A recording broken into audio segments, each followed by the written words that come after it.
Commentaries on the Gallic War. By Julius Caesar. Book. Chapter 1. All Gaul is divided into 3 parts, one of which the Belgi inhabit, the Aquitani another, those who in their own language are called Celts, in ours Gauls, the third. All these differ from each other in language, customs and laws. The river Garonne separates the Gauls from the Aquitani, the Marne and the Seine separate them from the Belgi. Of all these, the Belgi are the bravest, because they are farthest from the civilization and refinement of our province. And merchants least frequently resort to them and import those things which tend to effeminate the mind. And they are the nearest to the Germans, who dwell beyond the Rhine, with whom they are continually waging war. For which reason the Helvetii also surpass the rest of the Gauls in valor, as they contend with the Germans in almost daily battles, when they either repel them from their own territories, or themselves wage war on their frontiers. One part of these, which it has been said that the Gauls occupy, takes its beginning at the river Rhone. It is bounded by the river Garonne, the ocean, and the territories of the Belgi. It borders, too, on the side of the Sequani and the Helvetii, upon the river Rhine, and stretches towards the north. The Belgi rise from the extreme frontier of Gaul, extend to the lower part of the river Rhine, and look towards the north and the rising sun. Aquitania extends from the river Garonne to the Pyrenean mountains and to that part of the ocean which is near Spain. It looks between the setting of the sun and the North Star. Among the Helvetii, Orgetorix was by far the most distinguished and wealthy. He, when Marcus Messala and Marcus Piso were consuls, incited by lust of sovereignty, formed a conspiracy among the nobility, and persuaded the people to go forth from their territories with all their possessions, saying that it would be very easy, since they excelled all in valor, to acquire the supremacy of the whole of Gaul. To this he the more easily persuaded them, because the Helvetii are confined on every side by the nature of their situation. On one side by the Rhine, a very broad and deep river, which separates the Helvetian territory from the Germans. On a second side by the Jura, a very high mountain which is situated between the Sequani and the Helvetii. On a third by the Lake of Geneva, and by the river Rhone, which separates our province from the Helvetii. From these circumstances it resulted that they could range less widely, and could less easily make war upon their neighbors. For which reason men fond of war, as they were affected with great regret. They thought, that considering the extent of their population, and their renown for warfare and bravery, they had but narrow limits, although they extended in length 240, and in breadth 180 miles. 1. Induced by these considerations, and influenced by the authority of Orgetorix, they determined to provide such things as were necessary for their expedition, to buy up as great a number as possible of beasts of burden and wagons, to make their sowings as large as possible, so that on their march plenty of corn might be in store, and to establish peace and friendship with the neighboring states. They reckoned that a term of 2 years would be sufficient for them to execute their designs. They fix by decree their departure for the 3rd year. Orgetorix is chosen to complete these arrangements. He took upon himself the office of ambassador to the states. On this journey he persuades Casticus, the son of Catamantalides, one of the Sequani, whose father had possessed the sovereignty among the people for many years, and had been styled friend by the Senate of the Roman people, to seize upon the sovereignty in his own state, which his father had held before him. And he likewise persuades Dumnorix, an Eguan, the brother of Divitiacus, who at that time possessed the chief authority in the state, and was exceedingly beloved by the people, to attempt the same, and gives him his daughter in marriage. He proves to them that to accomplish their attempts was a thing very easy to be done, because he himself would obtain the government of his own state. That there was no doubt that the Helvetii were the most powerful of the whole of Gaul. He assures them that he will, with his own forces and his own army, acquire the sovereignty for them. Incited by this speech, they give a pledge and oath to one another, and hope that, when they have seized the sovereignty, they will, by means of the 3 most powerful and valiant nations, be enabled to obtain possession of the whole of Gaul.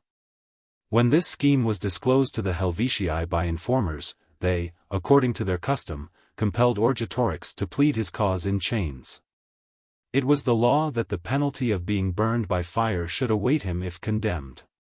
On the day appointed for the pleading of his cause, Orgetorix drew together from all quarters to the court all his vassals to the number of 10,000 persons, and led together to the same place, and all his dependents and debtor bondsmen, of whom he had a great number. By means of these he rescued himself from the necessity of pleading his cause.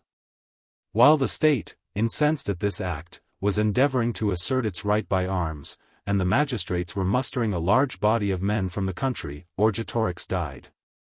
And there is not wanting a suspicion, as the Helvetii think, of his having committed suicide. After his death, the Helvetii nevertheless attempt to do that which they had resolved on, namely, to go forth from their territories. When they thought that they were at length prepared for this undertaking, they set fire to all their towns, in number about 12, to their villages about 400, and to the private dwellings that remained. They burn up all the corn, except what they intend to carry with them, that after destroying the hope of a return home, they might be the more ready for undergoing all dangers. They order everyone to carry forth from home for himself provisions for 3 months, ready ground. They persuade the Rorasi, and the Tulingi, and the Latibrigi, their neighbors, to adopt the same plan, and after burning down their towns and villages, to set out with them, and they admit to their party and unite to themselves as confederates the boy, who had dwelt on the other side of the Rhine, and had crossed over into the Norican territory, and assaulted Noriae. There were in all 2 routes by which they could go forth from their country, one through the Sequani, narrow and difficult, between Mount Jura and the river Rhone, by which scarcely 1 wagon at a time could be led. There was, moreover, a very high mountain overhanging, so that a very few might easily intercept them. The other, through our province, much easier and freer from obstacles, because the Rhone flows between the boundaries of the Helvetii and those of the Allobroges, who had lately been subdued, and is in some places crossed by a ford. The furthest town of the Allobroges, and the nearest to the territories of the Helvetii, is Geneva. From this town a bridge extends to the Helvetii.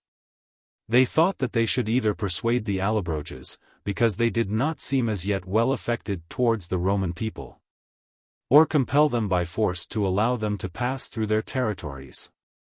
Having provided everything for the expedition, they appoint a day on which they should all meet on the bank of the Rhone. This day was the 5th before the calends 2 of April, in the consulship of Lucius Piso and Aulus Gabinius. 3. When it was reported to Caesar that they were attempting to make their route through our province, he hastens to set out from the city, and, by as great marches as he can, proceeds to further Gaul, and arrives at Geneva. He orders the whole province to furnish as great a number of soldiers as possible, as there was in all only 1 legion in further Gaul. He orders the bridge at Geneva to be broken down.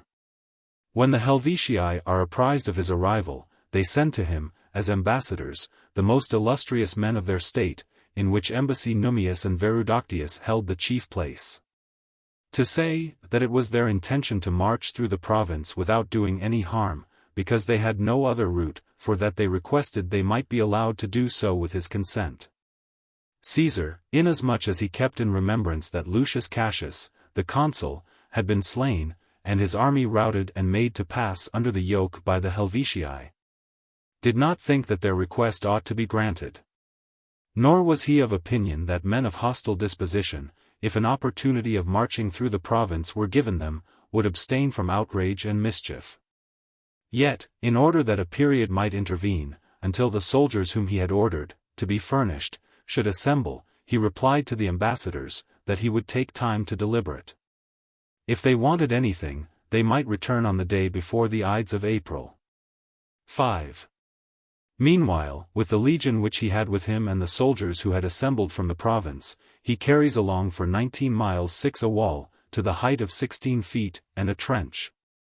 From the lake of Geneva, which flows into the river Rhone, to Mount Jura, which separates the territories of the Sequani from those of the Helvetii.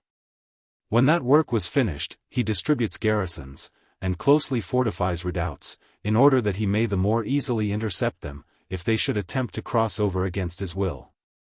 When the day which he had appointed with the ambassadors came, and they returned to him, he says that he cannot, consistently with the custom and precedent of the Roman people, grant anyone a passage through the province. And he gives them to understand that, if they should attempt to use violence, he would oppose them. The Helvetii, disappointed in this hope, tried if they could force a passage, some by means of a bridge of boats and numerous rafts constructed for the purpose. Others, by the fords of the Rhone, where the depth of the river was least, sometimes by day, but more frequently by night, but being kept at bay by the strength of our works, and by the concourse of the soldiers, and by the missiles, they desisted from this attempt. There was left one way, namely through the Sequani, by which, on account of its narrowness, they could not pass without the consent of the Sequani. As they could not of themselves prevail on them, they send ambassadors to Dumnorix the Aeduan, that through his intercession they might obtain their request from the Sequani. Dumnorix, by his popularity and liberality, had great influence among the Sequani, and was friendly to the Helvetii, because out of that state he had married the daughter of Orgetorix. And, incited by lust of sovereignty, was anxious for a revolution, and wished to have as many states as possible attached to him by his kindness towards them. He, therefore, undertakes the affair, and prevails upon the Sequani to allow the Helvetii to march through their territories, and arranges that they should give hostages to each other, the Sequani not to obstruct the Helvetii in their march, the Helvetii, to pass without mischief and outrage. It is again told Caesar that the Helvetii intend to march through the country of the Sequani and the Aedui into the territories of the Santones, which are not far distant from those boundaries of the Tolosates, which is a state in the province. 7. If this took place, he saw that it would be attended with great danger to the province to have warlike men, enemies of the Roman people, bordering upon an open and very fertile tract of country. For these reasons he appointed Titus Labienus, his lieutenant, to the command of the fortification which he had made. He himself proceeds to Italy by forced marches, and there levies 2 legions, and leads out from winter quarters 3 which were wintering around Aquileia. And with these 5 legions marches rapidly by the nearest route across the Alps into further Gaul. Here the Centrones and the Graeoculi and the Caturiges, having taken possession of the higher parts, attempt to obstruct the army in their march. After having routed these in several battles, he arrives in the territories of the Vocontii in the further province on the 7th day from Osculum, which is the most remote town of the hither province. Thence he leads his army into the country of the Allobroges, and from the Allobroges to the Segusiani. These people are the first beyond the province on the opposite side of the Rhone. The Helvetii had by this time led their forces over through the narrow defile and the territories of the Sequani, and had arrived at the territories of the Aedui, and were ravaging their lands. The Aedui, as they could not defend themselves and their possessions against them, send ambassadors to Caesar to ask assistance, pleading that they had at all times so well deserved of the Roman people, that their fields ought not to have been laid waste, their children carried off into slavery, their towns stormed, almost within sight of our army. At the same time the Ambari, the friends and kinsmen of the Aedui, apprised Caesar that it was not easy for them, now that their fields had been devastated, to ward off the violence of the enemy from their towns. The Allobroges likewise, who had villages and possessions on the other side of the Rhone, betake themselves in flight to Caesar and assure him that they had nothing remaining, except the soil of their land. Caesar, induced by these circumstances, decides that he ought not to wait until the Helvetii, after destroying all the property of his allies, should arrive among the Santones. There is a river called the Saône, which flows through the territories of the Aedui and Sequani into the Rhone with such incredible slowness, that it cannot be determined by the eye in which direction it flows. This the Helvetii were crossing by rafts and boats joined together, when Caesar was informed by spies that the Helvetii had already conveyed 3 parts of their forces across that river, but that the 4th part was left behind on this side of the Saône. He set out from the camp with 3 legions during the 3rd watch, and came up with that division which had not yet crossed the river. Attacking them, encumbered with baggage, and not expecting him, he cut to pieces a great part of them. The rest betook themselves to flight and concealed themselves in the nearest woods. That canton, which was cut down, was called the Tigurine, for the whole Helvetian state is divided into 4 cantons. This single canton, having left their country, within the recollection of our fathers, had slain Lucius Cassius the consul, and had made his army pass under the yoke. 8. Thus, whether by chance, or by the design of the immortal gods, that part of the Helvetian state which had brought a signal calamity upon the Roman people was the first to pay the penalty. In this Caesar avenged not only the public, but also his own personal wrongs, because the Tigurini had slain Lucius Piso the lieutenant, of Cassius, the grandfather of Lucius Calpurnius Piso, his, Caesar's, father-in-law, in the same battle as Cassius himself. This battle ended, that he might be able to come up with the remaining forces of the Helvetii, he procures a bridge to be made across the Saône, and thus leads his army over. The Helvetii, confused by his sudden arrival, when they found that he had effected in one day what they themselves had with the utmost difficulty accomplished in 20, namely, the crossing of the river, send ambassadors to him. At the head of which embassy was Divico, who had been commander of the Helvetii in the war against Cassius. He thus treats with Caesar, that, if the Roman people would make peace with the Helvetii, they would go to that part and there remain, where Caesar might appoint and desire them to be. But if he should persist in persecuting them with war, that he ought to remember both the ancient disgrace of the Roman people and the characteristic valor of the Helvetii. As to his having attacked one canton by surprise, at a time when those who had crossed the river could not bring assistance to their friends, that he ought not on that account to ascribe very much to his own valor, or despise them. That they had so learned from their sires and ancestors, as to rely more on valor than on artifice or stratagem. Wherefore let him not bring it to pass that the place, where they were standing, should acquire a name from the disaster of the Roman people and the destruction of their army, or transmit the remembrance of such an event to posterity. To these words Caesar thus replied, that, on that very account he felt less hesitation, because he kept in remembrance those circumstances which the Helvetian ambassadors had mentioned, and that he felt the more indignant at them, in proportion as they had happened undeservedly to the Roman people, for if they had been conscious of having done any wrong it would not have been difficult to be on their guard. But for that very reason had they been deceived, because neither were they aware that any offense had been given by them, on account of which they should be afraid. Nor did they think that they ought to be afraid without cause. But even if he were willing to forget their former outrage, could he also lay aside the remembrance of the late wrongs? In that they had against his will attempted a route through the province by force, in that they had molested the Aedui, the Ambari, and the Allobroges? That as to their so insolently boasting of their victory, and as to their being astonished that they had so long committed their outrages with impunity, both these things tended to the same point. For the immortal gods are wont to allow those persons whom they wish to punish for their guilt sometimes a greater prosperity and longer impunity, in order that they may suffer the more severely from a reverse of circumstances. Although these things are so, yet, if hostages were to be given him by them in order that he may be assured they will do what they promise, and provided they will give satisfaction to the Aedui for the outrages which they had committed against them and their allies, and likewise to the Allobroges, he, Caesar, will make peace with them. Divico replied, that the Helvetii had been so trained by their ancestors that they were accustomed to receive, not to give, hostages. Of that fact the Roman people were witness. Having given this reply, he withdrew. On the following day they moved their camp from that place. Caesar does the same, and sends forward all his cavalry, to the number of 4,000, which he had drawn together from all parts of the province and from the Aedui and their allies, to observe towards what parts the enemy are directing their march. These, having too eagerly pursued the enemy's rear, come to a battle with the cavalry of the Helvetii in a disadvantageous place, and a few of our men fall.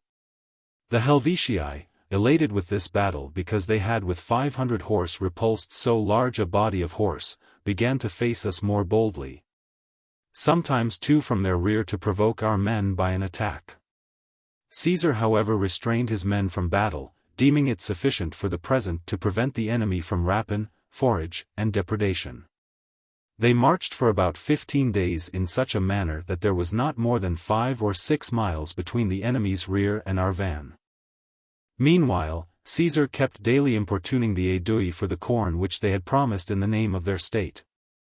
For, in consequence of the coldness, Gaul being, as before said, situated towards the north, not only was the corn in the fields not ripe, but there was not in store a sufficiently large quantity even of fodder. Besides, he was unable to use the corn which he had conveyed in ships up the river Saône, because the Helvetii, from whom he was unwilling to retire, had diverted their march from the Saône.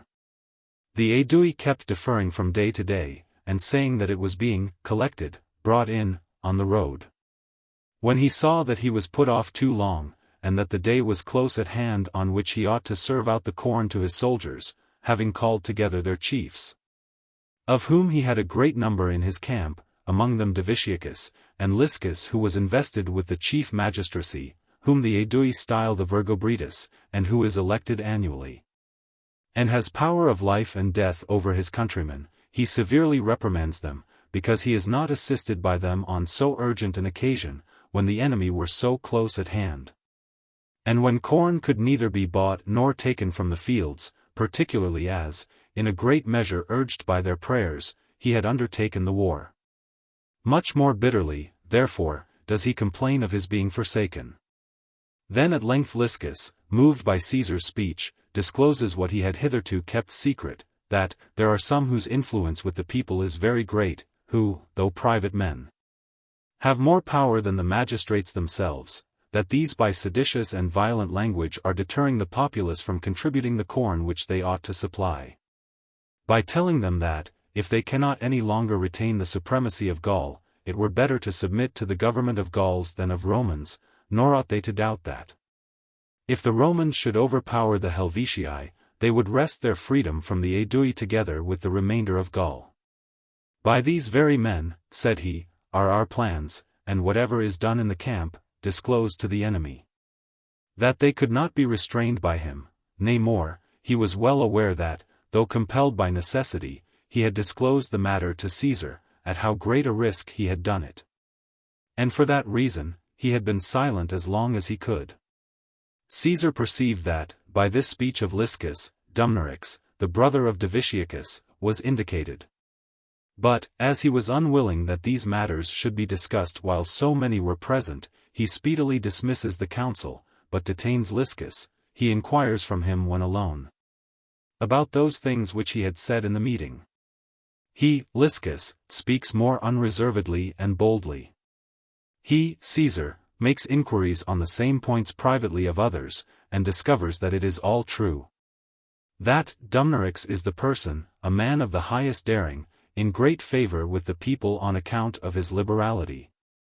A man eager for a revolution, that for a great many years he has been in the habit of contracting for the customs and all the other taxes of the Aedui at a small cost, because when he bids, no one dares to bid against him.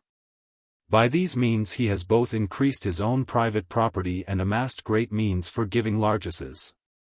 That he maintains constantly at his own expense and keeps about his own person a great number of cavalry, and that not only at home, but even among the neighboring states, he has great influence. And for the sake of strengthening this influence has given his mother in marriage among the Bituriges to a man the most noble and most influential there. That he has himself taken a wife from among the Helvetii, and has given his sister by the mother's side and his female relations in marriage into other states. That he favors and wishes well to the Helvetii on account of this connection. And that he hates Caesar and the Romans, on his own account, because by their arrival his power was weakened, and his brother, Diviciacus, restored to his former position of influence and dignity, that, if anything should happen to the Romans, he entertains the highest hope of gaining the sovereignty by means of the Helvetii. But that under the government of the Roman people he despairs not only of royalty but even of that influence which he already has. Caesar discovered too, on inquiring into the unsuccessful cavalry engagement which had taken place a few days before. That the commencement of that flight had been made by Dumnorix and his cavalry, for Dumnorix was in command of the cavalry which the Aedui had sent for aid to Caesar. That by their flight the rest of the cavalry was dismayed. After learning these circumstances, since to these suspicions the most unequivocal facts were added, viz. that he had led the Helvetii through the territories of the Sequani, that he had provided that hostages should be mutually given. That he had done all these things, not only without any orders of his, Caesar's, and of his own states, but even without their, the Aedui, knowing anything of it themselves. That he, Dumnorix, was reprimanded by the chief magistrate of the Aedui, he, Caesar, considered that there was sufficient reason why he should either punish him himself, or order the state to do so. One thing however stood in the way of all this, that he had learned by experience his brother Diviciacus's very high regard for the Roman people, his great affection towards him, his distinguished faithfulness, justice, and moderation. For he was afraid lest by the punishment of this man, he should hurt the feelings of Diviciacus. Therefore, before he attempted anything, he orders Diviciacus to be summoned to him, and when the ordinary interpreters had been withdrawn, converses with him through Caius Valerius Procillus, chief of the province of Gaul, an intimate friend of his, in whom he reposed the highest confidence in everything.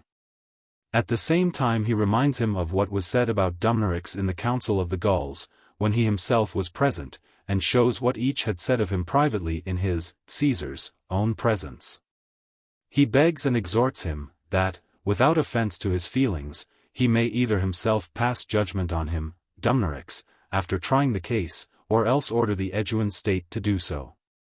Diviciacus, embracing Caesar, begins to implore him, with many tears, that he would not pass any very severe sentence upon his brother, saying, that he knows that those charges are true, and that nobody suffered more pain on that account than he himself did. For when he himself could effect a very great deal by his influence at home and in the rest of Gaul, and he, Dumnorix, very little on account of his youth. The latter had become powerful through his means, which power and strength he used not only to the lessening of his, Diviciacus's, popularity, but almost to his ruin. That he, however, was influenced both by fraternal affection and by public opinion. But if anything very severe from Caesar should befall him, Dumnorix, no one would think that it had been done without his consent, since he himself held such a place in Caesar's friendship. From which circumstance it would arise that the affections of the whole of Gaul would be estranged from him. As he was with tears begging these things of Caesar in many words, Caesar takes his right hand, and, comforting him, begs him to make an end of entreating, and assures him that his regard for him is so great that he forgives both the injuries of the Republic and his private wrongs, at his desire and prayers. He summons Dumnorix to him, he brings in his brother, he points out what he censures in him, he lays before him what he of himself perceives, and what the state complains of. He warns him for the future to avoid all grounds of suspicion, he says that he pardons the past, for the sake of his brother, Diviciacus. He sets spies over Dumnorix that he may be able to know what he does, and with whom he communicates. Being on the same day informed by his scouts that the enemy had encamped at the foot of a mountain 8 miles from his own camp, he sent persons to ascertain what the nature of the mountain was, and of what kind the ascent on every side. Word was brought back that it was easy. During the third watch he orders Titus Labienus, his lieutenant with praetorian powers, to ascend to the highest ridge of the mountain with 2 legions, and with those as guides who had examined the road. He explains what his plan is. He himself during the 4th watch, hastens to them by the same route by which the enemy had gone, and sends on all the cavalry before him. Publius Considius, who was reputed to be very experienced in military affairs, and had been in the army of Lucius Sulla, and afterwards in that of Marcus Crassus, is sent forward with the scouts. At daybreak, when the summit of the mountain was in the possession of Titus Labienus, and he himself was not further off than 1.5 miles from the enemy's camp, nor, as he afterwards ascertained from the captives, had either his arrival or that of Labienus been discovered. Considius, with his horse at full gallop, comes up to him, says that the mountain which he, Caesar, wished should be seized by Labienus, is in possession of the enemy. That he has discovered this by the Gallic arms and ensigns. Caesar leads off his forces to the next hill and draws them up in battle order. Labienus, as he had been ordered by Caesar not to come to an engagement unless Caesar's own forces were seen near the enemy's camp. That the attack upon the enemy might be made on every side at the same time, was, after having taken possession of the mountain, waiting for our men, and refraining from battle. When, at length, the day was far advanced, Caesar learned through spies that the mountain was in possession of his own men, and that the Helvetii had moved their camp, and that Considius, struck with fear, had reported to him, as seen, that which he had not seen. On that day he follows the enemy at his usual distance, and pitches his camp 3 miles from theirs. The next day, as there remained in all only 2 days' space to the time when he must serve out the corn to his army, and as he was not more than 18 miles from Bibracte, by far the largest and best stored town of the Aedui, he thought that he ought to provide for a supply of corn, and diverted his march from the Helvetii, and advanced rapidly to Bibracte. This circumstance is reported to the enemy by some deserters from Lucius Aemilius, a captain of the Gallic horse. The Helvetii, either because they thought that the Romans, struck with terror, were retreating from them, the more so, as the day before, though they had seized on the higher grounds, they had not joined battle. Or because they flattered themselves that they might be cut off from the provisions, altering their plan and changing their route, began to pursue and to annoy our men in the rear. Caesar, when he observes this, draws off his forces to the next hill, and sent the cavalry to sustain the attack of the enemy. He himself, meanwhile, drew up on the middle of the hill a triple line of his 4 veteran legions in such a manner that he placed above him on the very summit the 2 legions which he had lately levied in Hither Gaul, and all the auxiliaries. And he ordered that the whole mountain should be covered with men, and that meanwhile the baggage should be brought together into one place, and the position be protected by those who were posted in the upper line. The Helvetii, having followed with all their wagons, collected their baggage into one place. They themselves, after having repulsed our cavalry and formed a phalanx, advanced up to our front line in very close order. Caesar, having removed out of sight first his own horse, then those of all, that he might make the danger of all equal, and do away with the hope of flight, after encouraging his men, joined battle. His soldiers, hurling their javelins from the higher ground, easily broke the enemy's phalanx. That being dispersed, they made a charge on them with drawn swords.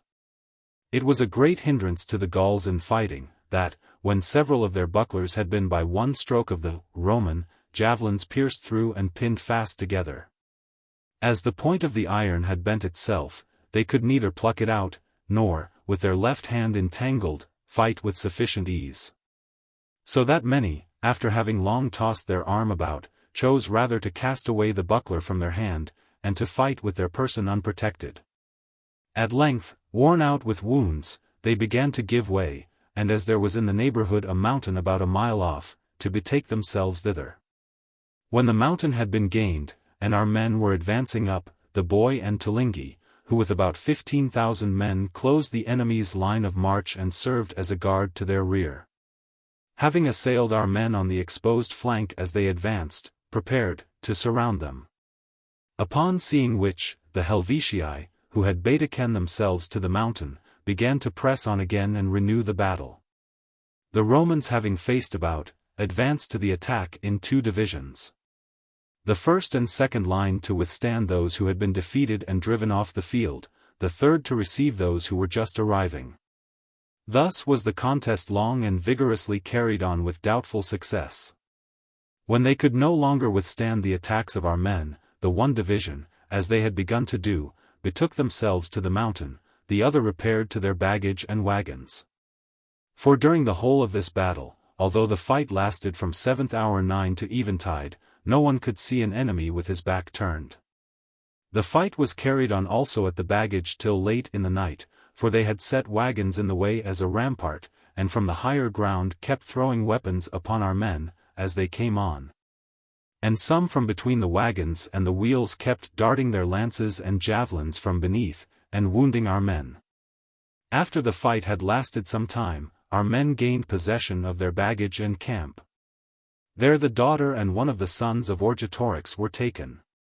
After that battle about 130,000 men of the enemy remained alive, who marched incessantly during the whole of that night. And after a march discontinued for no part of the night, arrived in the territories of the Lingwans on the 4th day, whilst our men, having stopped for 3 days, both on account of the wounds of the soldiers and the burial of the slain, had not been able to follow them. Caesar sent letters and messengers to the Lingwans with orders that they should not assist them with corn or with anything else. For that if they should assist them, he would regard them in the same light as the Helvetii. After the 3 days' interval he began to follow them himself with all his forces. The Helvetii, compelled by the want of everything, sent ambassadors to him about a surrender. When these had met him in the way and had thrown themselves at his feet, and speaking in suppliant tone had with tears sued for peace, and when he had ordered them to await his arrival in the place where they then were, they obeyed his commands. When Caesar arrived at that place, he demanded hostages, their arms, and the slaves who had deserted to them. Whilst those things are being sought for and got together, after a night's interval, about 6,000 men of that canton which is called the Verbigine, whether terrified by fear, lest, after delivering up their arms, they should suffer punishment, or else induced by the hope of safety, because they supposed that, amid so vast a multitude of those who had surrendered themselves, their flight might either be concealed or entirely overlooked, having at nightfall departed out of the camp of the Helvetii, hastened to the Rhine and the territories of the Germans. But when Caesar discovered this, he commanded those through whose territories they had gone, to seek them out and to bring them back again, if they meant to be acquitted before him. And considered them, when brought back, in the light of enemies, he admitted all the rest to a surrender, upon their delivering up the hostages, arms, and deserters. He ordered the Helvetii, the Tulingi, and the Latibrigi to return to their territories from which they had come, and as there was at home nothing whereby they might support their hunger, all the productions of the earth having been destroyed, he commanded the Allobroges to let them have a plentiful supply of corn, and ordered them to rebuild the towns and villages which they had burnt. This he did, chiefly on this account, because he was unwilling that the country, from which the Helvetii had departed, should be untenanted, lest the Germans, who dwell on the other side of the Rhine, should, on account of the excellence of the lands, cross over from their own territories into those of the Helvetii, and become borderers upon the province of Gaul and the Allobroges. He granted the petition of the Aedui, that they might settle the boy, in their own, i.e. in the Aeduan, territories, as these were known to be of distinguished valor to whom they gave lands, and whom they afterwards admitted to the same state of rights and freedom as themselves. In the camp of the Helvetii, lists were found, drawn up in Greek characters, and were brought to Caesar, in which an estimate had been drawn up, name by name, of the number which had gone forth from their country of those who were able to bear arms. And likewise the boys, the old men, and the women, separately. Of all which items the total was, of the Helvetii 263,000. Of the Tulingi, 36,000. Of the Latibrigi, 14,000. Of the Rorasi, 23,000. Of the boy, 32,000. The sum of all amounted to 368,000. Out of these, such as could bear arms amounted to about 92,000. When the census of those who returned home was taken, as Caesar had commanded, the number was found to be 110,000.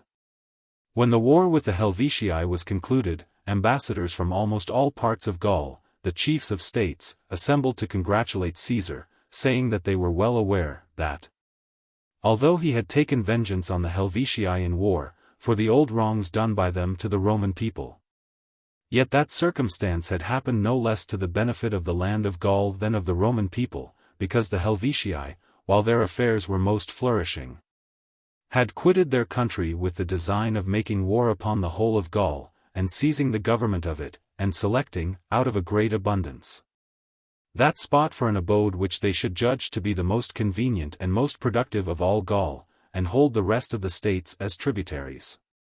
They requested that they might be allowed to proclaim an assembly of the whole of Gaul for a particular day, and to do that with Caesar's permission, stating that they had some things which, with the general consent, they wished to ask of him.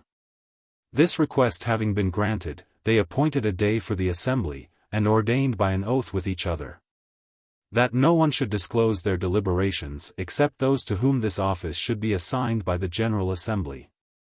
When that assembly was dismissed, the same chiefs of states, who had before been to Caesar, returned, and asked that they might be allowed to treat with him privately, in secret, concerning the safety of themselves and of all.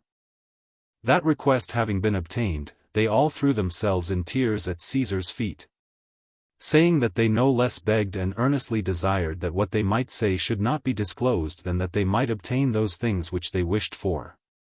Inasmuch as they saw that, if a disclosure were made, they should be put to the greatest tortures.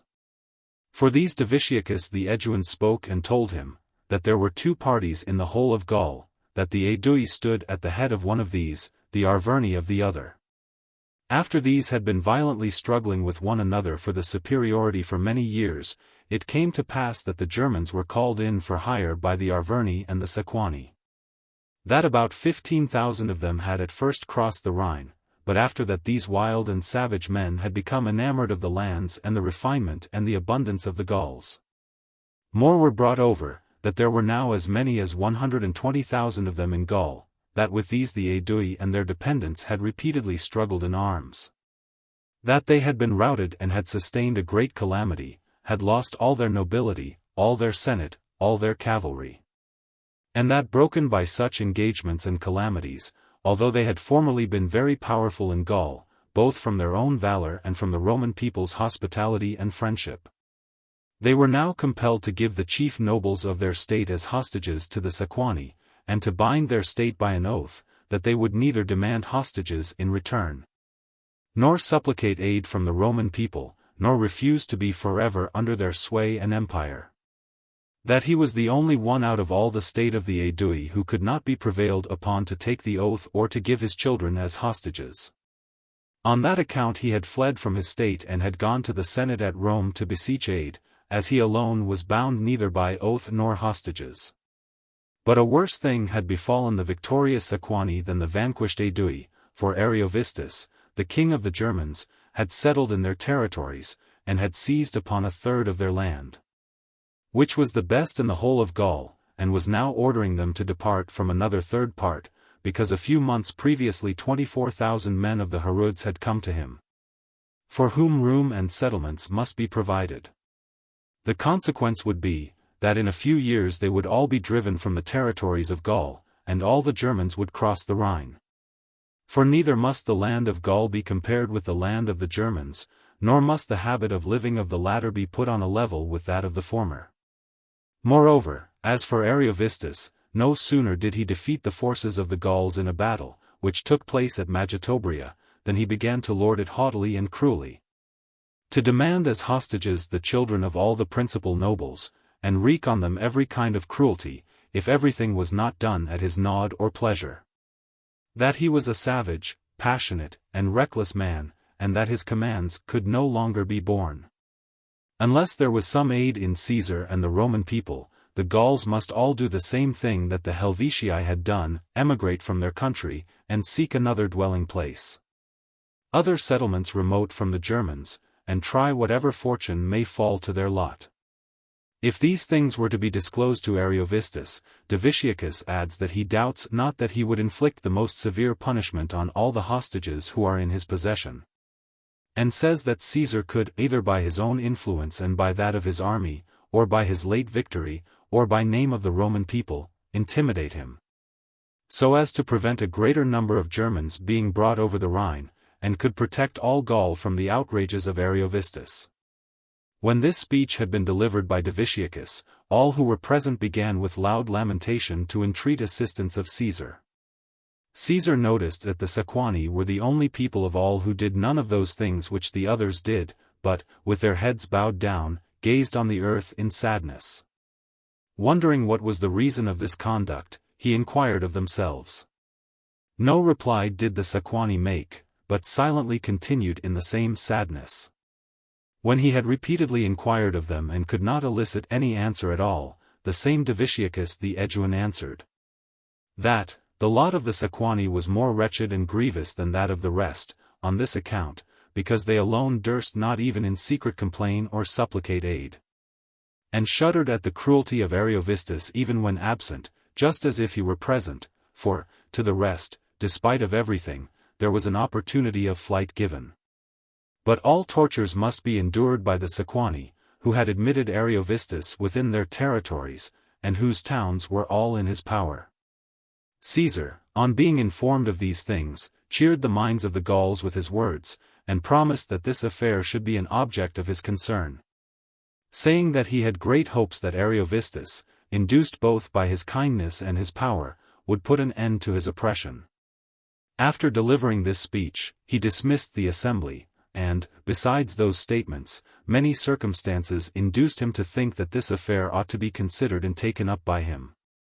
Especially as he saw that the Aedui, styled, as they had been, repeatedly by the Senate brethren and kinsmen, were held in the thraldom and dominion of the Germans. And understood that their hostages were with Ariovistus and the Sequani, which in so mighty an empire as that of the Roman people he considered very disgraceful to himself and the Republic. That, moreover, the Germans should by degrees become accustomed to cross the Rhine, and that a great body of them should come into Gaul, he saw would be dangerous to the Roman people. And judged that wild and savage men would not be likely to restrain themselves, after they had possessed themselves of all Gaul, from going forth into the province and thence marching into Italy, as the Cimbri and Teutons had done before them. Particularly as the Rhone was the sole barrier that separated the Sequani from our province. Against which events he thought he ought to provide as speedily as possible.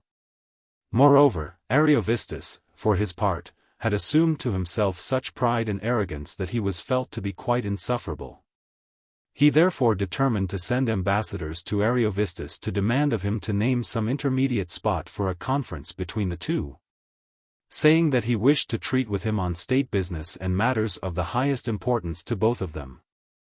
To this embassy Ariovistus replied, that if he himself had had need of anything from Caesar, he would have gone to him, and that if Caesar wanted anything from him he ought to come to him. That, besides, neither dare he go without an army into those parts of Gaul which Caesar had possession of, nor could he, without great expense and trouble, draw his army together to one place. That to him, moreover, it appeared strange what business either Caesar or the Roman people at all had in his own Gaul, which he had conquered in war. When these answers were reported to Caesar, he sends ambassadors to him a second time with this message, since, after having been treated with so much kindness by himself and the Roman people, as he had in his consulship 11 been styled king and friend by the Senate, he makes this recompense to Caesar, himself and the Roman people, that when invited to a conference he demurs, and does not think that it concerns him to advise and inform himself about an object of mutual interest. These are the things which he requires of him.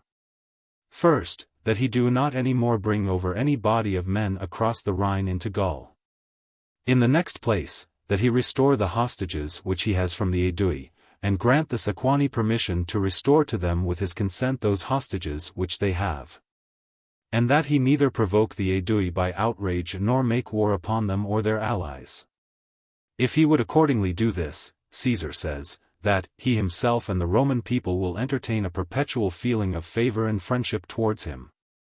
But that if he, Caesar, does not obtain his desires, that he, forasmuch as in the consulship of Marcus Messala and Marcus Piso 12 the Senate had decreed that whoever should have the administration of the province of Gaul should, as far as he could do so consistently with the interests of the Republic, protect the Aedui and the other friends of the Roman people, will not overlook the wrongs of the Aedui. To this Ariovistus replied, that the right of war was, that they who had conquered should govern those whom they had conquered, in what manner they pleased. That in that way the Roman people were wont to govern the nations which they had conquered, not according to the dictation of any other, but according to their own discretion. If he for his part did not dictate to the Roman people as to the manner in which they were to exercise their right, he ought not to be obstructed by the Roman people in his right. That the Aedui, inasmuch as they had tried the fortune of war and had engaged in arms and been conquered, had become tributaries to him. That Caesar was doing a great injustice, in that by his arrival he was making his revenues less valuable to him. That he should not restore their hostages to the Aedui, but should not make war wrongfully either upon them or their allies, if they abided by that which had been agreed on, and paid their tribute annually. If they did not continue to do that, the Roman people's name of brothers would avail them not. As to Caesar's threatening him that he would not overlook the wrongs of the Aedui, he said that no one had ever entered into a contest with him without utter ruin to himself. That Caesar might enter the lists when he chose. He would feel what the invincible Germans, well trained, as they were, beyond all others to arms, who for 14 years had not been beneath a roof, could achieve by their valor. At the same time that this message was delivered to Caesar, ambassadors came from the Aedui and the Treviri. From the Aedui to complain that the Heruds, who had lately been brought over into Gaul, were ravaging their territories. That they had not been able to purchase peace from Ariovistus, even by giving hostages, and from the Treviri, to state that 100 cantons of the Suevi had encamped on the banks of the Rhine, and were attempting to cross it. That the brothers, Nasuas and Symbirius, headed them.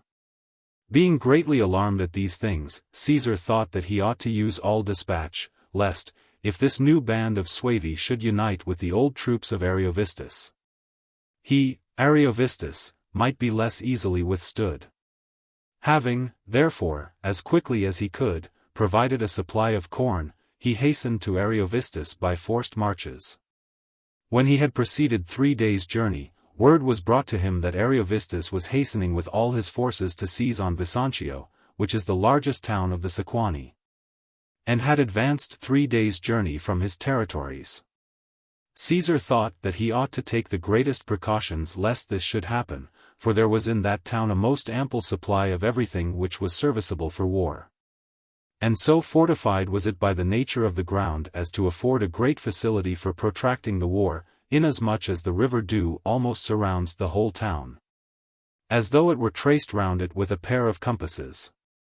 A mountain of great height shuts in the remaining space, which is not more than 600 feet, where the river leaves a gap, in such a manner that the roots of that mountain extend to the river's bank on either side.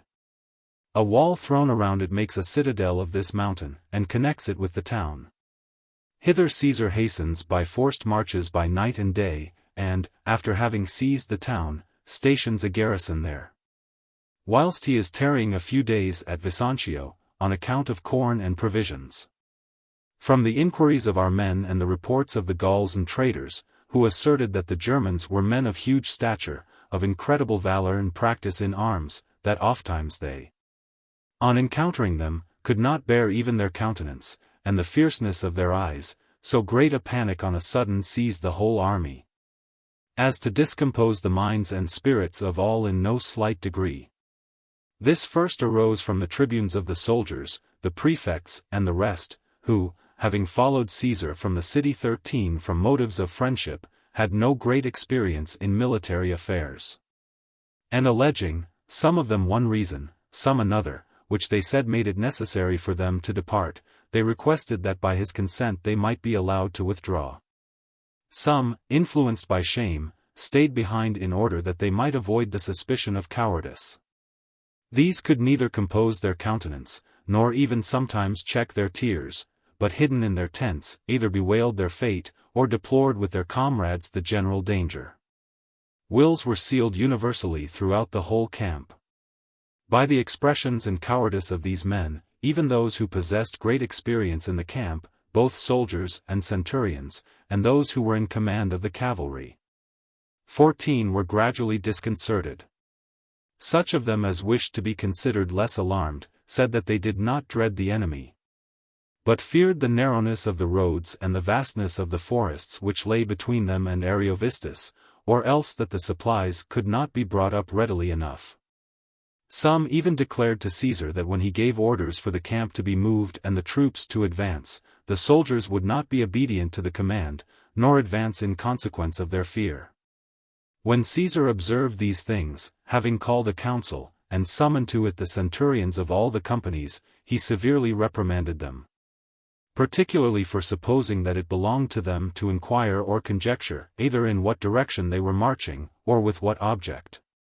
That Ariovistus, during his, Caesar's, consulship, had most anxiously sought after the friendship of the Roman people, why should anyone judge that he would so rashly depart from his duty?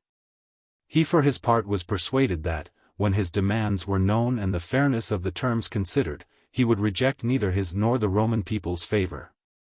But even if, driven on by rage and madness, he should make war upon them, what after all were they afraid of, or why should they despair either of their own valor or of his zeal? Of that enemy a trial had been made within our Father's recollection, when, on the defeat of the Cimbri and Teutons by Caius Marius, the army was regarded as having deserved no less praise than their commander himself. It had been made lately, too, in Italy, during the rebellion of the slaves, whom, however, the experience and training which they had received from us, assisted in some respect. From which a judgment might be formed of the advantages which resolution carries with it, inasmuch as those whom for some time they had groundlessly dreaded when unarmed, they had afterwards vanquished, when well armed and flushed with success. In short, that these were the same men whom the Helvetii, in frequent encounters, not only in their own territories, but also in theirs, the German, have generally vanquished, and yet cannot have been a match for our army. If the unsuccessful battle and flight of the Gauls disquieted any, these, if they made inquiries, might discover that, when the Gauls had been tired out by the long duration of the war, Ariovistus, after he had many months kept himself in his camp and in the marshes, and had given no opportunity for an engagement, fell suddenly upon them, by this time despairing of a battle and scattered in all directions, and was victorious more through stratagem and cunning than valor. But though there had been room for such stratagem against savage and unskilled men, not even Ariovistus himself expected that thereby our armies could be entrapped.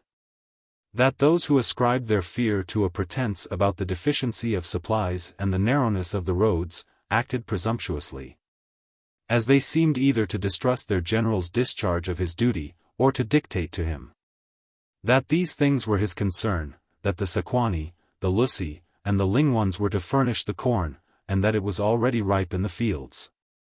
That as to the road they would soon be able to judge for themselves. As to its being reported that the soldiers would not be obedient to command, or advance, he was not at all disturbed at that. For he knew that in the case of all those whose army had not been obedient to command, either upon some mismanagement of an affair, fortune had deserted them, or that upon some crime being discovered, covetousness had been clearly proved against them. His integrity had been seen throughout his whole life, his good fortune in the war with the Helvetii. That he would therefore instantly set about what he had intended to put off till a more distant day, and would break up his camp the next night, in the fourth watch, that he might ascertain, as soon as possible, whether a sense of honor and duty, or whether fear had more influence with them. But that, if no one else should follow, yet he would go with only the 10th legion, of which he had no misgivings, and it should be his praetorian cohort. This legion Caesar had both greatly favored, and in it, on account of its valor, placed the greatest confidence.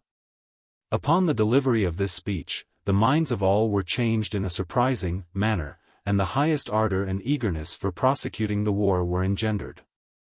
And the 10th legion was the first to return thanks to him, through their military tribunes, for his having expressed this most favorable opinion of them, and assured him that they were quite ready to prosecute the war.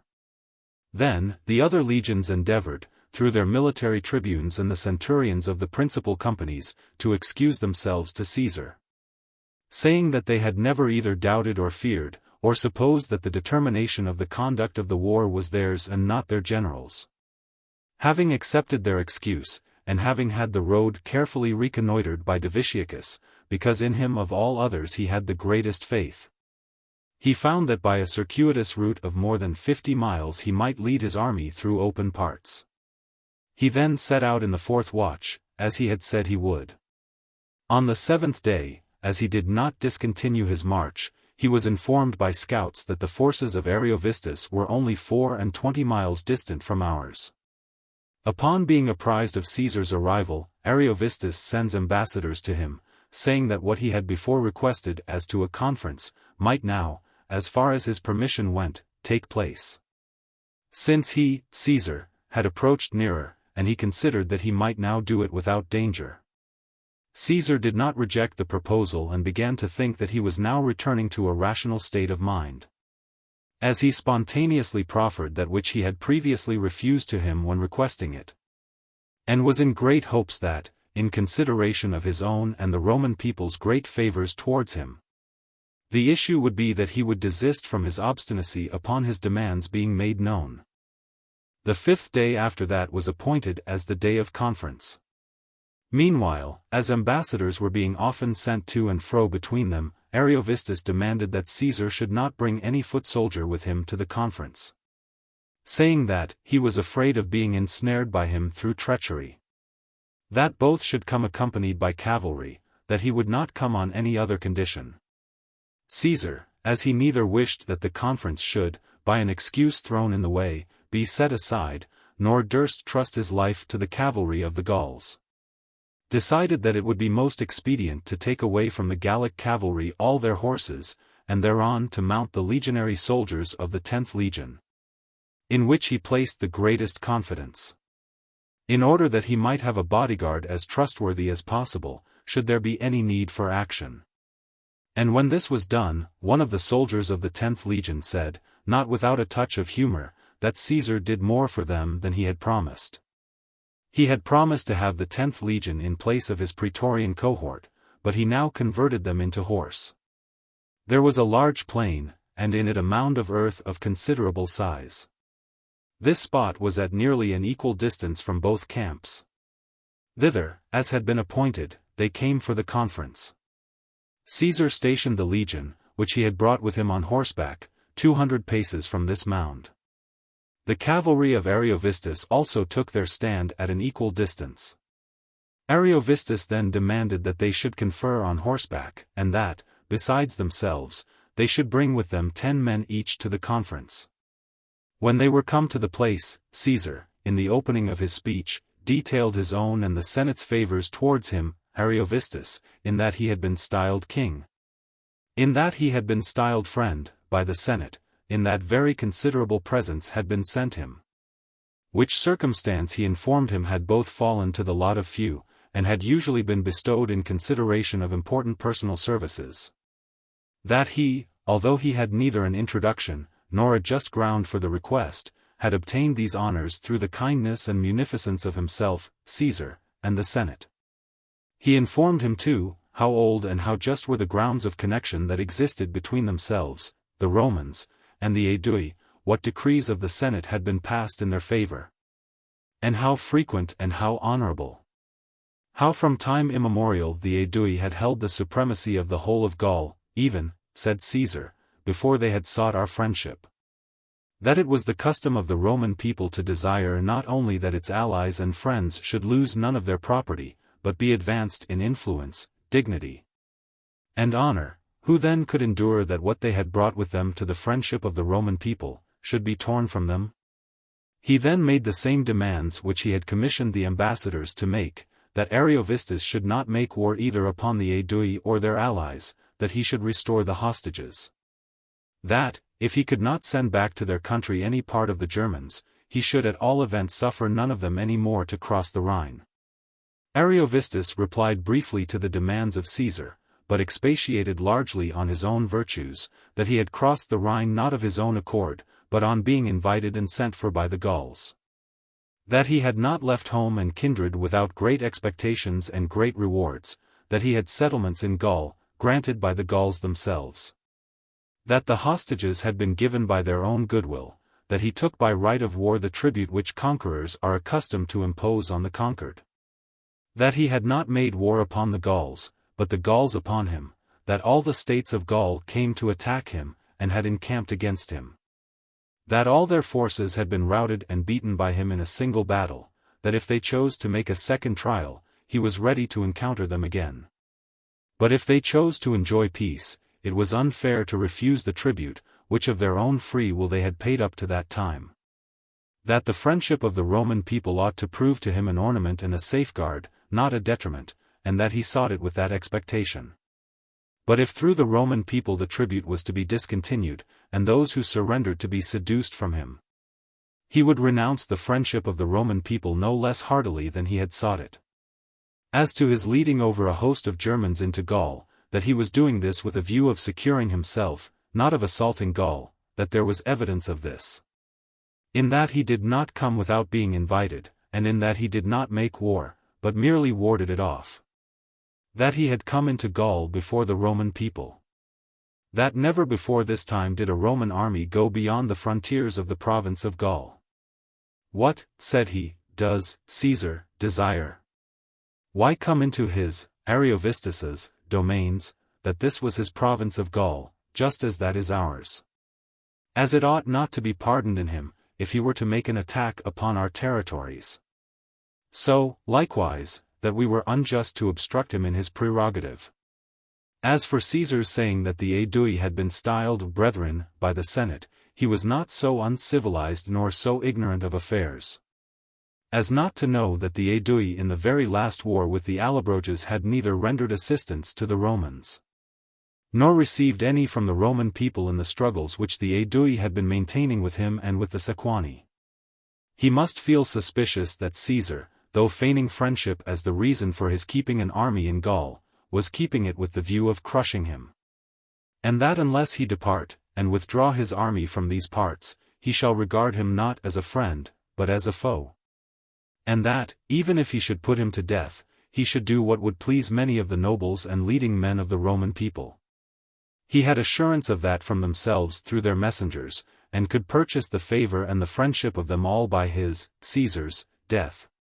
But if he would depart and resign to him the free possession of Gaul, he would recompense him with a great reward, and would bring to a close whatever wars he wished to be carried on, without any trouble or risk to him. Many things were stated by Caesar to the effect, to show, why he could not waive the business. And that neither his nor the Roman people's practice would suffer him to abandon most meritorious allies, nor did he deem that Gaul belonged to Ariovistus rather than to the Roman people. That the Arverni and the Ruteni had been subdued in war by Quintus Fabius Maximus, and that the Roman people had pardoned them and had not reduced them into a province or imposed a tribute upon them. And if the most ancient period was to be regarded, then was the sovereignty of the Roman people in Gaul most just. If the decree of the Senate was to be observed, then ought Gaul to be free, which they, the Romans, had conquered in war, and had permitted to enjoy its own laws. While these things are being transacted in the conference, it was announced to Caesar that the cavalry of Ariovistus were approaching nearer the mound, and were riding up to our men, and casting stones and weapons at them. Caesar made an end of his speech and betook himself to his men, and commanded them that they should by no means return a weapon upon the enemy. For though he saw that an engagement with the cavalry would be without any danger to his chosen legion, yet he did not think proper to engage, lest, after the enemy were routed, it might be said that they had been ensnared by him under the sanction of a conference. When it was spread abroad among the common soldiery with what haughtiness Ariovistus had behaved at the conference, and how he had ordered the Romans to quit Gaul, and how his cavalry had made an attack upon our men, and how this had broken off the conference, a much greater alacrity and eagerness for battle was infused into our army. 2 days after, Ariovistus sends ambassadors to Caesar, to state that he wished to treat with him about those things which had been begun to be treated of between them, but had not been concluded, and to beg that he would either again appoint a day for a conference, or, if he were not willing to do that, that he would send one of his officers as an ambassador to him. There did not appear to Caesar any good reason for holding a conference, and the more so as the day before the Germans could not be restrained from casting weapons at our men. He thought he should not without great danger send to him as ambassador one of his Roman officers, and should expose him to savage men. It seemed therefore most proper to send to him C. Valerius Procillus, the son of C. Valerius Caburus, a young man of the highest courage and accomplishments, whose father had been presented with the freedom of the city by C. Valerius Flaccus, both on account of his fidelity and on account of his knowledge of the Gallic language, which Ariovistus, by long practice, now spoke fluently. And because in his case the Germans would have no motive for committing violence, and as his colleague M. Medius, who had shared the hospitality of Ariovistus, he commissioned them to learn what Ariovistus had to say, and to report to him. But when Ariovistus saw them before him in his camp, he cried out in the presence of his army, why were they come to him? Was it for the purpose of acting as spies? He stopped them when attempting to speak, and cast them into chains. The same day he moved his camp forward and pitched under a hill 6 miles from Caesar's camp. The day following he led his forces past Caesar's camp, and encamped 2 miles beyond him. With this design, that he might cut off Caesar from the corn and provisions which might be conveyed to him from the Sequani and the Aedui. For 5 successive days from that day, Caesar drew out his forces before the camp, and put them in battle order, that, if Ariovistus should be willing to engage in battle, an opportunity might not be wanting to him. Ariovistus all this time kept his army in camp, but engaged daily in cavalry skirmishes. The method of battle in which the Germans had practiced themselves was this.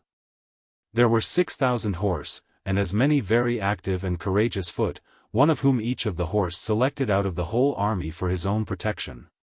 By these foot they were constantly accompanied in their engagements, to these the horse retired, these on any emergency rushed forward. If anyone, upon receiving a very severe wound, had fallen from his horse, they stood around him, if it was necessary to advance farther than usual, or to retreat more rapidly, so great from practice was their swiftness, that, supported by the manes of the horses, they could keep pace with their speed.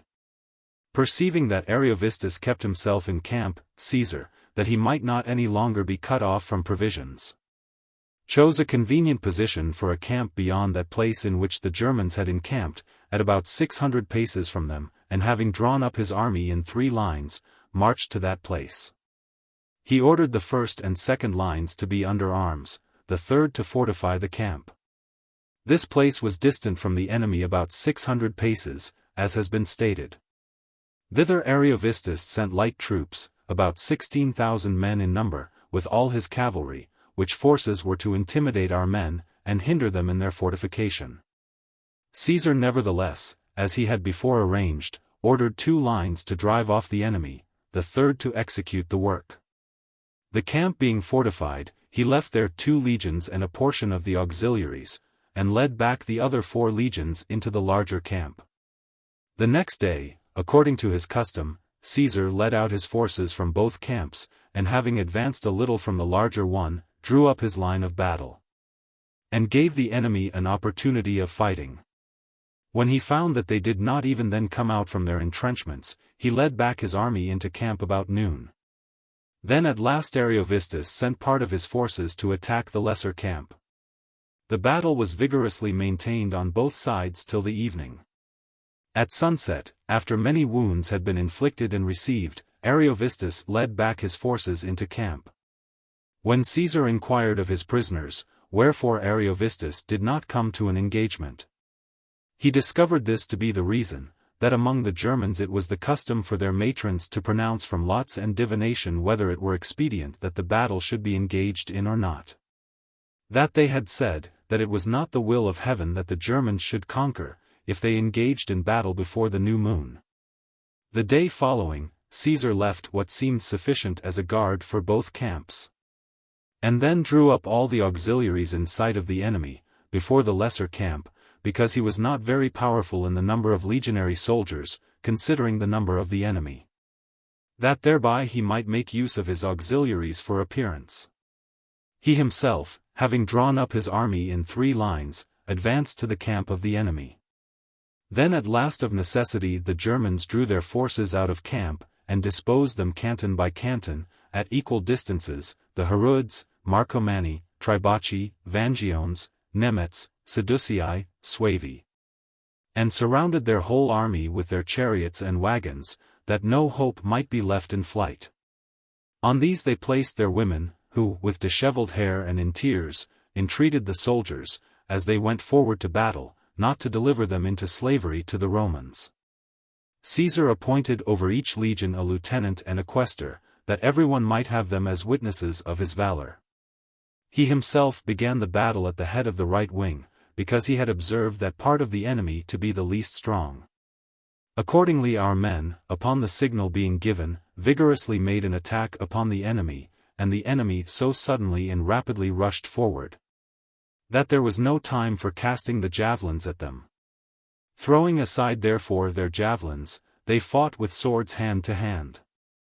But the Germans, according to their custom, rapidly forming a phalanx, sustained the attack of our swords. There were found very many of our soldiers who leaped upon the phalanx, and with their hands tore away the shields, and wounded the enemy from above. Although the army of the enemy was routed on the left wing and put to flight, they still pressed heavily on our men from the right wing, by the great number of their troops. On observing which, P. Crassus, a young man, who commanded the cavalry, as he was more disengaged than those who were employed in the fight, sent the third line as a relief to our men who were in distress. Thereupon the engagement was renewed, and all the enemy turned their backs, nor did they cease to flee until they arrived at the river Rhine, about 50 miles from that place. There some few, either relying on their strength, endeavored to swim over, or, finding boats, procured their safety. Among the latter was Ariovistus, who meeting with a small vessel tied to the bank, escaped in it. Our horse pursued and slew all the rest of them. Ariovistus had 2 wives, one a Suevan by nation, whom he had brought with him from home. The other a Norican, the sister of King Votian, whom he had married in Gaul, she having been sent thither for that purpose by her brother. Both perished in that flight. Of their 2 daughters, one was slain, the other captured. C. Valerius Procillus, as he was being dragged by his guards in the flight, bound with a triple chain, fell into the hands of Caesar himself, as he was pursuing the enemy with his cavalry. This circumstance indeed afforded Caesar no less pleasure than the victory itself. Because he saw a man of the first rank in the province of Gaul, his intimate acquaintance and friend, rescued from the hand of the enemy, and restored to him.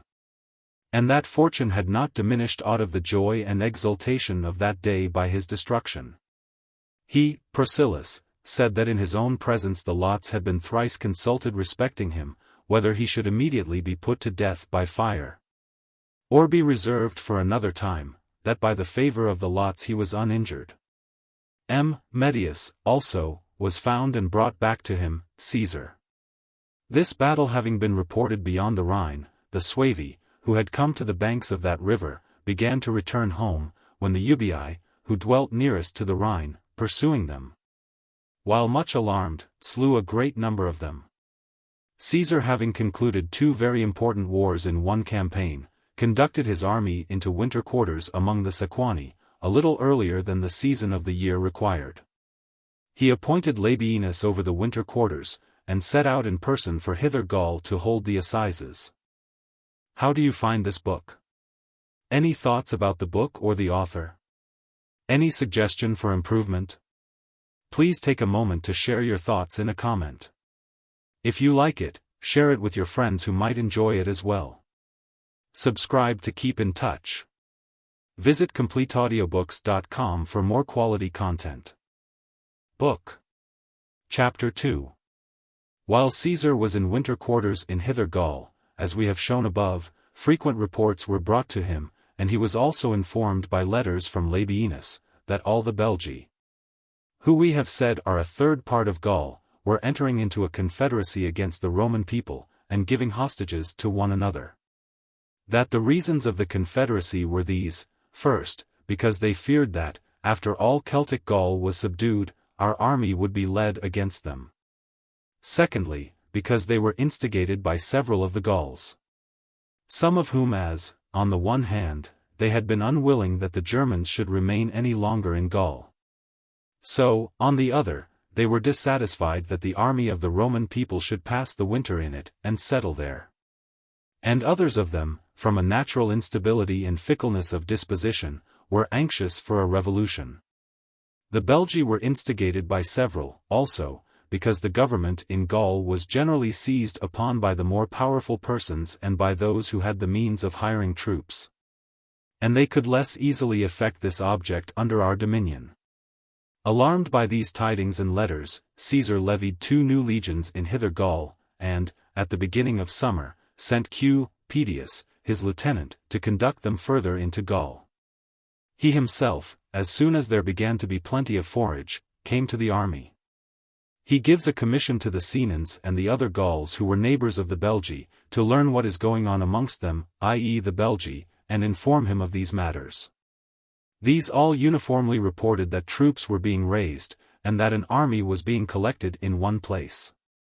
Then, indeed, he thought that he ought not to hesitate about proceeding towards them, and having provided supplies, moves his camp, and in about 15 days arrives at the territories of the Belgi. As he arrived there unexpectedly and sooner than anyone anticipated, the Remi, who are the nearest of the Belgi to Celtic Gaul, sent to him Iccius and Antibrogus, 2 of the principal persons of the state, as their ambassadors, to tell him that they surrendered themselves and all their possessions to the protection and disposal of the Roman people, and that they had neither combined with the rest of the Belgi, nor entered into any confederacy against the Roman people, and were prepared to give hostages, to obey his commands, to receive him into their towns, and to aid him with corn and other things. That all the rest of the Belgi were in arms, and that the Germans, who dwell on this side the Rhine, had joined themselves to them. And that so great was the infatuation of them all that they could not restrain even the Suessians, their own brethren and kinsmen, who enjoy the same rights, and the same laws, and who have one government and one magistracy in common with themselves, from uniting with them. When Caesar inquired of them what states were in arms, how powerful they were, and what they could do in war, he received the following information, that the greater part of the Belgi were sprung from the Germans, and that having crossed the Rhine at an early period, they had settled there, on account of the fertility of the country, and had driven out the Gauls who inhabited those regions. And that they were the only people who, in the memory of our fathers, when all Gaul was overrun, had prevented the Teutons and the Cimbri from entering their territories. The effect of which was that, from the recollection of those events, they assumed to themselves great authority and haughtiness in military matters. The Remi said that they had known accurately everything respecting their number, because, being united to them by neighborhood and by alliances, they had learnt what number each state had in the general council of the Belgi promised for that war. That the Bellavassi were the most powerful amongst them in valor, influence, and number of men. That these could muster 100,000 armed men, and had promised 60,000 picked men out of that number, and demanded for themselves the command of the whole war. That the Suessians were their nearest neighbors and possessed a very extensive and fertile country. That among them, even in our own memory, Divitiacus, the most powerful man of all Gaul, had been king, who had held the government of a great part of these regions, as well as of Britain. That their king at present was Galba, that the direction of the whole war was conferred by the consent of all upon him, on account of his integrity and prudence, that they had 12 towns. That they had promised 50,000 armed men, and that the Nervii, who are reckoned the most warlike among them, and are situated at a very great distance, had promised as many, the Atrebates, 15,000. The Ambiani, 10,000, the Morini, 25,000, the Menapii, 9,000, the Calidi, 10,000, the Velocasses and the Veromandui as many, the Aduatusi, 19,000. That the Condrusi, the Eburones, the Carasi, the Paimani, who are called by the common name of Germans, had promised, they thought, to the number of 40,000.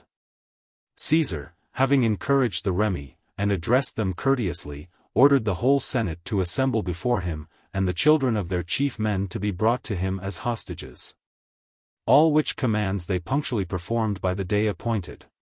He, addressing himself to Divitiacus the Aeduan, with great earnestness, points out how much it concerns the Republic and their common security, that the forces of the enemy should be divided, so that it might not be necessary to engage with so large a number at one time. He asserts that this might be effected if the Aedui would lead their forces into the territories of the Bellivaci, and begin to lay waste their country. With these instructions he dismissed him from his presence.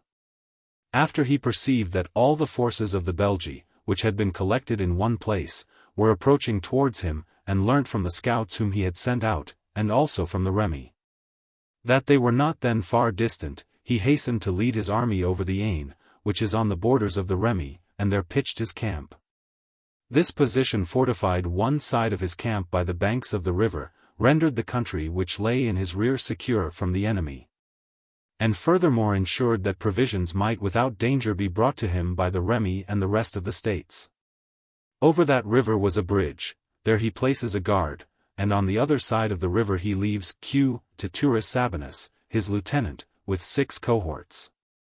He orders him to fortify a camp with a rampart 12 feet in height, and a trench 18 feet in breadth.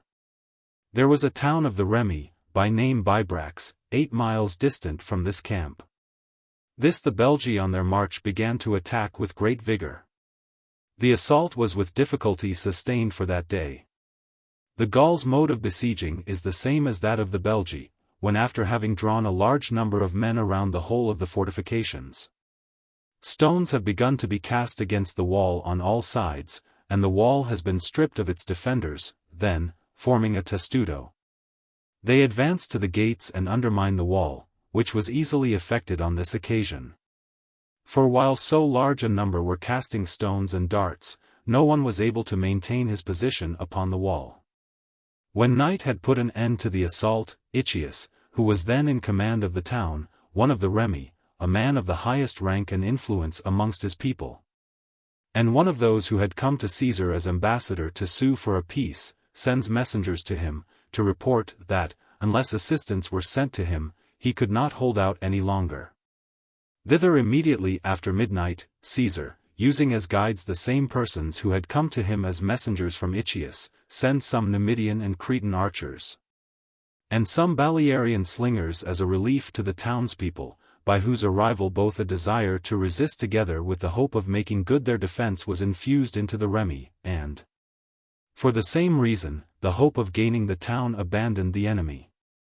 Therefore, after staying a short time before the town, and laying waste the country of the Remi, when all the villages and buildings which they could approach had been burnt, they hastened with all their forces to the camp of Caesar, and encamped within less than 2 miles of it. And their camp, as was indicated by the smoke and fires, extended more than 8 miles in breadth. Caesar at first determined to decline a battle, as well on account of the great number of the enemy as their distinguished reputation for valor, daily, however, in cavalry actions. He strove to ascertain by frequent trials what the enemy could effect by their prowess and what our men would dare.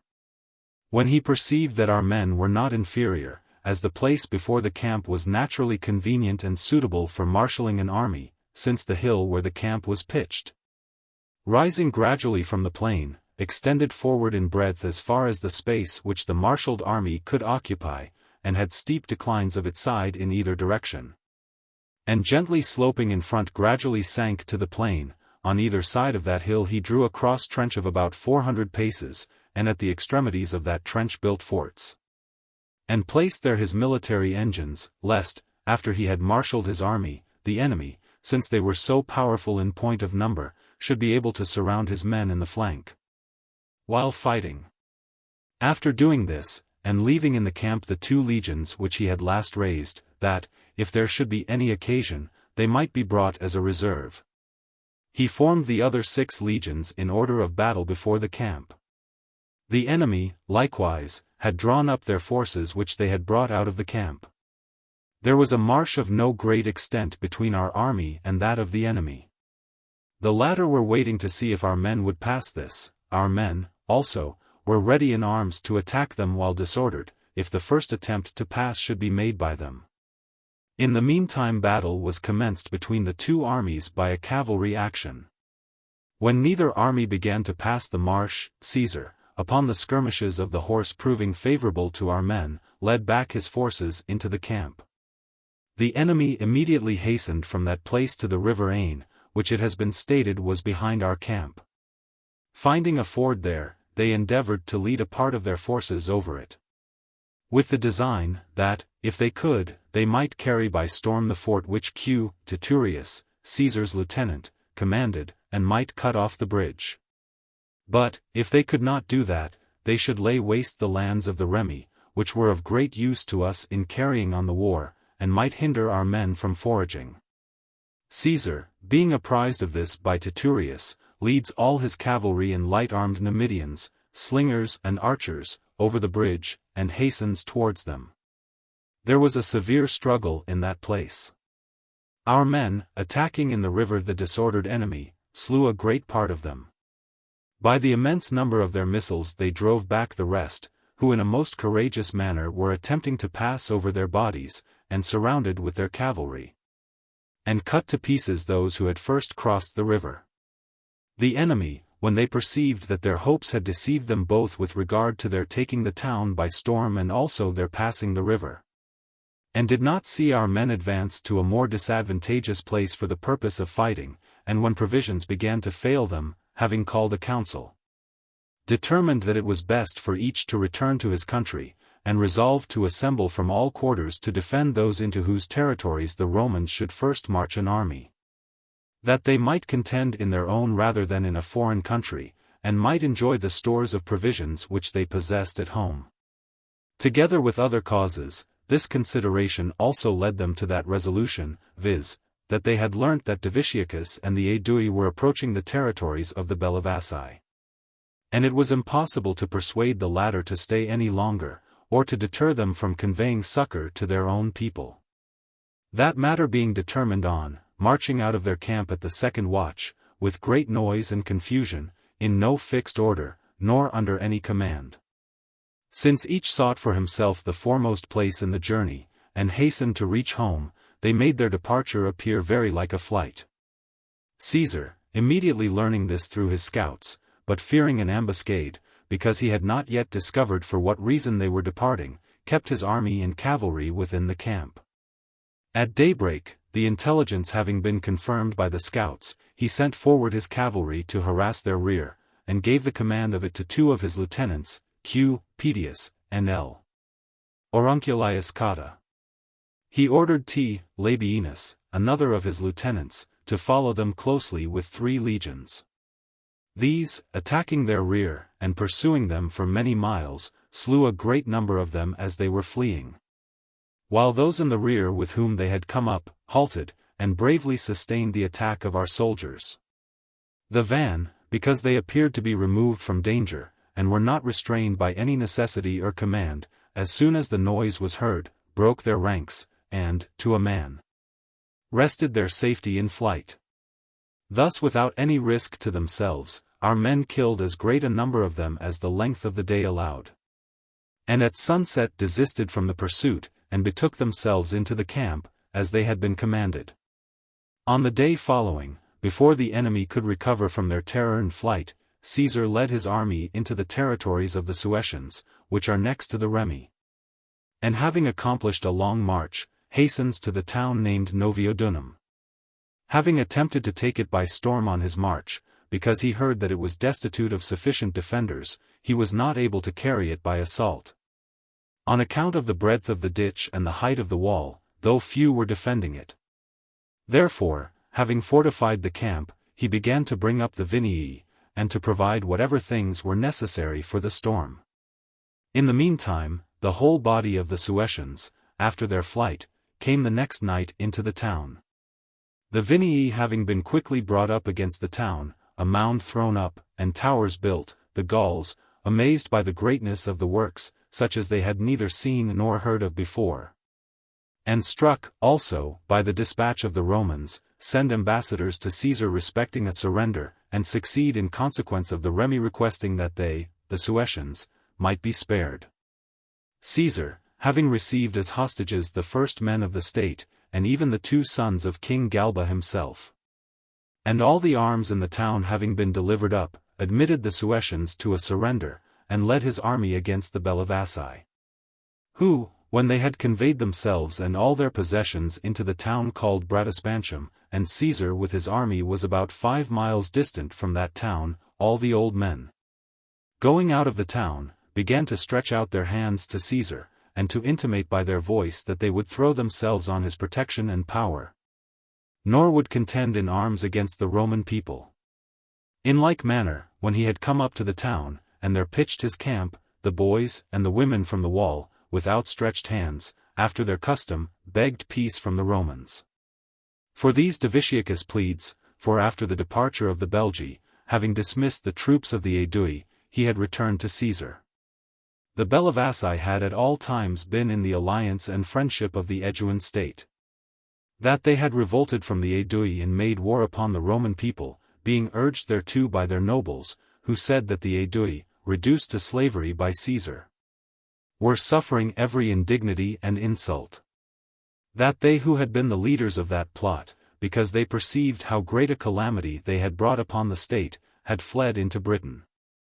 That not only the Bellivaci, but also the Aedui, entreated him to use his accustomed clemency and lenity towards them, the Bellivaci, which if he did, he would increase the influence of the Aedui among all the Belgi, by whose succor and resources they had been accustomed to support themselves whenever any wars occurred.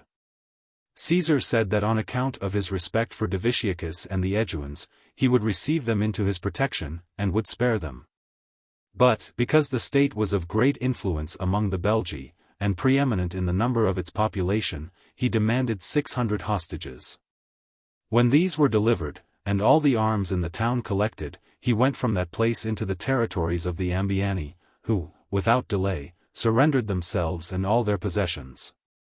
Upon their territories bordered the Nervii, concerning whose character and customs when Caesar inquired he received the following information, that there was no access for merchants to them, that they suffered no wine and other things tending to luxury to be imported, because they thought that by their use the mind is enervated and the courage impaired, that they were a savage people and of great bravery, that they upbraided and condemned the rest of the Belgi who had surrendered themselves to the Roman people and thrown aside their national courage, that they openly declared they would neither send ambassadors, nor accept any condition of peace.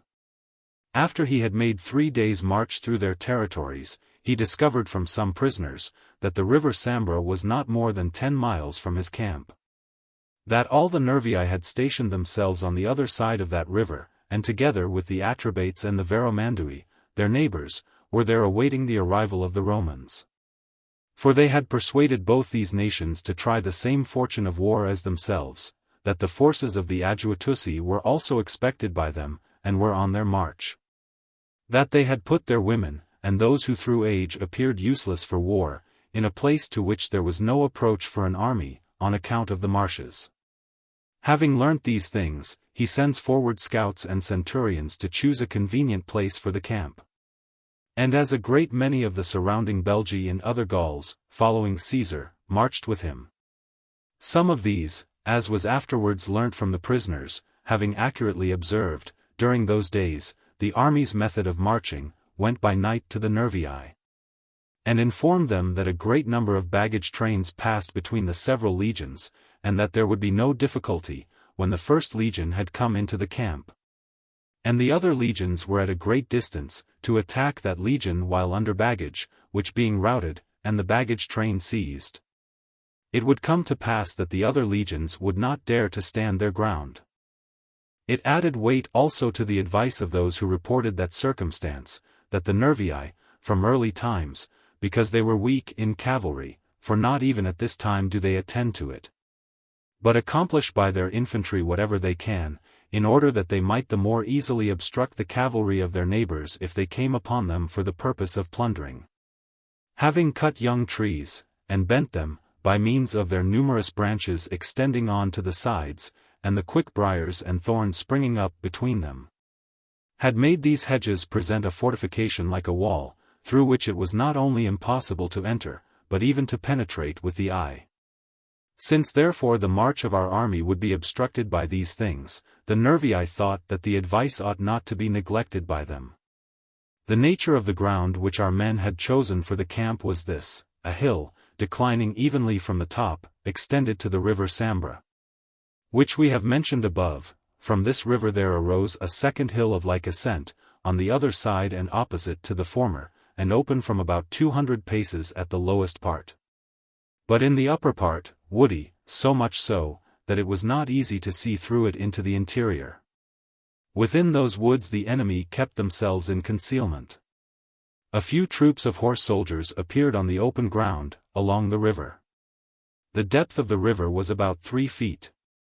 Caesar, having sent his cavalry on before, followed close after them with all his forces, but the plan and order of the march was different from that which the Belgi had reported to the Nervii.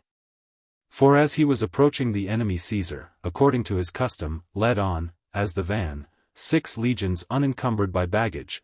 Behind them he had placed the baggage trains of the whole army. Then the 2 legions which had been last raised closed the rear, and were a guard for the baggage train. Our horse, with the slingers and archers, having passed the river, commenced action with the cavalry of the enemy, while they from time to time betook themselves into the woods to their companions, and again made an assault out of the wood upon our men, who did not dare to follow them in their retreat further than the limit to which the plain and open parts extended. In the meantime the 6 legions which had arrived first, having measured out the work, began to fortify the camp. When the first part of the baggage train of our army was seen by those who lay hid in the woods, which had been agreed on among them as the time for commencing action, as soon as they had arranged their line of battle and formed their ranks within the woods, and had encouraged one another, they rushed out suddenly with all their forces and made an attack upon our horse. The latter being easily routed and thrown into confusion, the Nervii ran down to the river with such incredible speed that they seemed to be in the woods, the river, and close upon us almost at the same time. And with the same speed they hastened up the hill to our camp and to those who were employed in the works. Caesar had everything to do at one time, the standard to be displayed, which was the sign when it was necessary to run to arms, the signal to be given by the trumpet, the soldiers to be called off from the works, those who had proceeded some distance for the purpose of seeking materials for the rampart, to be summoned, the order of battle to be formed, the soldiers to be encouraged, the watchword to be given. A great part of these arrangements was prevented by the shortness of time and the sudden approach and charge of the enemy. Under these difficulties 2 things proved of advantage. First, the skill and experience of the soldiers, because, having been trained by former engagements, they could suggest to themselves what ought to be done, as conveniently as receive information from others. And secondly, that Caesar had forbidden his several lieutenants to depart from the works and their respective legions, before the camp was fortified. These, on account of the near approach and the speed of the enemy, did not then wait for any command from Caesar, but of themselves executed whatever appeared proper. Caesar, having given the necessary orders, hastened to and fro into whatever quarter fortune carried him to animate the troops, and came to the 10th legion. Having encouraged the soldiers with no further speech than that they should keep up the remembrance of their wonted valor, and not be confused in mind, but valiantly sustain the assault of the enemy. As the latter were not farther from them than the distance to which a dart could be cast, he gave the signal for commencing battle. And having gone to another quarter for the purpose of encouraging the soldiers, he finds them fighting. Such was the shortness of the time, and so determined was the mind of the enemy on fighting, that time was wanting not only for affixing the military insignia, but even for putting on the helmets and drawing off the covers from the shields. To whatever part anyone by chance came from the works, in which he had been employed, and whatever standards he saw first, at these he stood, lest in seeking his own company he should lose the time for fighting. The army having been marshalled, rather as the nature of the ground and the declivity of the hill and the exigency of the time, than as the method and order of military matters required. Whilst the legions in the different places were withstanding the enemy, some in one quarter, some in another, and the view was obstructed by the very thick hedges intervening. As we have before remarked, neither could proper reserves be posted, nor could the necessary measures be taken in each part, nor could all the commands be issued by one person. Therefore, in such an unfavorable state of affairs, various events of fortune followed. The soldiers of the 9th and 10th legions, as they had been stationed on the left part of the army, casting their weapons, speedily drove the Atrebates, for that division had been opposed to them, who were breathless with running and fatigue, and worn out with wounds, from the higher ground into the river. And following them as they were endeavoring to pass it, slew with their swords a great part of them while impeded therein. They themselves did not hesitate to pass the river. And having advanced to a disadvantageous place, when the battle was renewed, they nevertheless again put to flight the enemy, who had returned and were opposing them.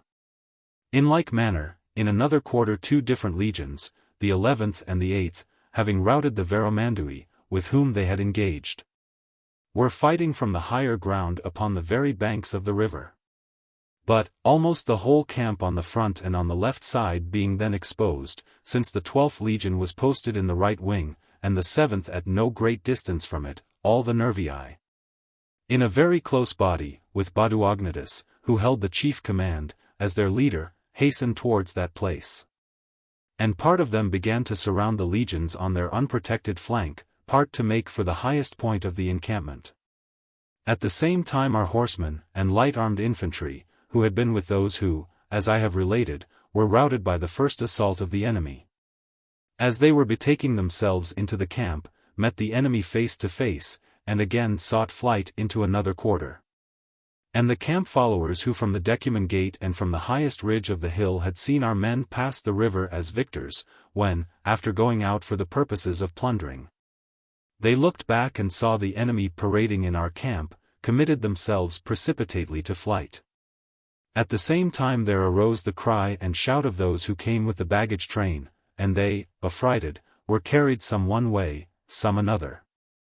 By all these circumstances the cavalry of the Treviri were much alarmed, whose reputation for courage is extraordinary among the Gauls, and who had come to Caesar, being sent by their state as auxiliaries, and, when they saw our camp filled with a large number of the enemy, the legions hard pressed and almost held surrounded, the camp retainers, horsemen, slingers, and Numidians fleeing on all sides divided and scattered, they, despairing of our affairs, hastened home, and related to their state that the Romans were routed and conquered, and that the enemy were in possession of their camp and baggage train. Caesar proceeded, after encouraging the 10th legion, to the right wing, where he perceived that his men were hard pressed, and that in consequence of the standards of the 12th legion being collected together in one place, the crowded soldiers were a hindrance to themselves in the fight. That all the centurions of the 4th cohort were slain, and the standard-bearer killed, the standard itself lost, almost all the centurions of the other cohorts either wounded or slain. And among them the chief centurion of the legion, P. Sextius Baculus, a very valiant man, who was so exhausted by many and severe wounds, that he was already unable to support himself. He likewise perceived that the rest were slackening their efforts, and that some, deserted by those in the rear, were retiring from the battle and avoiding the weapons. That the enemy on the other hand, though advancing from the lower ground, were not relaxing in front, and were at the same time pressing hard on both flanks. He also perceived that the affair was at a crisis, and that there was not any reserve which could be brought up.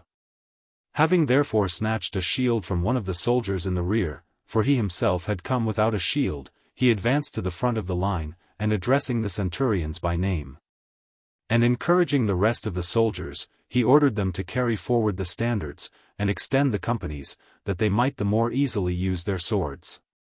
On his arrival, as hope was brought to the soldiers and their courage restored, whilst everyone for his own part, in the sight of his general, desired to exert his utmost energy, the impetuosity of the enemy was a little checked. Caesar, when he perceived that the 7th legion, which stood close by him, was also hard pressed by the enemy, directed the tribunes of the soldiers to effect a junction of the legions gradually, and make their charge upon the enemy with a double front. Which having been done, since they brought assistance the one to the other, nor feared lest their rear should be surrounded by the enemy, they began to stand their ground more boldly, and to fight more courageously. In the meantime, the soldiers of the 2 legions which had been in the rear of the army, as a guard for the baggage train, upon the battle being reported to them, quickened their pace, and were seen by the enemy on the top of the hill. And Titus Labienus, having gained possession of the camp of the enemy, and observed from the higher ground what was going on in our camp, sent the 10th legion as a relief to our men, who, when they had learnt from the flight of the horse and the sutlers in what position the affair was, and in how great danger the camp and the legion and the commander were involved, left undone nothing which tended to dispatch. By their arrival, so great a change of matters was made, that our men, even those who had fallen down exhausted with wounds, leant on their shields, and renewed the fight. Then the camp retainers, though unarmed, seeing the enemy completely dismayed, attacked them though armed. The horsemen too, that they might by their valor blot out the disgrace of their flight, thrust themselves before the legionary soldiers in all parts of the battle. But the enemy, even in the last hope of safety, displayed such great courage that when the foremost of them had fallen, the next stood upon them prostrate, and fought from their bodies. When these were overthrown, and their corpses heaped up together, those who survived cast their weapons against our men thence, as from a mound, and returned our darts which had fallen between the armies. So that it ought not to be concluded, that men of such great courage had injudiciously dared to pass a very broad river, ascend very high banks, and come up to a very disadvantageous place. Since their greatness of spirit had rendered these actions easy, although in themselves very difficult. This battle being ended, and the nation and name of the Nervii being almost reduced to annihilation, their old men, whom together with the boys and women we have stated to have been collected together in the fenny places and marshes, on this battle having been reported to them, since they were convinced that nothing was an obstacle to the conquerors, and nothing safe to the conquered, sent ambassadors to Caesar by the consent of all who remained, and surrendered themselves to him. And in recounting the calamity of their state, said that their senators were reduced from 600 to 3, that from 60,000 men they were reduced to scarcely 500 who could bear arms. Whom Caesar, that he might appear to use compassion towards the wretched and the suppliant, most carefully spared, and ordered them to enjoy their own territories and towns, and commanded their neighbors that they should restrain themselves and their dependents from offering injury or outrage to them. When the Adjutusi, of whom we have written above, were coming with all their forces to the assistance of the Nervii, upon this battle being reported to them, they returned home after they were on the march. Deserting all their towns and forts, they conveyed together all their possessions into one town, eminently fortified by nature. While this town had on all sides around it very high rocks and precipices, there was left on one side a gently ascending approach, of not more than 200 feet in width, which place they had fortified with a very lofty double wall. Besides, they had placed stones of great weight and sharpened stakes upon the walls. They were descended from the Cimbri and Teutons, who, when they were marching into our province and Italy, having deposited on this side the river Rhine such of their baggage trains as they could not drive or convey with them, left 6,000 of their men as a guard and defense for them. These having, after the destruction of their countrymen, been harassed for many years by their neighbors, while one time they waged war offensively, and at another resisted it when waged against them, concluded a peace with the consent of all, and chose this place as their settlement. And on the first arrival of our army they made frequent sallies from the town, and contended with our men in trifling skirmishes. Afterwards, when hemmed in by a rampart of 12 feet in height, and 15 miles in circuit, they kept themselves within the town. When, Vinii having been brought up and a mound raised, they observed that a tower also was being built at a distance, they at first began to mock the Romans from their wall, and to taunt them with the following speeches. For what purpose was so vast a machine constructed at so great a distance? With what hands, or with what strength did they, especially as they were men of such very small stature, for our shortness of stature, in comparison with the great size of their bodies, is generally a subject of much contempt to the men of Gaul, trust to place against their walls a tower of such great weight. But when they saw that it was being moved, and was approaching their walls, startled by the new and unaccustomed sight, they sent ambassadors to Caesar to treat about peace. Who spoke in the following manner, that they did not believe the Romans waged war without divine aid, since they were able to move forward machines of such a height with so great speed, and thus fight from close quarters, that they resigned themselves and all their possessions to Caesar's disposal, that they begged and earnestly entreated one thing, viz. That if perchance, agreeably to his clemency and humanity, which they had heard of from others, he should resolve that the Aduatuci were to be spared, he would not deprive them of their arms.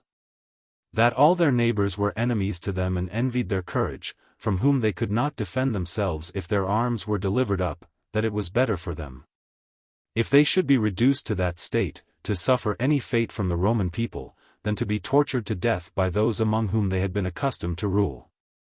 To these things Caesar replied, that he, in accordance with his custom, rather than owing to their desert, should spare the state, if they should surrender themselves before the battering ram should touch the wall. But that there was no condition of surrender, except upon their arms being delivered up. That he should do to them that which he had done in the case of the Nervii, and would command their neighbors not to offer any injury to those who had surrendered to the Roman people. The matter being reported to their countrymen, they said that they would execute his commands. Having cast a very large quantity of their arms from the wall into the trench which was before the town, so that the heaps of arms almost equaled the top of the wall and the rampart. And nevertheless having retained and concealed, as we afterwards discovered, about a third part in the town, the gates were opened, and they enjoyed peace for that day. Towards evening Caesar ordered the gates to be shut, and the soldiers to go out of the town, lest the townspeople should receive any injury from them by night. They, the Aduatuci, by a design before entered into, as we afterwards understood, because they believed that, as a surrender had been made, our men would dismiss their guards, or at least would keep watch less carefully, partly with those arms which they had retained and concealed, partly with shields made of bark or interwoven wickers, which they had hastily covered over with skins, as the shortness of time required, in the third watch, suddenly made a sally from the town with all their forces in that direction in which the ascent to our fortifications seemed the least difficult. The signal having been immediately given by fires, as Caesar had previously commanded, a rush was made thither, i.e. by the Roman soldiers, from the nearest fort. And the battle was fought by the enemy as vigorously as it ought to be fought by brave men, in the last hope of safety, in a disadvantageous place, and against those who were throwing their weapons from a rampart and from towers, since all hope of safety depended on their courage alone. About 4,000 of the men having been slain, the rest were forced back into the town. The day after, Caesar, after breaking open the gates, which there was no one then to defend, and sending in our soldiers, sold the whole spoil of that town. The number of 53,000 persons was reported to him by those who had bought them. At the same time he was informed by P. Crassus, whom he had sent with 1 legion against the Veneti, the Anelli, the Osismii, the Curiasolidi, the Sesuvii, the Aulursi, and the Redones, which are maritime states, and touch upon the Atlantic Ocean, that all these nations were brought under the dominion and power of the Roman people. These things being achieved, and all Gaul being subdued, so high an opinion of this war was spread among the barbarians, that ambassadors were sent to Caesar by those nations who dwelt beyond the Rhine, to promise that they would give hostages and execute his commands. Which embassies Caesar, because he was hastening into Italy and Illyricum, ordered to return to him at the beginning of the following summer. He himself, having led his legions into winter quarters among the Carnuts, the Andes, and the Turins, which states were close to those regions in which he had waged war, set out for Italy. And a thanksgiving of 15 days was decreed for those achievements, upon receiving Caesar's letter, an honor which before that time had been conferred on none. Book. Chapter 3. When Caesar was setting out for Italy, he sent Servius Galba with the 12th legion and part of the cavalry against the Nantuates, the Veragri, and Siduni, who extend from the territories of the Allobroges, and the Lake of Geneva, and the river Rhone to the top of the Alps. The reason for sending him was, that he desired that the pass along the Alps, through which the Roman merchants had been accustomed to travel with great danger, and under great imposts, should be opened. He permitted him, if he thought it necessary, to station the legion in these places, for the purpose of wintering. Galba having fought some successful battles, and stormed several of their forts, upon ambassadors being sent to him from all parts and hostages given and a peace concluded, determined to station 2 cohorts among the Nantuates, and to winter in person with the other cohorts of that legion in a village of the Veragri, which is called Octodurus. And this village being situated in a valley, with a small plain annexed to it, is bounded on all sides by very high mountains. As this village was divided into 2 parts by a river, he granted one part of it to the Gauls, and assigned the other, which had been left by them unoccupied, to the cohorts to winter in. He fortified this latter part with a rampart and a ditch. When several days had elapsed in winter quarters, and he had ordered corn to be brought in, he was suddenly informed by his scouts that all the people had gone off in the night from that part of the town which he had given up to the Gauls, and that the mountains which hung over it were occupied by a very large force of the Siduni and Veragri. It had happened for several reasons that the Gauls suddenly formed the design of renewing the war and cutting off that legion. First, because they despised a single legion, on account of its small number, and that not quite full, 2 cohorts having been detached, and several individuals being absent, who had been dispatched for the purpose of seeking provision. Then, likewise, because they thought that on account of the disadvantageous character of the situation, even their first attack could not be sustained by us when they would rush from the mountains into the valley, and discharge their weapons upon us. To this was added, that they were indignant that their children were torn from them under the title of hostages. And they were persuaded that the Romans designed to seize upon the summits of the Alps, and unite those parts to the neighboring province of Gaul, not only to secure the passes, but also as a constant possession.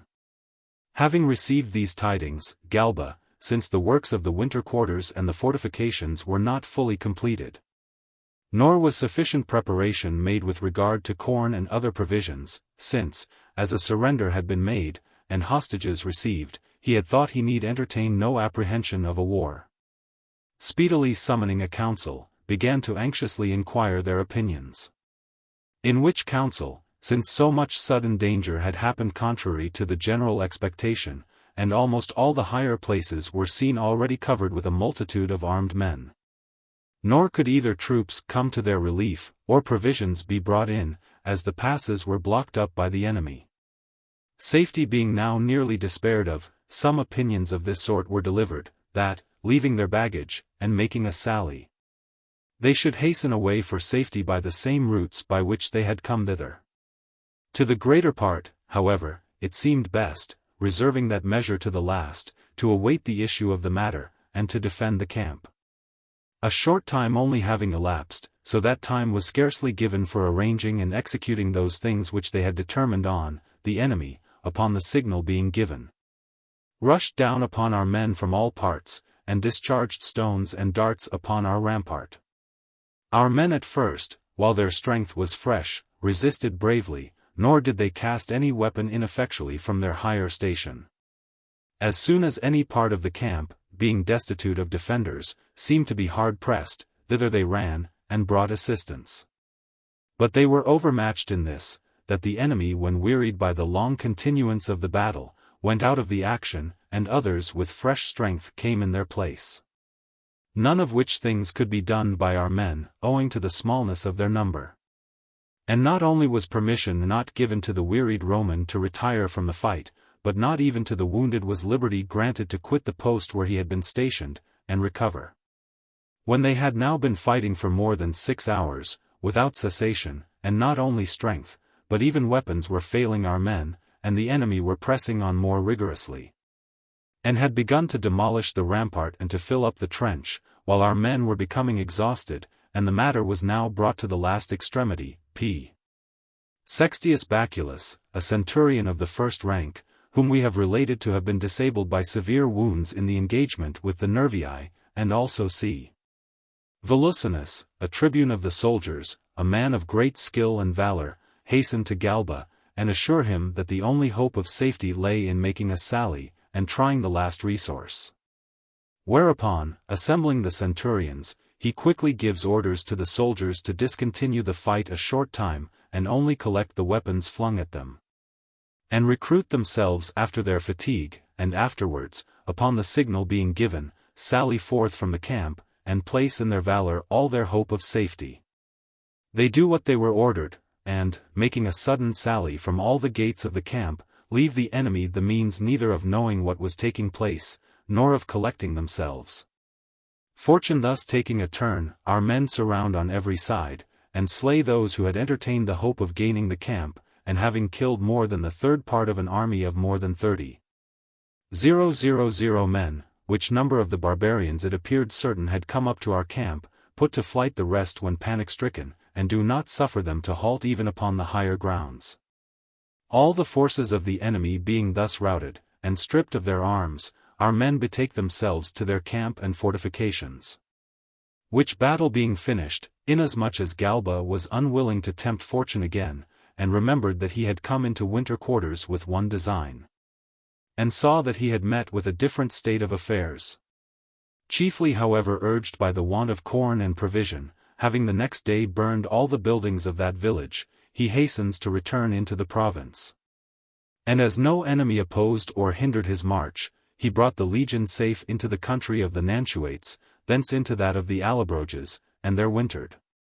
These things being achieved, while Caesar had every reason to suppose that Gaul was reduced to a state of tranquility, the Belgi being overcome, the Germans expelled, the Sidoni among the Alps defeated, and when he had, therefore, in the beginning of winter, set out for Illyricum, as he wished to visit those nations, and acquire a knowledge of their countries, a sudden war sprang up in Gaul. The occasion of that war was this: Crassus, a young man, had taken up his winter quarters with the 7th Legion among the Andes, who border upon the Atlantic Ocean. He, as there was a scarcity of corn in those parts, sent out some officers of cavalry and several military tribunes amongst the neighboring states, for the purpose of procuring corn and provision.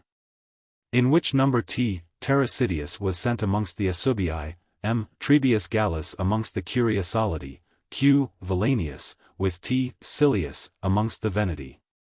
The influence of this state is by far the most considerable of any of the countries on the whole sea coast, because the Veneti both have a very great number of ships, with which they have been accustomed to sail to Britain, and thus excel the rest in their knowledge and experience of nautical affairs.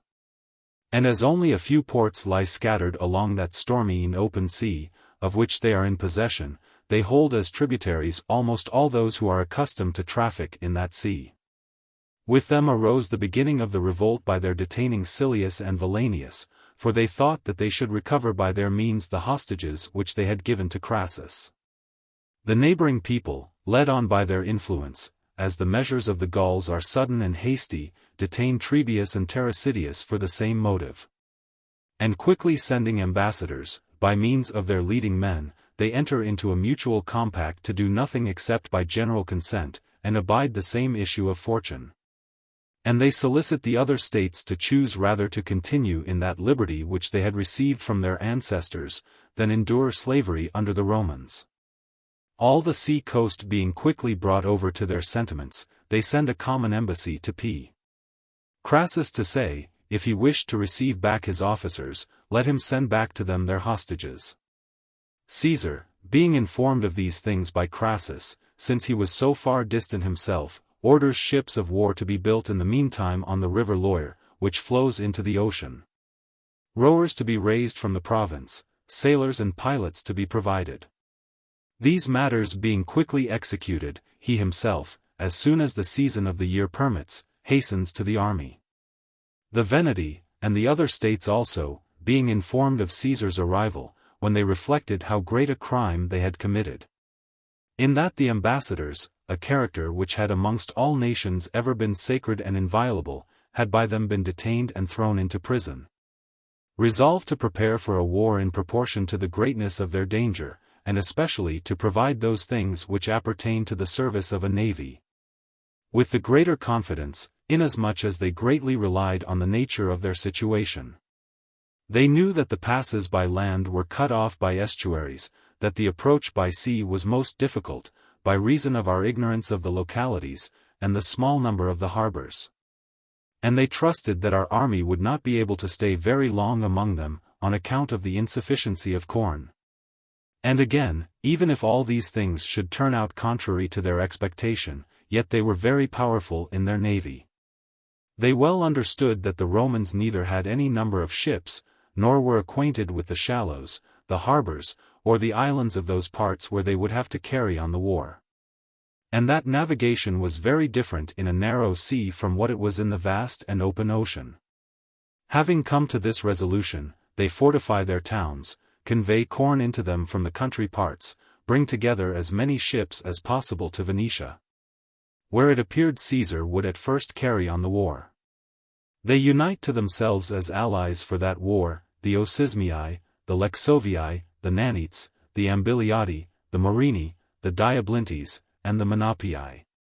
And send for auxiliaries from Britain, which is situated over against those regions. There were these difficulties which we have mentioned above, in carrying on the war, but many things, nevertheless, urged Caesar to that war. The open insult offered to the state in the detention of the Roman knights, the rebellion raised after surrendering, the revolt after hostages were given, the confederacy of so many states. But principally, lest if the conduct of this part was overlooked, the other nations should think that the same thing was permitted them. Wherefore, since he reflected that almost all the Gauls were fond of revolution, and easily and quickly excited to war, that all men likewise, by nature, love liberty and hate the condition of slavery, he thought he ought to divide and more widely distribute his army, before more states should join the confederation. He therefore sends T. Labienus, his lieutenant, with the cavalry to the Treviri, who are nearest to the river Rhine. He charges him to visit the Remi and the other Belgians, and to keep them in their allegiance and repel the Germans, who were said to have been summoned by the Belgi to their aid, if they attempted to cross the river by force in their ships. He orders P. Crassus to proceed into Aquitania with 12 legionary cohorts and a great number of the cavalry, lest auxiliaries should be sent into Gaul by these states, and such great nations be united. He sends Q. Titurius Sabinus, his lieutenant, with 3 legions, among the Anelli, the Curiasolidi, and the Lexovii, to take care that their forces should be kept separate from the rest. He appoints D. Brutus, a young man, over the fleet and those Gallic vessels which he had ordered to be furnished by the Pictons and the Santilli, and the other provinces which remained at peace, and commands him to proceed towards the Veneti, as soon as he could. He himself hastens thither with the land forces. The sites of their towns were generally such that, being placed on extreme points of land and on promontories, they neither had an approach by land when the tide had rushed in from the main ocean, which always happens twice in the space of 12 hours, nor by ships, because, upon the tide ebbing again, the ships were likely to be dashed upon the shoals. Thus, by either circumstance, was the storming of their towns rendered difficult. And if at any time perchance the Veneti, overpowered by the greatness of our works, the sea having been excluded by a mound and large dams, and the latter being made almost equal in height to the walls of the town, had begun to despair of their fortunes, bringing up a large number of ships, of which they had a very great quantity, they carried off all their property and betook themselves to the nearest towns. There they again defended themselves by the same advantages of situation. They did this the more easily during a great part of the summer, because our ships were kept back by storms, and the difficulty of sailing was very great in that vast and open sea, with its strong tides and its harbors far apart and exceedingly few in number. For their ships were built and equipped after this manner. The keels were somewhat flatter than those of our ships, whereby they could more easily encounter the shallows and the ebbing of the tide. The prows were raised very high, and in like manner the sterns were adapted to the force of the waves and storms which they were formed to sustain. The ships were built wholly of oak, and designed to endure any force and violence whatever. The benches, which were made of planks a foot in breadth, were fastened by iron spikes of the thickness of a man's thumb. The anchors were secured fast by iron chains instead of cables, and for sails they used skins and thin dressed leather. These were used either through their want of canvas and their ignorance of its application, or for this reason, which is more probable, that they thought that such storms of the ocean and such violent gales of wind could not be resisted by sails, nor ships of such great burden be conveniently enough managed by them. The encounter of our fleet with these ships was of such a nature that our fleet excelled in speed alone, and the plying of the oars. Other things, considering the nature of the place and the violence of the storms, were more suitable and better adapted on their side.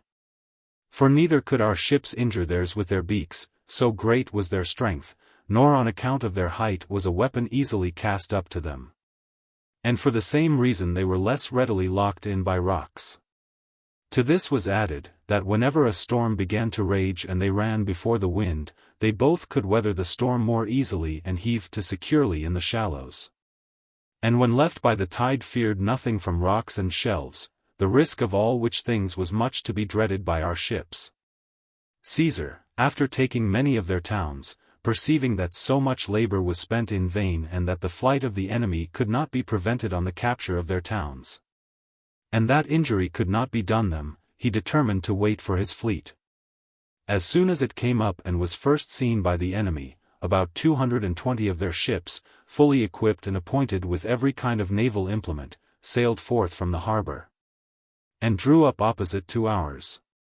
Nor did it appear clear to Brutus, who commanded the fleet, or to the tribunes of the soldiers and the centurions, to whom the several ships were assigned, what to do, or what system of tactics to adopt. For they knew that damage could not be done by their beaks, and that, although turrets were built on their decks, yet the height of the stems of the barbarian ships exceeded these, so that weapons could not be cast up from our lower position with sufficient effect, and those cast by the Gauls fell the more forcibly upon us. One thing provided by our men was of great service, viz. Sharp hooks inserted into and fastened upon poles, of a form not unlike the hooks used in attacking town walls. When the ropes which fastened the sail yards to the masts were caught by them and pulled, and our vessel vigorously impelled with the oars, the ropes, were severed. And when they were cut away, the yards necessarily fell down. So that as all the hope of the Gallic vessels depended on their sails and rigging, upon these being cut away, the entire management of the ships was taken from them at the same time. The rest of the contest depended on courage, in which our men decidedly had the advantage, and the more so because the whole action was carried on in the sight of Caesar and the entire army. So that no act, a little more valiant than ordinary, could pass unobserved, for all the hills and higher grounds, from which there was a near prospect of the sea, were occupied by our army. The sailyards of the enemy, as we have said, being brought down, although 2 and in some cases 3 ships of theirs surrounded each one of ours. The soldiers strove with the greatest energy to board the ships of the enemy.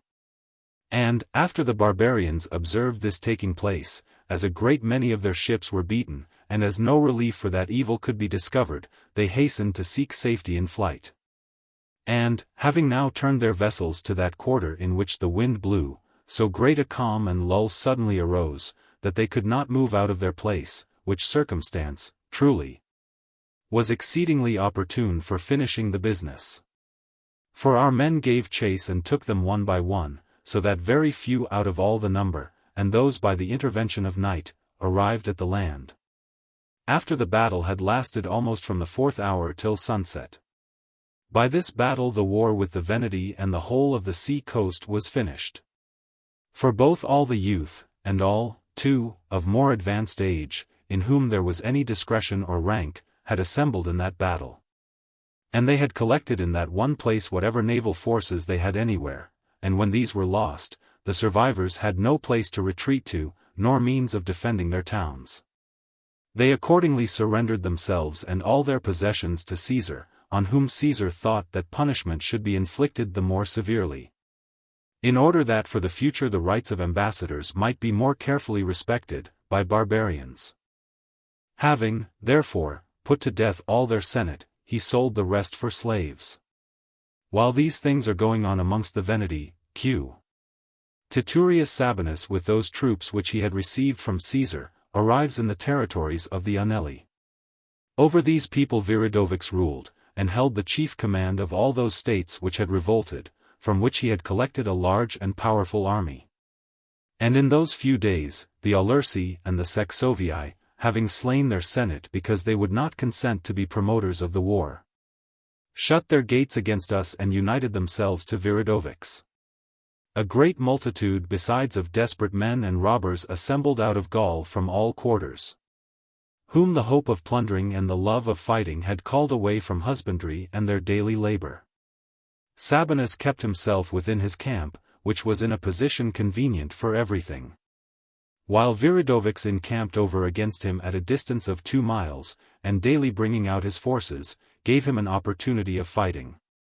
So that Sabinus had now not only come into contempt with the enemy, but also was somewhat taunted by the speeches of our soldiers, and furnished so great a suspicion of his cowardice that the enemy presumed to approach even to the very rampart of our camp. He adopted this conduct for the following reason, because he did not think that a lieutenant ought to engage in battle with so great a force, especially while he who held the chief command was absent, except on advantageous ground or some favorable circumstance presented itself. After having established this suspicion of his cowardice, he selected a certain suitable and crafty Gaul, who was one of those whom he had with him as auxiliaries. He induces him by great gifts and promises to go over to the enemy, and informs him of what he wished to be done. Who, when he arrives amongst them as a deserter, lays before them the fears of the Romans, and informs them by what difficulties Caesar himself was harassed, and that the matter was not far removed from this, that Sabinus would the next night privately draw off his army out of the camp and set forth to Caesar, for the purpose of carrying him assistance. Which, when they heard, they all cry out together that an opportunity of successfully conducting their enterprise ought not to be thrown away, that they ought to go to the Roman camp. Many things persuaded the Gauls to this measure: the delay of Sabinus during the previous days, the positive assertion of the pretended deserter, want of provisions, for a supply of which they had not taken the requisite precautions, the hope springing from the Venetic War, and also because in most cases men willingly believe what they wish. Influenced by these things, they do not discharge Viridovix and the other leaders from the council, before they gained permission from them to take up arms and hasten to our camp. Which being granted, rejoicing as if victory were fully certain, they collected faggots and brushwood, with which to fill up the Roman trenches, and hastened to the camp. The situation of the camp was a rising ground, gently sloping from the bottom for about a mile. Thither they proceeded with great speed, in order that as little time as possible might be given to the Romans to collect and arm themselves, and arrived quite out of breath. Sabinus, having encouraged his men, gives them the signal, which they earnestly desired. While the enemy were encumbered by reason of the burdens which they were carrying, he orders a sally to be suddenly made from 2 gates of the camp. It happened, by the advantage of situation, by the unskilfulness and the fatigue of the enemy, by the valor of our soldiers, and their experience in former battles, that they could not stand one attack of our men, and immediately turned their backs. And our men with full vigor followed them while disordered, and slew a great number of them, the horse pursuing the rest, left but few, who escaped by flight. Thus at the same time, Sabinus was informed of the naval battle and Caesar of victory gained by Sabinus. And all the states immediately surrendered themselves to Titurius, for as the temper of the Gauls is impetuous and ready to undertake wars, so their mind is weak, and by no means resolute in enduring calamities. About the same time, P. Crassus, when he had arrived in Aquitania, which, as has been before said, both from its extent of territory and the great number of its people, is to be reckoned a third part of Gaul, understanding that he was to wage war in these parts, where a few years before L. Valerius Praeconinus, the lieutenant, had been killed, and his army routed, and from which L. Manilius, the proconsul, had fled with the loss of his baggage, he perceived that no ordinary care must be used by him. Wherefore, having provided corn, procured auxiliaries and cavalry, and having summoned by name many valiant men from Tolosa, Carcaso, and Narbo, which are the states of the province of Gaul, that border on these regions, Aquitania, he led his army into the territories of the Sociates. On his arrival being known, the Sociates having brought together great forces and much cavalry, in which their strength principally lay, and assailing our army on the march, engaged first in a cavalry action, then when their cavalry was routed, and our men pursuing, they suddenly display their infantry forces, which they had placed in ambuscade in a valley. These attacked our men while disordered, and renewed the fight. The battle was long and vigorously contested, since the Sociates, relying on their former victories, imagined that the safety of the whole of Aquitania rested on their valor. And our men, on the other hand, desired it might be seen what they could accomplish without their general and without the other legions, under a very young commander. At length the enemy, worn out with wounds, began to turn their backs, and a great number of them being slain, Crassus began to besiege the principal town of the Sociates on his march. Upon their valiantly resisting, he raised Vinii and turrets. They at one time attempting a sally, at another forming mines to our rampart and Vinii, at which the Aquitani are eminently skilled, because in many places amongst them there are copper mines. When they perceived that nothing could be gained by these operations through the perseverance of our men, they send ambassadors to Crassus, and entreat him to admit them to a surrender. Having obtained it, they, being ordered to deliver up their arms, comply. And while the attention of our men is engaged in that matter, in another parted Cantuanus, who held the chief command, with 600 devoted followers, whom they call Soldurii, the conditions of whose association are these, that they enjoy all the conveniences of life with those to whose friendship they have devoted themselves, if anything calamitous happen to them. Either they endure the same destiny together with them, or commit suicide, nor hitherto, in the memory of men, has there been found anyone who, upon his being slain to whose friendship he had devoted himself, refused to die. At Cantuanus, I say, endeavoring to make a sally with these, when our soldiers had rushed together to arms, upon a shout being raised at that part of the fortification, and a fierce battle had been fought there, was driven back into the town, yet he obtained from Crassus the indulgence that he should enjoy the same terms of surrender as the other inhabitants. Crassus, having received their arms and hostages, marched into the territories of the Vocates and the Tarasates. But then, the barbarians being alarmed, because they had heard that a town fortified by the nature of the place and by art had been taken by us in a few days after our arrival there, began to send ambassadors into all quarters, to combine, to give hostages one to another, to raise troops.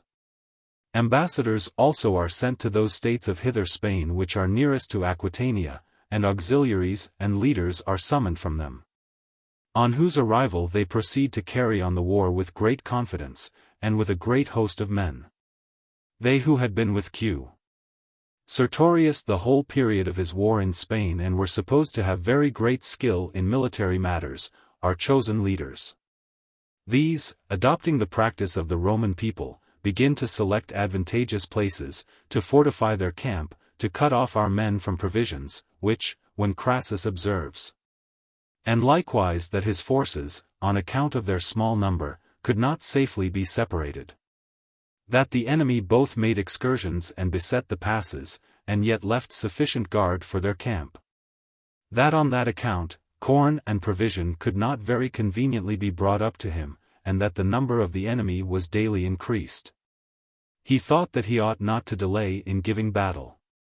This matter being brought to a council, when he discovered that all thought the same thing, he appointed the next day for the fight.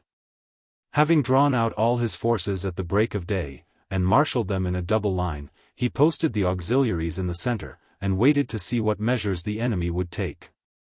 They, although on account of their great number and their ancient renown in war, and the small number of our men, they supposed they might safely fight, nevertheless considered it safer to gain the victory without any wound, by besetting the passes and cutting off the provisions, and if the Romans, on account of the want of corn, should begin to retreat, they intended to attack them while encumbered in their march and depressed in spirit as being assailed while under baggage. This measure being approved of by the leaders and the forces of the Romans drawn out, the enemy still kept themselves in their camp. Crassus having remarked this circumstance, since the enemy, intimidated by their own delay, and by the reputation 15 had rendered our soldiers more eager for fighting. And the remarks of all were heard declaring that no longer ought delay to be made in going to the camp. After encouraging his men, he marches to the camp of the enemy, to the great gratification of his own troops. There, while some were filling up the ditch, and others, by throwing a large number of darts, were driving the defenders from the rampart and fortifications, and the auxiliaries, on whom Crassus did not much rely in the battle, by supplying stones and weapons to the soldiers, and by conveying turf to the mound, presented the appearance and character of men engaged in fighting. While also the enemy were fighting resolutely and boldly, and their weapons, discharged from their higher position, fell with great effect. The horse, having gone round the camp of the enemy, reported to Crassus that the camp was not fortified with equal care on the side of the Decuman gate, and had an easy approach.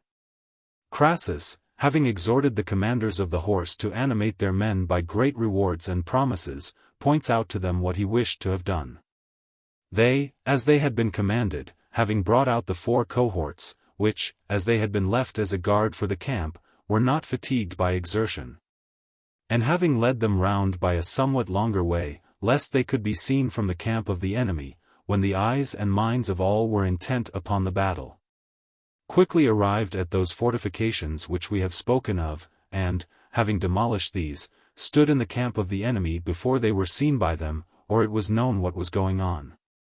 And then, a shout being heard in that quarter, our men, their strength having been recruited, which usually occurs on the hope of victory, began to fight more vigorously. The enemy, surrounded on all sides, and all their affairs being despaired of, made great attempts to cast themselves down over the ramparts and to seek safety in flight. These the cavalry pursued over the very open plains, and after leaving scarcely a 4th part out of the number of 50,000, which it was certain had assembled out of Aquitania and from the Cantabri, returned late at night to the camp. Having heard of this battle, the greatest part of Aquitania surrendered itself to Crassus, and of its own accord sent hostages, in which number were the Tarbelli, the Bigariones, the Bresciani, the Vaucasates, the Tarasates, the Elurates, the Garites, the Aussi, the Garumni, the Sibusates, the Caucasates. A few and those most remote nations, relying on the time of the year, because winter was at hand, neglected to do this. About the same time Caesar, although the summer was nearly past, yet since, all Gaul being reduced, the Morini and the Menapii alone remained in arms, and had never sent ambassadors to him to make a treaty of peace, speedily led his army thither, thinking that that war might soon be terminated. They resolved to conduct the war on a very different method from the rest of the Gauls. For as they perceived that the greatest nations of Gaul who had engaged in war, had been routed and overcome, and as they possessed continuous ranges of forests and morasses, they removed themselves and all their property thither. When Caesar had arrived at the opening of these forests, and had begun to fortify his camp, and no enemy was in the meantime seen, while our men were dispersed on their respective duties, they suddenly rushed out from all parts of the forest, and made an attack on our men. The latter quickly took up arms and drove them back again to their forests, and having killed a great many, lost a few of their own men while pursuing them too far through those intricate places. During the remaining days after this, Caesar began to cut down the forests, and that no attack might be made on the flank of the soldiers, while unarmed and not foreseeing it, he placed together, opposite to the enemy, all that timber which was cut down, and piled it up as a rampart on either flank. When a great space had been, with incredible speed, cleared in a few days, when the cattle of the enemy and the rear of their baggage train were already seized by our men, and they themselves were seeking for the thickest parts of the forests, storms of such a kind came on that the work was necessarily suspended, and, through the continuance of the rains, the soldiers could not any longer remain in their tents. Therefore, having laid waste all their country, and having burnt their villages and houses, Caesar led back his army and stationed them in winter quarters among the Aulursi and Lexovii. and the other states which had made war upon him last. Book. Chapter 4. The following winter, this was the year in which C.N. Pompey and M. Crassus were consuls, those Germans called the Usipetes, and likewise the Tencteri, with a great number of men, crossed the Rhine. Not far from the place at which that river discharges itself into the sea. The motive for crossing that river was that, having been for several years harassed by the Suevi, they were constantly engaged in war, and hindered from the pursuits of agriculture. The nation of the Suevi is by far the largest and the most warlike nation of all the Germans. They are said to possess 100 cantons, from each of which they yearly send from their territories for the purpose of war 1,000 armed men, the others who remain at home maintain both themselves and those engaged in the expedition. The latter again, in their turn, are in arms the year after, the former remain at home. Thus neither husbandry nor the art and practice of war are neglected. But among them there exists no private and separate land, nor are they permitted to remain more than 1 year in one place for the purpose of residence.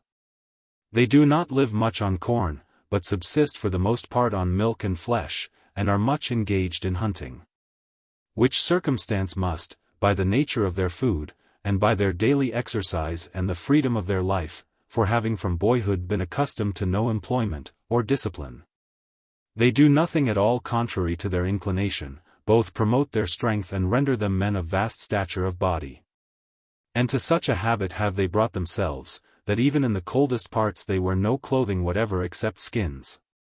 By reason of the scantiness of which a great portion of their body is bare, and besides they bathe in open rivers.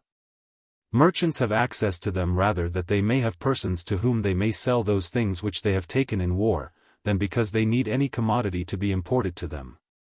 Moreover, even as to laboring cattle, in which the Gauls take the greatest pleasure, and which they procure at a great price, the Germans do not employ such as are imported, but those poor and ill-shaped animals which belong to their country. These, however, they render capable of the greatest labor by daily exercise.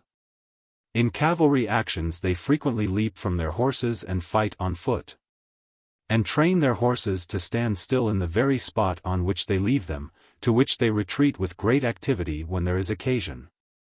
Nor, according to their practice, is anything regarded as more unseemly, or more unmanly, than to use housings. Accordingly, they have the courage, though they be themselves but few, to advance against any number whatever of horse mounted with housings. They on no account permit wine to be imported to them, because they consider that men degenerate in their powers of enduring fatigue, and are rendered effeminate by that commodity. They esteem it their greatest praise as a nation that the lands about their territories lie unoccupied to a very great extent, inasmuch as they think that by this circumstance is indicated that a great number of nations cannot withstand their power. And thus on one side of the Suevi the lands are said to lie desolate for about 600 miles. On the other side they border on the Ubii, whose state was large and flourishing, considering the condition of the Germans, and who are somewhat more refined than those of the same race and the rest of the Germans, and that because they border on the Rhine, and are much resorted to by merchants, and are accustomed to the manners of the Gauls, by reason of their proximity to them.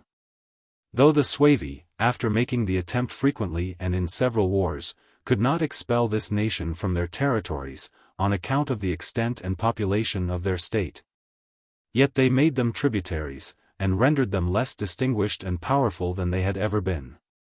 In the same condition were the Usipetes and the Tencteri, whom we have mentioned above, who for many years resisted the power of the Suevi, but being at last driven from their possessions, and having wandered through many parts of Germany, came to the Rhine, to districts which the Menapii inhabited, and where they had lands, houses, and villages on either side of the river.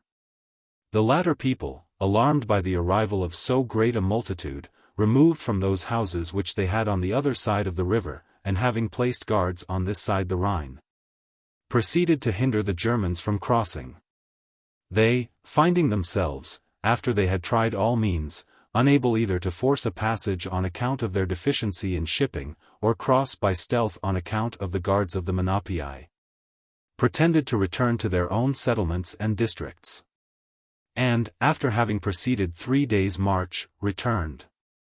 And their cavalry having performed the whole of this journey in one night, cut off the Menapii, who were ignorant of, and did not expect their approach, and who, having moreover been informed of the departure of the Germans by their scouts, had without apprehension returned to their villages beyond the Rhine.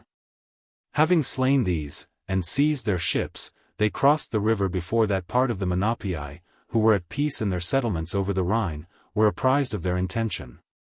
And seizing all their houses, maintained themselves upon their provisions during the rest of the winter. Caesar, when informed of these matters, fearing the fickle disposition of the Gauls, who are easily prompted to take up resolutions, and much addicted to change, considered that nothing was to be entrusted to them. For it is the custom of that people to compel travelers to stop, even against their inclination, and inquire what they may have heard, or may know, respecting any matter. And in towns the common people throng around merchants and force them to state from what countries they come, and what affairs they know of there. They often engage in resolutions concerning the most important matters, induced by these reports and stories alone, of which they must necessarily instantly repent, since they yield to mere unauthorized reports, and since most people give to their questions answers framed agreeably to their wishes. Caesar, being aware of their custom, in order that he might not encounter a more formidable war, sets forward to the army earlier in the year than he was accustomed to do. When he had arrived there, he discovered that those things, which he had suspected would occur, had taken place. That embassies had been sent to the Germans by some of the states, and that they had been entreated to leave the Rhine, and had been promised that all things which they desired should be provided by the Gauls. Allured by this hope, the Germans were then making excursions to greater distances, and had advanced to the territories of the Eburones and the Condrusi, who are under the protection of the Treviri. After summoning the chiefs of Gaul, Caesar thought proper to pretend ignorance of the things which he had discovered. And having conciliated and confirmed their minds, and ordered some cavalry to be raised, resolved to make war against the Germans. Having provided corn and selected his cavalry, he began to direct his march towards those parts in which he heard the Germans were. When he was distant from them only a few days' march, ambassadors come to him from their state, whose speech was as follows, that the Germans neither make war upon the Roman people first, nor do they decline, if they are provoked, to engage with them in arms. For that this was the custom of the Germans handed down to them from their forefathers, to resist whatsoever people make war upon them and not to avert it by entreaty. This, however, they confessed, that they had come hither reluctantly, having been expelled from their country. If the Romans were disposed to accept their friendship, they might be serviceable allies to them, and let them either assign them lands, or permit them to retain those which they had acquired by their arms. That they are inferior to the Suevi alone, to whom not even the immortal gods can show themselves equal, that there was none at all besides on earth whom they could not conquer. To these remarks Caesar replied in such terms as he thought proper, but the conclusion of his speech was, that he could make no alliance with them, if they continued in Gaul. That it was not probable that they who were not able to defend their own territories, should get possession of those of others, nor were there any lands lying waste in Gaul which could be given away, especially to so great a number of men, without doing wrong to others. But they might, if they were desirous, settle in the territories of the Ubii, whose ambassadors were then with him, and were complaining of the aggressions of the Suevi, and requesting assistance from him, and that he would obtain this request from them. The ambassadors said that they would report these things to their countrymen, and, after having deliberated on the matter, would return to Caesar after the 3rd day. They begged that he would not in the meantime advance his camp nearer to them. Caesar said that he could not grant them even that, for he had learned that they had sent a great part of their cavalry over the Meuse to the Ambiguity, some days before, for the purpose of plundering and procuring forage. He supposed that they were then waiting for these horse, and that the delay was caused on this account. The Meuse rises from Mount Lavache, which is in the territories of the Lingones, and, having received a branch of the Rhine, which is called the Val, forms the island of the Batavi, and not more than 80 miles from it falls into the ocean. But the Rhine takes its course among the Lepontii, who inhabit the Alps, and is carried with a rapid current for a long distance through the territories of the Saranates, Helvetii, Sequani, Mediomatricii, Trebusii, and Trevirii, and when it approaches the ocean, divides into several branches. And, having formed many and extensive islands, a great part of which are inhabited by savage and barbarous nations, of whom there are some who are supposed to live on fish and the eggs of seafowl, flows into the ocean by several mouths. When Caesar was not more than 12 miles distant from the enemy, the ambassadors returned to him, as had been arranged, who meeting him on the march, earnestly entreated him not to advance any farther. When they could not obtain this, they begged him to send on a dispatch to those who had marched in advance of the main army, and forbid them to engage, and grant them permission to send ambassadors to the Ubii, and if the princes and senate of the latter would give them security by oath. They assured Caesar that they would accept such conditions as might be proposed by him, and requested that he would give them the space of 3 days for negotiating these affairs. Caesar thought that these things tended to the selfsame point, as their other proposal. Namely that, in consequence of a delay of 3 days intervening, their horse which were at a distance might return. However, he said, that he would not that day advance farther than 4 miles for the purpose of procuring water. He ordered that they should assemble at that place in as large a number as possible the following day, that he might inquire into their demands. In the meantime he sends messengers to the officers who had marched in advance with all the cavalry to order them not to provoke the enemy to an engagement, and if they themselves were assailed, to sustain the attack until he came up with the army. But the enemy, as soon as they saw our horse, the number of which was 5,000, whereas they themselves had not more than 800 horse, because those which had gone over the Meuse for the purpose of foraging had not returned, while our men had no apprehensions, because their ambassadors had gone away from Caesar a little before, and that day had been requested by them as a period of truce, made an onset on our men, and soon threw them into disorder. When our men, in their turn, made a stand, they, according to their practice, leaped from their horses to their feet, and stabbing our horses in the belly and overthrowing a great many of our men, put the rest to flight, and drove them forward so much alarmed that they did not desist from their retreat till they had come in sight of our army. In that encounter 74 of our horse were slain, among them, Piso, an Aquitanian, a most valiant man, and descended from a very illustrious family, whose grandfather had held the sovereignty of his state, and had been styled friend by our senate. He, while he was endeavoring to render assistance to his brother who was surrounded by the enemy, and whom he rescued from danger, was himself thrown from his horse, which was wounded under him, but still opposed his antagonists with the greatest intrepidity, as long as he was able to maintain the conflict. When at length he fell, surrounded on all sides and after receiving many wounds, and his brother, who had then retired from the fight, observed it from a distance, he spurred on his horse, threw himself upon the enemy, and was killed. After this engagement, Caesar considered that neither ought ambassadors to be received to audience, nor conditions be accepted by him from those who, after having sued for peace by way of stratagem and treachery, had made war without provocation. And to wait till the enemy's forces were augmented and their cavalry had returned, he concluded, would be the greatest madness. And knowing the fickleness of the Gauls, he felt how much influence the enemy had already acquired among them by this one skirmish. He therefore deemed that no time for concerting measures ought to be afforded them.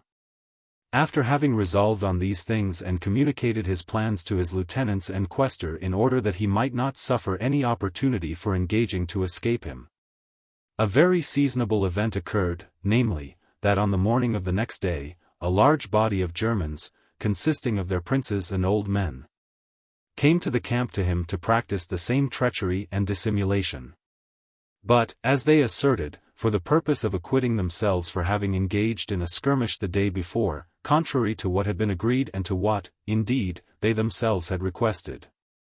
And also if they could by any means obtain a truce by deceiving him. Caesar, rejoicing that they had fallen into his power, ordered them to be detained. He then drew all his forces out of the camp, and commanded the cavalry, because he thought they were intimidated by the late skirmish, to follow in the rear.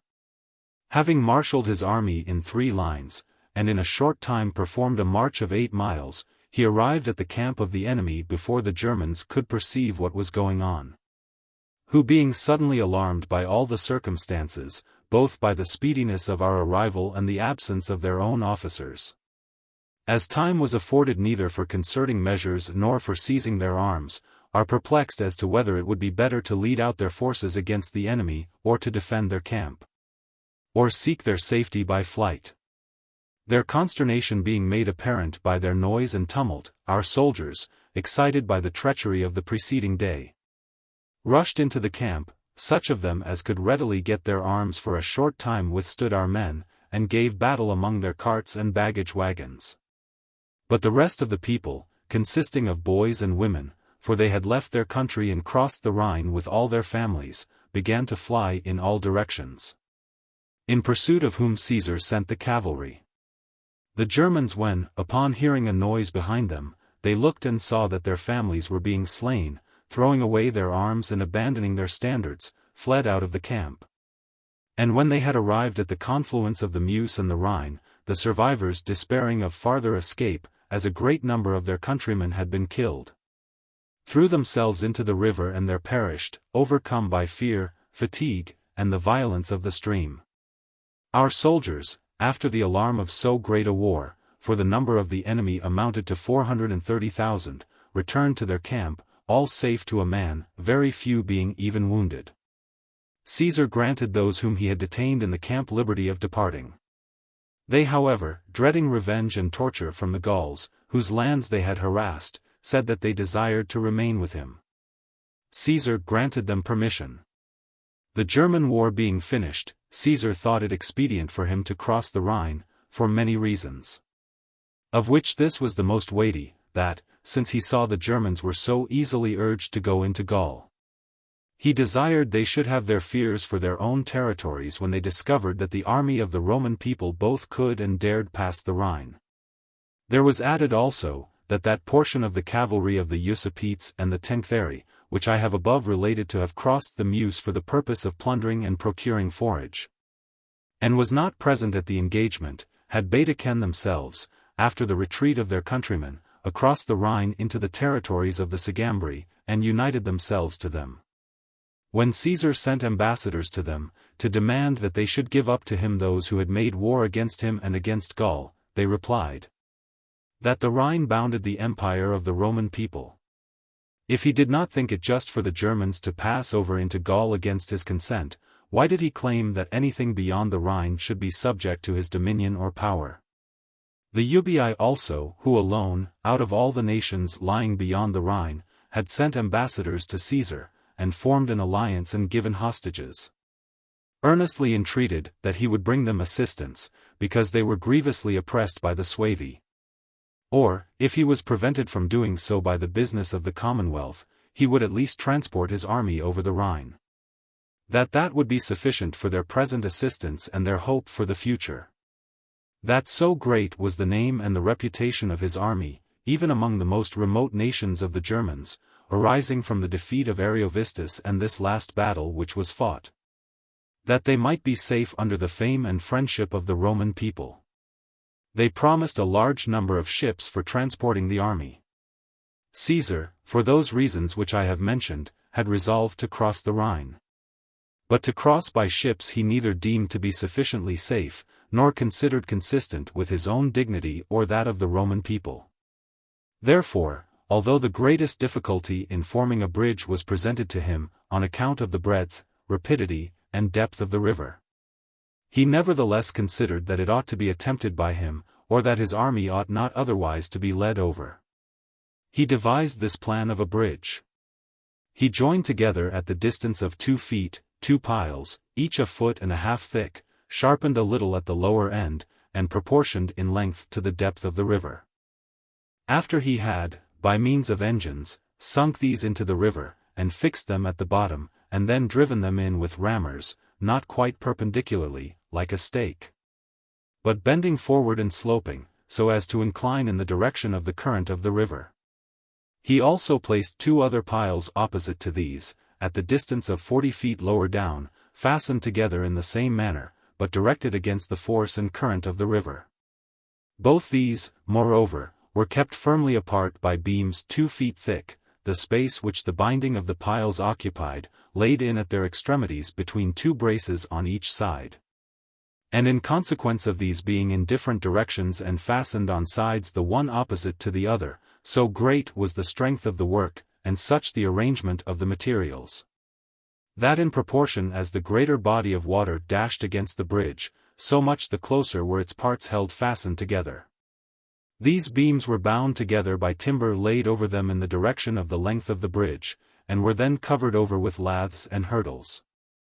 And in addition to this, piles were driven into the water obliquely, at the lower side of the bridge, and these serving as buttresses, and being connected with every portion of the work, sustained the force of the stream, and there were others also above the bridge, at a moderate distance, that if trunks of trees or vessels were floated down the river by the barbarians for the purpose of destroying the work, the violence of such things might be diminished by these defenses, and might not injure the bridge.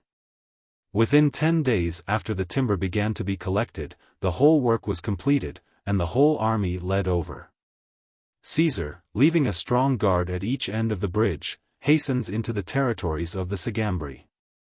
In the meantime ambassadors from several nations come to him, whom, on their suing for peace and alliance, he answers in a courteous manner, and orders hostages to be brought to him.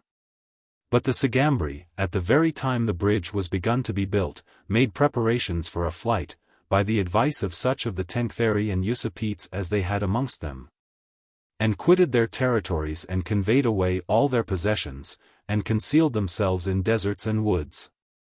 Caesar, having remained in their territories a few days, and burnt all their villages and houses, and cut down their corn, proceeded into the territories of the Ubii. And having promised them his assistance, if they were ever harassed by the Suevi, he learned from them these particulars, that the Suevi, after they had by means of their scouts found that the bridge was being built, had called a council, according to their custom, and sent orders to all parts of their state to remove from the towns and convey their children, wives, and all their possessions into the woods, and that all who could bear arms should assemble in one place. That the place thus chosen was nearly the center of those regions which the Suevi possessed, that in this spot they had resolved to await the arrival of the Romans, and give them battle there. When Caesar discovered this, having already accomplished all those things on account of which he had resolved to lead his army over, namely, to strike fear into the Germans, take vengeance on the Sagambri, and free the Ubii from the invasion of the Suevi, having spent altogether 18 days beyond the Rhine, and thinking he had advanced far enough to serve both honor and interest, he returned into Gaul, and cut down the bridge. During the short part of summer which remained, Caesar, although in these countries, as all Gaul lies towards the north, the winters are early, nevertheless resolved to proceed into Britain, because he discovered that in almost all the wars with the Gauls succors had been furnished to our enemy from that country.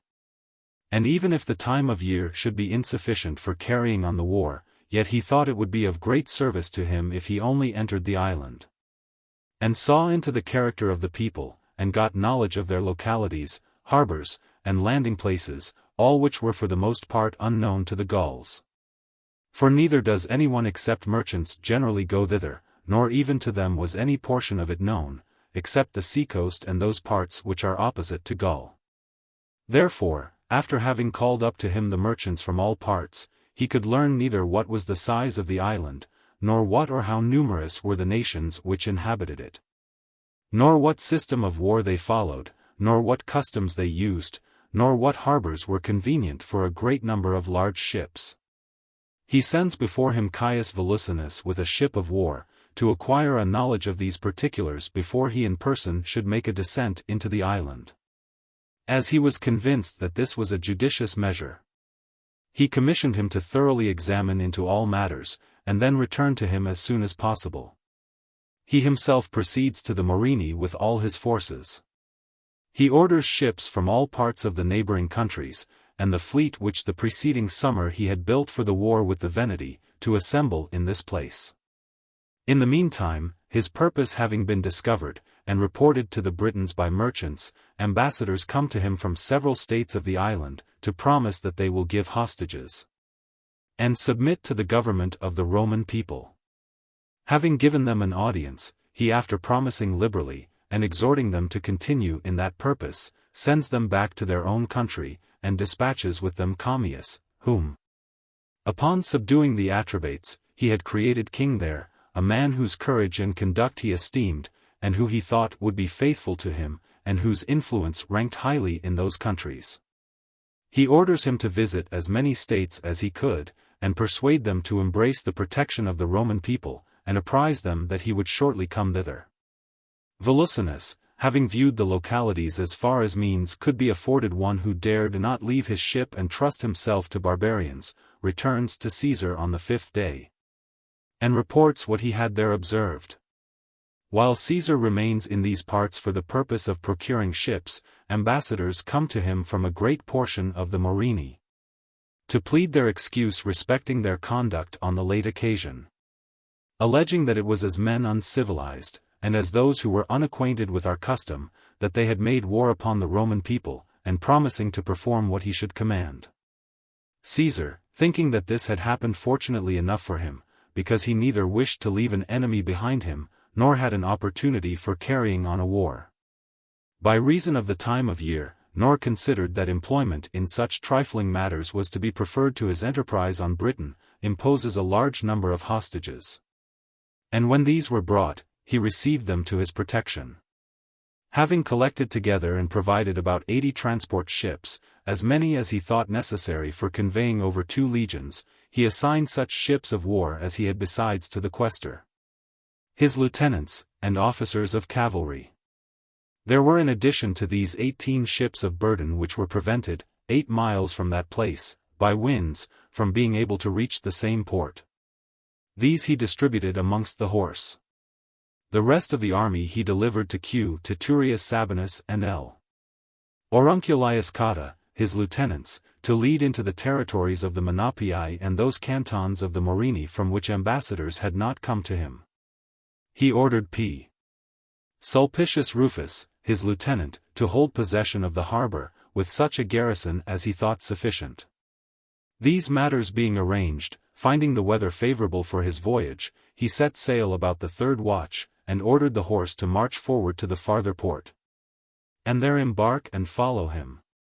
As this was performed rather tardily by them, he himself reached Britain with the first squadron of ships, about the 4th hour of the day, and there saw the forces of the enemy drawn up in arms on all the hills. The nature of the place was this: the sea was confined by mountains so close to it that a dart could be thrown from their summit upon the shore. Considering this by no means a fit place for disembarking, he remained at anchor till the 9th hour, for the other ships to arrive there. Having in the meantime assembled the lieutenants and military tribunes, he told them both what he had learnt from Volusinus, and what he wished to be done, and enjoined them, as the principle of military matters, and especially as maritime affairs, which have a precipitate and uncertain action, required, that all things should be performed by them at a nod and at the instant. Having dismissed them, meeting both with wind and tide favorable at the same time, the signal being given and the anchor weighed, he advanced about 7 miles from that place, and stationed his fleet over against an open and level shore. But the barbarians, upon perceiving the design of the Romans, sent forward their cavalry and charioteers, a class of warriors of whom it is their practice to make great use in their battles, and following with the rest of their forces, endeavored to prevent our men landing. In this was the greatest difficulty, for the following reasons, namely, because our ships, on account of their great size, could be stationed only in deep water, and our soldiers, in places unknown to them, with their hands embarrassed, oppressed with a large and heavy weight of armor, had at the same time to leap from the ships, stand amidst the waves, and encounter the enemy. Whereas they, either on dry ground, or advancing a little way into the water, free in all their limbs, in places thoroughly known to them, could confidently throw their weapons and spur on their horses, which were accustomed to this kind of service. Dismayed by these circumstances and altogether untrained in this mode of battle, our men did not all exert the same vigor and eagerness which they had been wont to exert in engagements on dry ground. When Caesar observed this, he ordered the ships of war, the appearance of which was somewhat strange to the barbarians and the motion more ready for service, to be withdrawn a little from the transport vessels, and to be propelled by their oars, and be stationed towards the open flank of the enemy, and the enemy to be beaten off and driven away with slings, arrows, and engines, which plan was of great service to our men. For the barbarians being startled by the form of our ships and the motions of our oars and the nature of our engines, which was strange to them, stopped, and shortly after retreated a little. And while our men were hesitating whether they should advance to the shore, chiefly on account of the depth of the sea, he who carried the eagle of the 10th legion, after supplicating the gods that the matter might turn out favorably to the legion, exclaimed, "Leap, fellow soldiers, unless you wish to betray your eagle to the enemy. I, for my part, will perform my duty to the Commonwealth and my general." When he had said this with a loud voice, he leaped from the ship and proceeded to bear the eagle toward the enemy. Then our men, exhorting one another that so great a disgrace should not be incurred, all leaped from the ship. When those in the nearest vessels saw them, they speedily followed and approached the enemy. The battle was maintained vigorously on both sides. Our men, however, as they could neither keep their ranks, nor get firm footing, nor follow their standards, and as one from one ship and another from another assembled around whatever standards they met, were thrown into great confusion. But the enemy, who were acquainted with all the shallows, when from the shore they saw any coming from a ship one by one, spurred on their horses, and attacked them while embarrassed. Many surrounded a few, others threw their weapons upon our collected forces on their exposed flank. When Caesar observed this, he ordered the boats of the ships of war and the spy sloops to be filled with soldiers, and sent them up to the succor of those whom he had observed in distress. Our men, as soon as they made good their footing on dry ground, and all their comrades had joined them, made an attack upon the enemy, and put them to flight, but could not pursue them very far, because the horse had not been able to maintain their course at sea and reach the island. This alone was wanting to Caesar's accustomed success. The enemy being thus vanquished in battle, as soon as they recovered after their flight, instantly sent ambassadors to Caesar to negotiate about peace. They promised to give hostages and perform what he should command. Together with these ambassadors came Commius the Atrebatian, who, as I have above said, had been sent by Caesar into Britain. Him they had seized upon when leaving his ship, although in the character of ambassador he bore the general's commission to them, and thrown into chains. Then after the battle was fought, they sent him back, and in suing for peace cast the blame of that act upon the common people, and entreated that it might be pardoned on account of their indiscretion. Caesar, complaining that after they had sued for peace, and had voluntarily sent ambassadors into the continent for that purpose, they had made war without a reason, said that he would pardon their indiscretion, and imposed hostages, a part of whom they gave immediately. The rest they said they would give in a few days, since they were sent for from remote places. In the meantime they ordered their people to return to the country parts, and the chiefs assembled from all quarters, and proceeded to surrender themselves and their states to Caesar. A peace being established by these proceedings for days after we had come into Britain, the 18 ships, to which reference has been made above, and which conveyed the cavalry, set sail from the upper port with a gentle gale.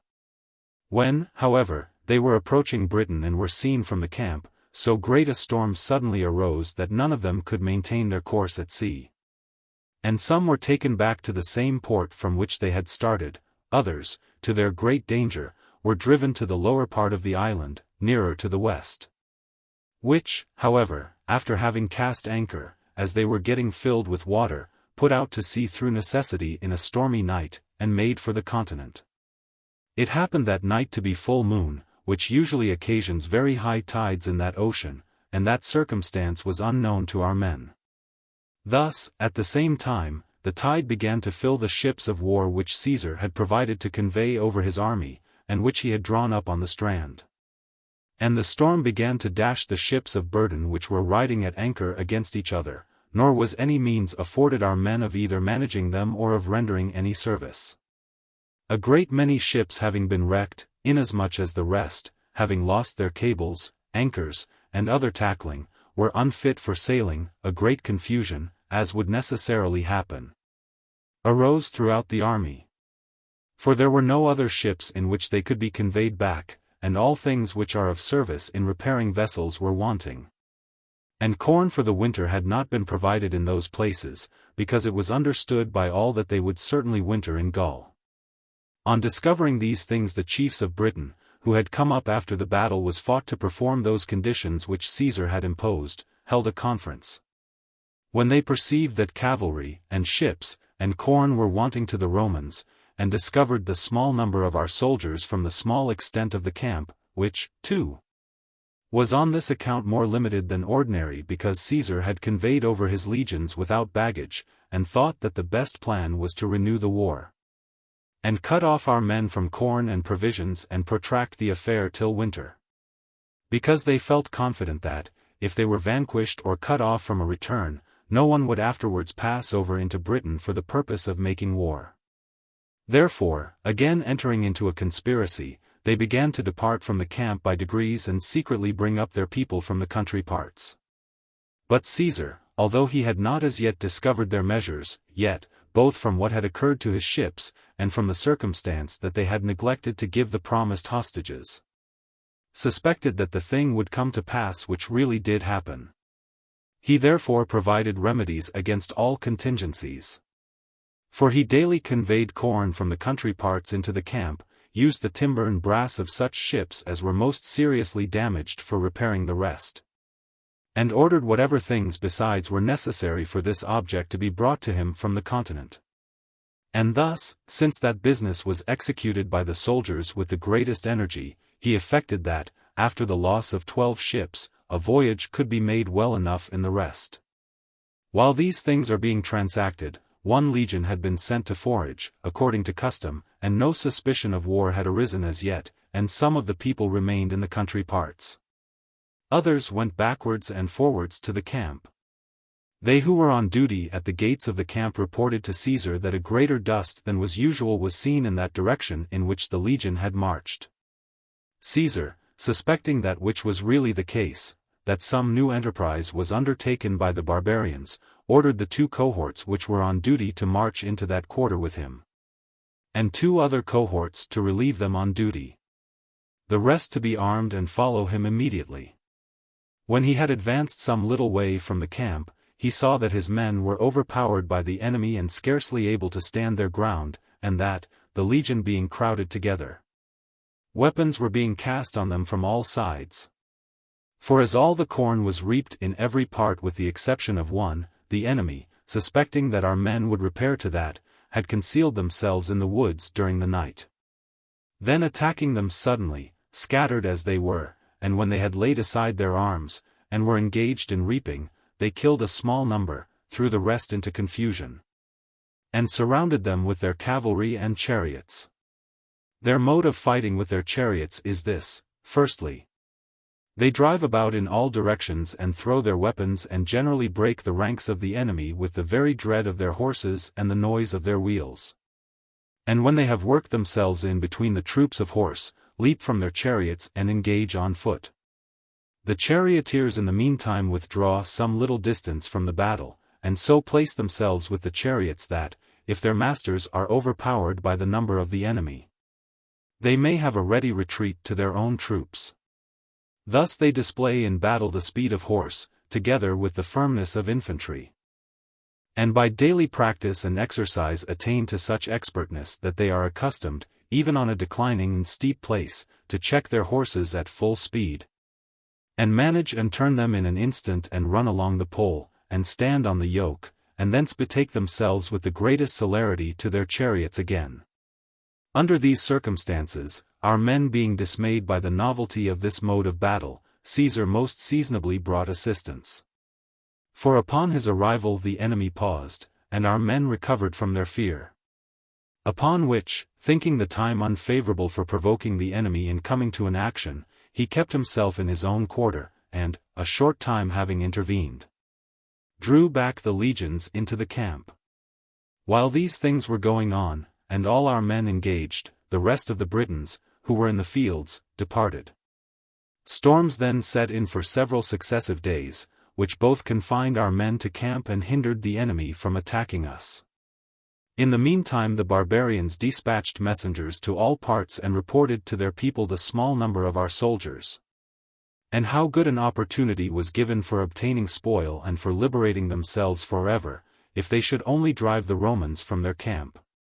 Having by these means speedily got together a large force of infantry and of cavalry, they came up to the camp. Although Caesar anticipated that the same thing which had happened on former occasions would then occur, that, if the enemy were routed, they would escape from danger by their speed.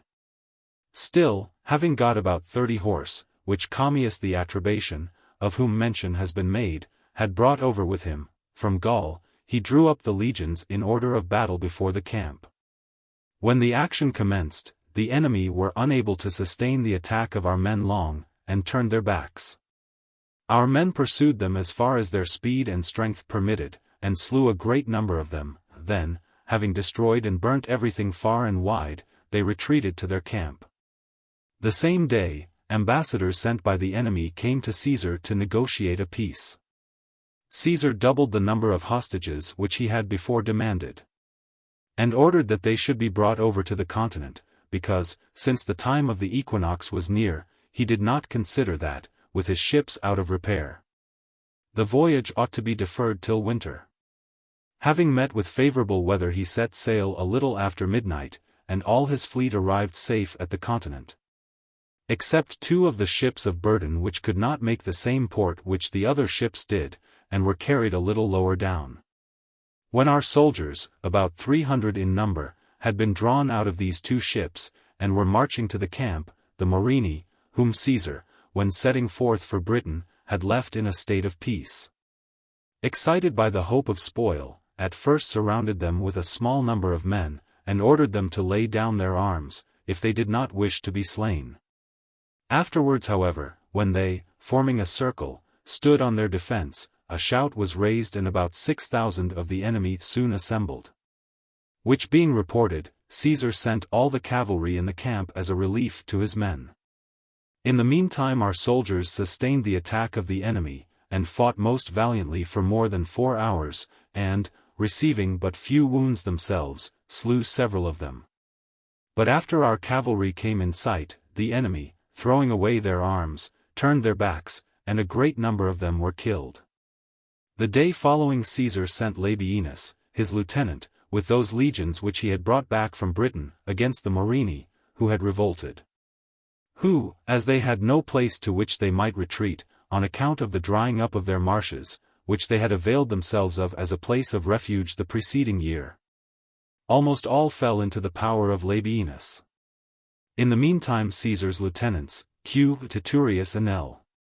Cotta, who had led the legions into the territories of the Menapii, having laid waste all their lands, cut down their corn and burnt their houses, returned to Caesar because the Menapii had all concealed themselves in their thickest woods. Caesar fixed the winter quarters of all the legions amongst the Belgi. Thither only 2 British states sent hostages, the rest omitted to do so. For these successes, a thanksgiving of 20 days was decreed by the Senate upon receiving Caesar's letter. Book. Chapter 5. Lucius Domitius and Appius Claudius being consuls, Caesar when departing from his winter quarters into Italy, as he had been accustomed to do yearly, commands the lieutenants whom he appointed over the legions to take care that during the winter as many ships as possible should be built, and the old repaired. He plans the size and shape of them. For dispatch of lading, and for drawing them on shore, he makes them a little lower than those which we have been accustomed to use in our sea. And that so much the more, because he knew that, on account of the frequent changes of the tide, less swells occurred there. For the purpose of transporting little and a great number of horses, he makes them a little broader than those which we use in other seas. All these he orders to be constructed for lightness and expedition, to which object their lowness contributes greatly. He orders those things which are necessary for equipping ships to be brought thither from Spain. He himself, on the assizes of hither Gaul being concluded, proceeds into Illyricum, because he heard that the part of the province nearest them was being laid waste by the incursions of the Perusti. When he had arrived there, he levies soldiers upon the states, and orders them to assemble at an appointed place. Which circumstance having been reported to them, the Perusti send ambassadors to him to inform him that no part of those proceedings was done by public deliberation, and assert that they were ready to make compensation by all means for the injuries inflicted. Caesar, accepting their defense, demands hostages, and orders them to be brought to him on a specified day, and assures them that unless they did so he would visit their state with war. These being brought to him on the day which he had ordered, he appoints arbitrators between the states, who should estimate the damages and determine the reparation. These things being finished, and the assizes being concluded, he returns into hither Gaul, and proceeds thence to the army. When he had arrived there, having made a survey of the winter quarter, he finds that, by the extraordinary ardor of the soldiers, amidst the utmost scarcity of all materials, about 600 ships of that kind which we have described above, and 28 ships of war, had been built, and were not far from that state that they might be launched in a few days. Having commended the soldiers and those who had presided over the work, he informs them what he wishes to be done, and orders all the ships to assemble at Port Itius. From which port he had learned that the passage into Britain was shortest, being only about 30 miles from the continent. He left what seemed a sufficient number of soldiers for that design. He himself proceeds into the territories of the Treviri with 4 legions without baggage, and 800 horse, because they neither came to the general diets of Gaul, nor obeyed his commands, and were, moreover, said to be tampering with the Germans beyond the Rhine. This state is by far the most powerful of all Gaul in cavalry, and has great forces of infantry, and as we have remarked above, borders on the Rhine.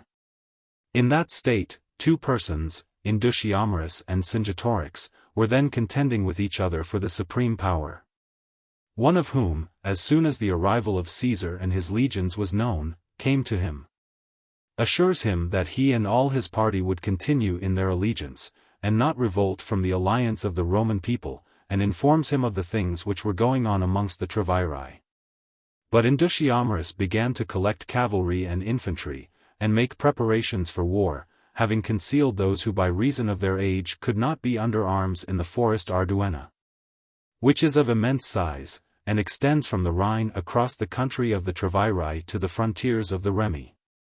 But after that, some of the chief persons of the state, both influenced by their friendship for Cingetorix, and alarmed at the arrival of our army, came to Caesar and began to solicit him privately about their own interests, since they could not provide for the safety of the state. Indutiamaris, dreading lest he should be abandoned by all, sends ambassadors to Caesar, to declare that he absented himself from his countrymen, and refrained from coming to him on this account, that he might the more easily keep the state in its allegiance, lest on the departure of all the nobility the commonalty should, in their indiscretion, revolt.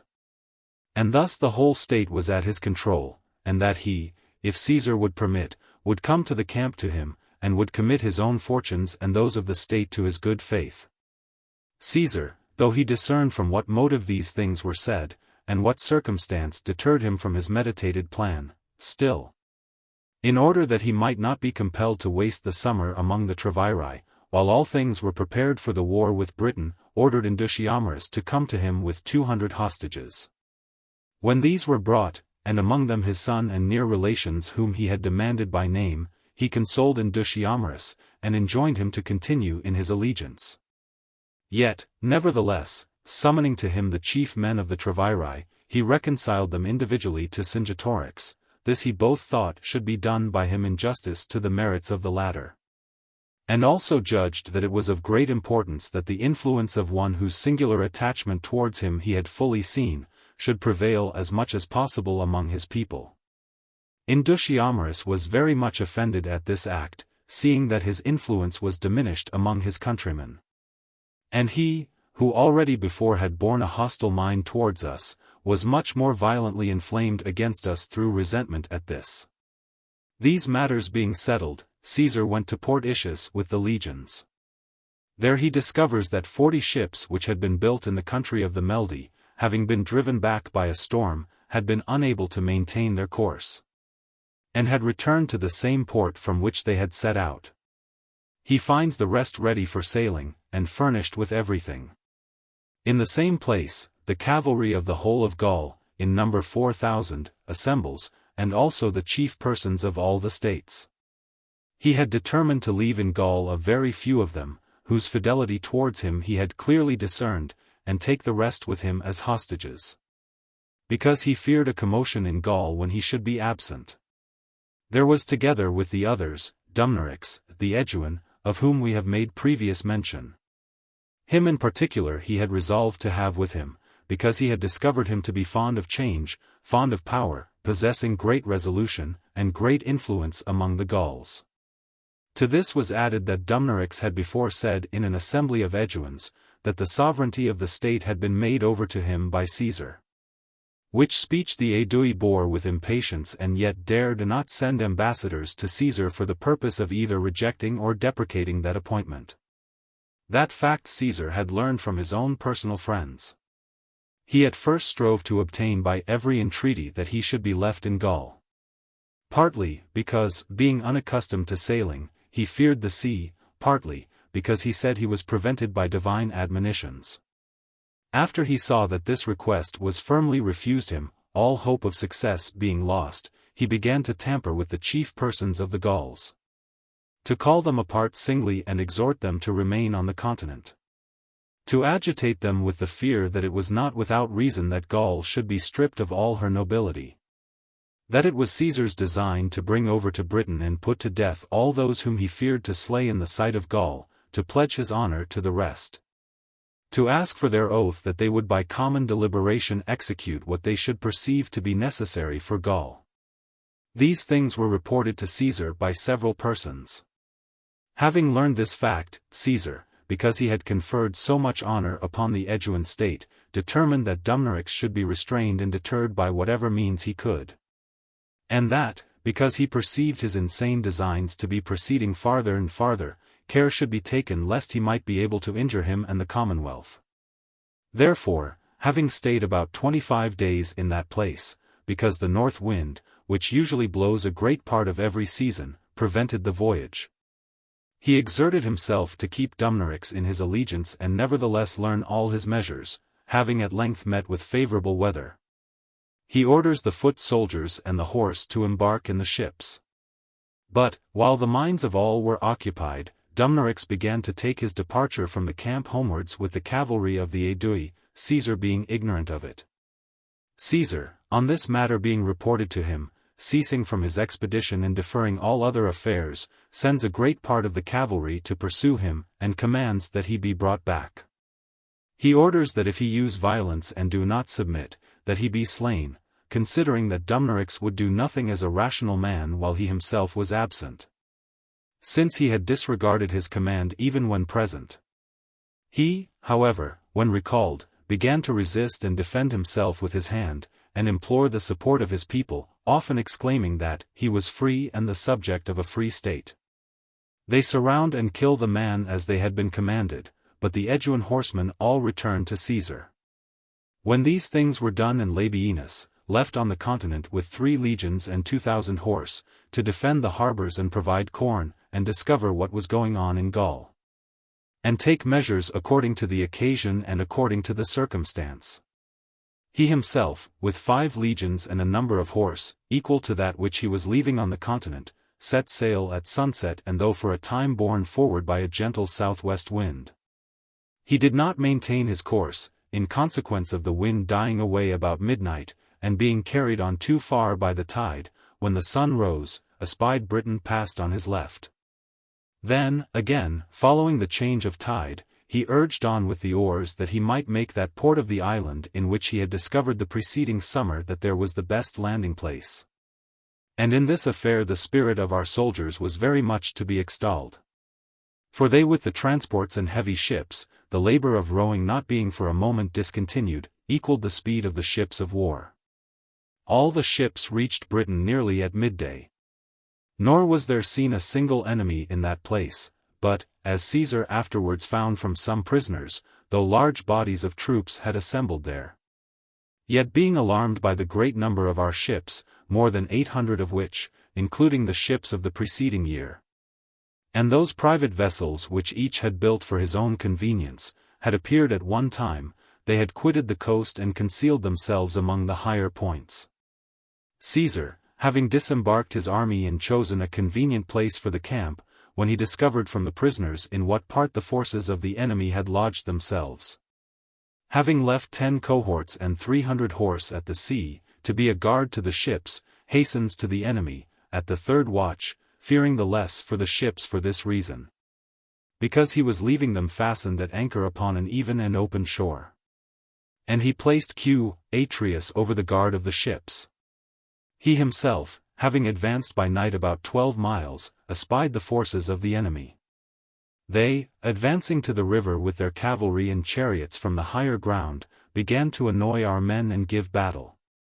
Being repulsed by our cavalry, they concealed themselves in woods, as they had secured a place admirably fortified by nature and by art, which, as it seemed, they had before prepared on account of a civil war. For all entrances to it were shut up by a great number of felled trees. They themselves rushed out of the woods to fight here and there, and prevented our men from entering their fortifications. But the soldiers of the 7th Legion, having formed a testudo and thrown up a rampart against the fortification, took the place and drove them out of the woods, receiving only a few wounds. But Caesar forbade his men to pursue them in their flight any great distance, both because he was ignorant of the nature of the ground, and because, as a great part of the day was spent, he wished time to be left for the fortification of the camp. The next day, early in the morning, he sent both foot soldiers and horse in 3 divisions on an expedition to pursue those who had fled. These having advanced a little way, when already the rear of the enemy was in sight, some horse came to Caesar from Quintus Atreus, to report that the preceding night, a very great storm having arisen, almost all the ships were dashed to pieces and cast upon the shore, because neither the anchors and cables could resist, nor could the sailors and pilots sustain the violence of the storm. And thus great damage was received by that collision of the ships. These things being known to him, Caesar orders the legions and cavalry to be recalled and to cease from their march. He himself returns to the ships. He sees clearly before him almost the same things which he had heard of from the messengers and by letter, so that, about 40 ships being lost, the remainder seemed capable of being repaired with much labor. Therefore he selects workmen from the legions, and orders others to be sent for from the continent. He writes to Labienus to build as many ships as he could with those legions which were with him. He himself, though the matter was one of great difficulty and labor, yet thought it to be most expedient for all the ships to be brought up on shore and joined with the camp by one fortification. In these matters he employed about 10 days, the labor of the soldiers being unremitting even during the hours of night. The ships having been brought up on shore and the camp strongly fortified, he left the same forces which he did before as a guard for the ships. He sets out in person for the same place that he had returned from. When he had come thither, greater forces of the Britons had already assembled at that place, the chief command and management of the war having been entrusted to Cassivellaunus, whose territories a river, which is called the Thames, separates from the maritime states at about 80 miles from the sea. At an earlier period perpetual wars had taken place between him and the other states, but, greatly alarmed by our arrival, the Britons had placed him over the whole war and the conduct of it. The interior portion of Britain is inhabited by those of whom they say that it is handed down by tradition that they were born in the island itself, the maritime portion by those who had passed over from the country of the Belgi for the purpose of plunder and making war. Almost all of whom are called by the names of those states from which being sprung they went thither, and having waged war, continued there and began to cultivate the lands. The number of the people is countless, and their buildings exceedingly numerous, for the most part very like those of the Gauls, the number of cattle is great. They use either brass or iron rings, determined at a certain weight, as their money. Tin is produced in the Midland regions, in the maritime, iron. But the quantity of it is small, they employ brass, which is imported. There, as in Gaul, is timber of every description, except beech and fir. They do not regard it lawful to eat the hare, and the cock, and the goose, they, however, breed them for amusement and pleasure. The climate is more temperate than in Gaul, the colds being less severe. The island is triangular in its form, and one of its sides is opposite to Gaul. One angle of this side, which is in Kent, whither almost all ships from Gaul are directed, looks to the east, the lower looks to the south. This side extends about 500 miles. Another side lies towards Spain and the west, on which part is Ireland, less, as is reckoned, than Britain by 1/2, but the passage from it into Britain is of equal distance with that from Gaul. In the middle of this voyage is an island, which is called Mona. Many smaller islands besides are supposed to lie there, of which islands some have written that at the time of the winter solstice it is night there for 30 consecutive days. We, in our inquiries about that matter, ascertained nothing, except that, by accurate measurements with water, we perceived the nights to be shorter there than on the continent. The length of this side, as their account states, is 700 miles. The third side is towards the north, to which portion of the island no land is opposite. But an angle of that side looks principally towards Germany. This side is considered to be 800 miles in length. Thus the whole island is about 2,000 miles in circumference. The most civilized of all these nations are they who inhabit Kent, which is entirely a maritime district, nor do they differ much from the Gallic customs. Most of the inland inhabitants do not sow corn, but live on milk and flesh, and are clad with skins. All the Britons, indeed, dye themselves with wood, which occasions a bluish color, and thereby have a more terrible appearance in fight. They wear their hair long, and have every part of their body shaved except their head and upper lip. 10 and even 12 have wives common to them, and particularly brothers among brothers, and parents among their children.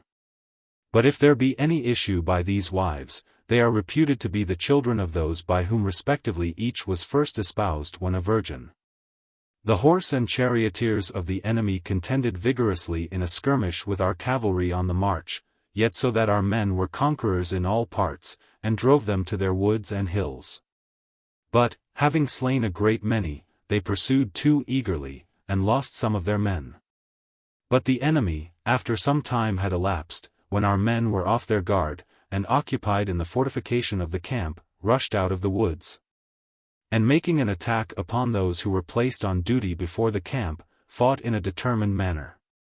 And 2 cohorts being sent by Caesar to their relief, and these severally the first of 2 legions, when these had taken up their position at a very small distance from each other. As our men were disconcerted by the unusual mode of battle, the enemy broke through the middle of them most courageously, and retreated thence in safety. That day, Q. Liberius Durus, a tribune of the soldiers, was slain. The enemy, since more cohorts were sent against them, were repulsed. In the whole of this method of fighting, since the engagement took place under the eyes of all and before the camp, it was perceived that our men, on account of the weight of their arms, inasmuch as they could neither pursue the enemy when retreating, nor dare quit their standards, were little suited to this kind of enemy. That the horse also fought with great danger, because they, the Britons, generally retreated even designedly, and, when they had drawn off our men a short distance from the legions, leaped from their chariots and fought on foot in unequal, and to them advantageous, battle. But the system of cavalry engagement is wont to produce equal danger, and indeed the same, both to those who retreat and those who pursue. To this was added, that they never fought in close order, but in small parties and at great distances, and had detachments placed in different parts, and then the one relieved the other. And the vigorous and fresh succeeded the wearied. The following day the enemy halted on the hills, a distance from our camp, and presented themselves in small parties, and began to challenge our horse to battle with less spirit than the day before. But at noon, when Caesar had sent 3 legions, and all the cavalry with C. Trebonius, the lieutenant, for the purpose of foraging, they flew upon the foragers suddenly from all quarters, so that they did not keep off even from the standards and the legions. Our men making an attack on them vigorously, repulsed them. Nor did they cease to pursue them until the horse, relying on relief, as they saw the legions behind them, drove the enemy precipitately before them, and, slaying a great number of them, did not give them the opportunity either of rallying or halting, or leaping from their chariots. Immediately after this retreat, the auxiliaries who had assembled from all sides, departed, nor after that time did the enemy ever engage with us in very large numbers. Caesar, discovering their design, leads his army into the territories of Cassivellaunus to the river Thames, which river can be forded in one place only, and that with difficulty. When he had arrived there, he perceives that numerous forces of the enemy were marshalled on the other bank of the river. The bank also was defended by sharp stakes fixed in front, and stakes of the same kind fixed under the water were covered by the river. These things being discovered from some prisoners and deserters, Caesar, sending forward the cavalry, ordered the legions to follow them immediately. But the soldiers advanced with such speed and such ardor, though they stood above the water by their heads only, that the enemy could not sustain the attack of the legions and of the horse, and quitted the banks, and committed themselves to flight. Cassivellaunus, as we have stated above, all hope rising out of battle being laid aside, the greater part of his forces being dismissed, and about 4,000 charioteers only being left, used to observe our marches and retire a little from the road, and conceal himself in intricate and woody places, and in those neighborhoods in which he had discovered we were about to march. He used to drive the cattle and the inhabitants from the fields into the woods. And, when our cavalry, for the sake of plundering and ravaging the more freely, scattered themselves among the fields, he used to send out charioteers from the woods by all the well-known roads and paths, and, to the great danger of our horse, engage with them. And this source of fear hindered them from straggling very extensively. The result was that Caesar did not allow excursions to be made to a great distance from the main body of the legions, and ordered that damage should be done to the enemy in ravaging their lands and kindling fires only so far as the legionary soldiers could, by their own exertion and marching, accomplish it. In the meantime, the Trinobantes, almost the most powerful state of those parts, from which the young man Mandubracius, embracing the protection of Caesar, had come to the continent of Gaul to meet him, whose father, Amanuensis, had possessed the sovereignty in that state, and had been killed by Cassivellaunus. He himself had escaped death by flight, send ambassadors to Caesar, and promise that they will surrender themselves to him and perform his commands. They entreat him to protect Mandubracius from the violence of Cassivellaunus, and send to their state someone to preside over it, and possess the government. Caesar demands 40 hostages from them, and corn for his army, and sends Mandubracius to them. They speedily performed the things demanded, and sent hostages to the number appointed, and the corn. The Trinobantes being protected and secured from any violence of the soldiers, the Senemagni, the Sagontiaci, the Ancolites, the Bibrosai, and the Cassi, sending embassies, surrender themselves to Caesar. From them he learns that the capital town of Cassivellaunus was not far from that place, and was defended by woods and morasses, and a very large number of men and of cattle had been collected in it. Now the Britons, when they have fortified the intricate woods, in which they are wont to assemble for the purpose of avoiding the incursion of an enemy, with an entrenchment and a rampart, call them a town. Thither he proceeds with his legions. He finds the place admirably fortified by nature and art. He, however, undertakes to attack it in 2 directions. The enemy, having remained only a short time, did not sustain the attack of our soldiers, and hurried away on the other side of the town. A great amount of cattle was found there, and many of the enemy were taken and slain in their flight. While these things are going forward in those places, Cassivellaunus sends messengers into Kent, which, we have observed above, is on the sea, over which districts 4 several kings reigned: Cingetorix, Carvilius, Taximagulus, and Seganax, and commands them to collect all their forces, and unexpectedly assail and storm the naval camp. When they had come to the camp, our men, after making a sally, slaying many of their men, and also capturing a distinguished leader named Lugatorix, brought back their own men in safety. Cassivellaunus, when this battle was reported to him, as so many losses had been sustained, and his territories laid waste, being alarmed most of all by the desertion of the states, sends ambassadors to Caesar to treat about a surrender through the mediation of Commius the Atrebatian. Caesar, since he had determined to pass the winter on the continent, on account of the sudden revolts of Gaul, and as much of the summer did not remain, and he perceived that even that could be easily protracted, demands hostages, and prescribes what tribute Britain should pay each year to the Roman people. He forbids and commands Cassivellaunus that he wage not war against Mandubracius or the Trinobantes. When he had received the hostages, he leads back the army to the sea, and finds the ships repaired. After launching these, because he had a large number of prisoners, and some of the ships had been lost in the storm, he determines to convey back his army at 2 embarkations. And it so happened, that out of so large a number of ships, in so many voyages, neither in this nor in the previous year was any ship missing which conveyed soldiers. But very few out of those which were sent back to him from the continent empty, as the soldiers of the former convoy had been disembarked. And out of those, 60 in number, which Labienus had taken care to have built, reached their destination. Almost all the rest were driven back, and when Caesar had waited for them for some time in vain, lest he should be debarred from a voyage by the season of the year, inasmuch as the equinox was at hand, he of necessity stowed his soldiers the more closely, and, a very great calm coming on, after he had weighed anchor at the beginning of the second watch, he reached land at break of day and brought in all the ships in safety. The ships having been drawn up and a general assembly of the Gauls held at Samarobriva, because the corn that year had not prospered in Gaul by reason of the droughts, he was compelled to station his army in its winter quarters, differently from the former years, and to distribute the legions among several states. One of them he gave to C. Fabius, his lieutenant, to be marched into the territories of the Morini, a second to Q. Cicero, into those of the Nervii, a third to L. Roscius, into those of the Aesui. A fourth he ordered to winter with T. Labienus among the Remi in the confines of the Treviri. He stationed 3 in Belgium. Over these he appointed M. Crassus, his questor, and L. Munatius Plancus and C. Trebonius, his lieutenants. 1 legion which he had raised last on the other side of the Po, and 5 cohorts, he sent amongst the Eburones, the greatest portion of whom lie between the Meuse and the Rhine, and who were under the government of Ambiorix and Catavalcus.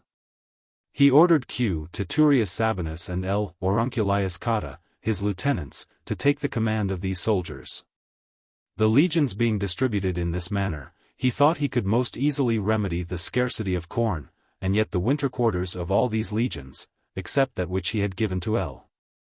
Roscius to be led into the most peaceful and tranquil neighborhood, were comprehended within about 100 miles.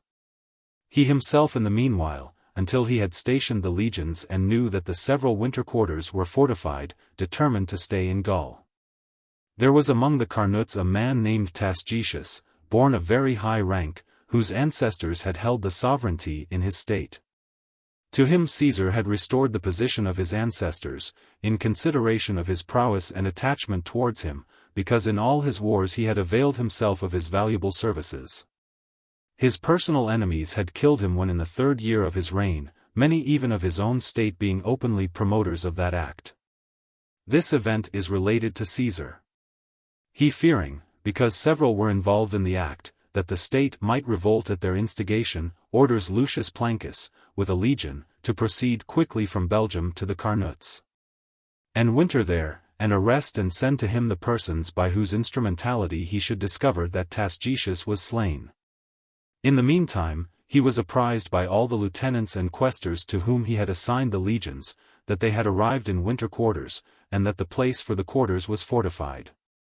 About 15 days after they had come into winter quarters, the beginning of a sudden insurrection and revolt arose from Ambiorix and Catavalcus, who, Though they had met with Sabinus and Cotta at the borders of their kingdom, and had conveyed corn into our winter quarters, induced by the messages of Induciamerus, one of the Treviri, excited their people, and after having suddenly assailed the soldiers, engaged in procuring wood, came with a large body to attack the camp. When our men had speedily taken up arms and had ascended the rampart, and sending out some Spanish horse on one side, had proved conquerors in a cavalry action, the enemy, despairing of success, drew off their troops from the assault. Then they shouted, according to their custom, that some of our men should go forward to a conference, alleging that they had some things which they desired to say respecting the common interest, by which they trusted their disputes could be removed. See, Arpanius, a Roman knight, the intimate friend of Q. Titurius, and with him Q. Junius, a certain person from Spain, who already on previous occasions had been accustomed to go to Ambiorix, at Caesar's mission, is sent to them for the purpose of a conference. Before them Ambiorix spoke to this effect, that he confessed that for Caesar's kindness towards him he was very much indebted to him, inasmuch as by his aid he had been freed from a tribute which he had been accustomed to pay to the Adjutusi, his neighbors, and because his own son and the son of his brother had been sent back to him, whom, when sent in the number of hostages, the Adjutusi had detained among them in slavery and in chains, and that he had not done that which he had done in regard to the attacking of the camp, either by his own judgment or desire, but by the compulsion of his state, and that his government was of that nature, that the people had as much of authority over him as he over the people. To the state moreover the occasion of the war was this, that it could not withstand the sudden combination of the Gauls. That he could easily prove this from his own weakness, since he was not so little versed in affairs as to presume that with his forces he could conquer the Roman people. But that it was the common resolution of Gaul, that that day was appointed for the storming of all Caesar's winter quarters, in order that no legion should be able to come to the relief of another legion, that Gauls could not easily deny Gauls, especially when a measure seemed entered into for recovering their common freedom. Since he had performed his duty to them on the score of patriotism, he said, he has now regard to gratitude for the kindness of Caesar.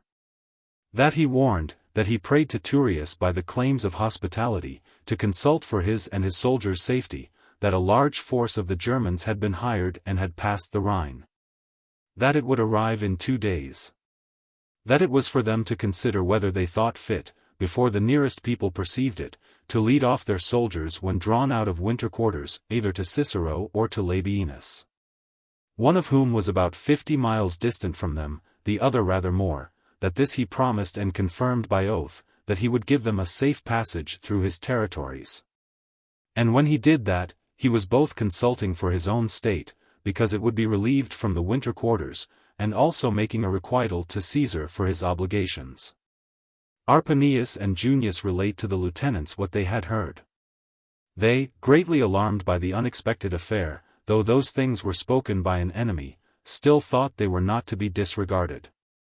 And they were especially influenced by this consideration, that it was scarcely credible that the obscure and humble state of the Eburones had dared to make war upon the Roman people of their own accord. Accordingly, they refer the matter to a council, and a great controversy arises among them. L. Aurunculius, and several tribunes of the soldiers and the centurions of the first rank, were of opinion that nothing should be done hastily, and that they should not depart from the camp without Caesar's orders. They declared that any forces of the Germans, however great, might be encountered by fortified winter quarters, that this fact was a proof of it, that they had sustained the first assault of the Germans most valiantly, inflicting many wounds upon them, that they were not distressed for corn, that in the meantime relief would come both from the nearest winter quarters and from Caesar. Lastly, they put the query, what could be more undetermined, more undignified, than to adopt measures respecting the most important affairs on the authority of an enemy? In opposition to those things Titurius exclaimed, that they would do this too late, when greater forces of the enemy, after a junction with the Germans, should have assembled, or when some disaster had been received in the neighboring winter quarters, that the opportunity for deliberating was short. That he believed that Caesar had set forth into Italy, as the Carnutes would not otherwise have taken the measure of slaying Tasgetius, nor would the Eburones, if he had been present, have come to the camp with so great defiance of us. That he did not regard the enemy, but the fact, as the authority, that the Rhine was near, that the death of Ariovistus and our previous victories were subjects of great indignation to the Germans. That Gaul was inflamed, that after having received so many defeats she was reduced under the sway of the Roman people, her pristine glory in military matters being extinguished.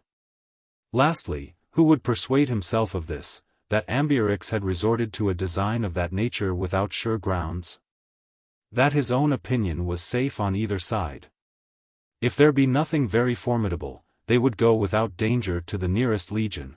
If all Gaul conspired with the Germans, their only safety lay in dispatch. What issue would the advice of Cotta and of those who differed from him have? From which, if immediate danger was not to be dreaded, yet certainly famine, by a protracted siege, was. This discussion having been held on the two sides, when opposition was offered strenuously by Cotta and the principal officers, prevail, said Sabinus, if so you wish it. And he said it with a louder voice, that a great portion of the soldiers might hear him. Nor am I the person among you, he said, who is most powerfully alarmed by the danger of death. These will be aware of it, and then, if anything disastrous shall have occurred, they will demand a reckoning at your hands.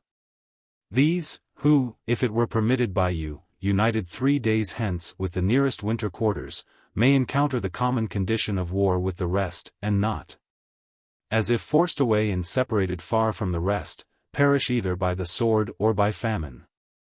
They rise from the council, detain both, and entreat, that they do not bring the matter into the greatest jeopardy by their dissension and obstinacy. The affair was an easy one, if only they all thought and approved of the same thing, whether they remain or depart. On the other hand, they saw no security in dissension. The matter is prolonged by debate till midnight. At last Cotta, being overruled, yields his assent. The opinion of Sabinus prevails. It is proclaimed that they will march at daybreak. The remainder of the night is spent without sleep, since every soldier was inspecting his property, to see what he could carry with him, and what, out of the appurtenances of the winter quarters, he would be compelled to leave. Every reason is suggested to show why they could not stay without danger, and how that danger would be increased by the fatigue of the soldiers and their want of sleep. At break of day they quit the camp, in a very extended line and with a very large amount of baggage, in such a manner as men who were convinced that the advice was given by Ambiorix, not as an enemy, but as most friendly towards them. But the enemy, after they had made the discovery of their intended departure by the noise during the night and their not retiring to rest, having placed an ambuscade in 2 divisions in the woods, in a suitable and concealed place, 2 miles from the camp, waited for the arrival of the Romans. And when the greater part of the line of march had descended into a considerable valley, they suddenly presented themselves on either side of that valley, and began both to harass the rear and hinder the van from ascending, and to give battle in a place exceedingly disadvantageous to our men. Then at length Titurius, as one who had provided nothing beforehand, was confused, ran to and fro, and set about arranging his troops. These very things, however, he did timidly and in such a manner that all resources seemed to fail him, which generally happens to those who are compelled to take counsel in the action itself. But Cotta, who had reflected that these things might occur on the march, and on that account had not been an adviser of the departure, was wanting to the common safety in no respect.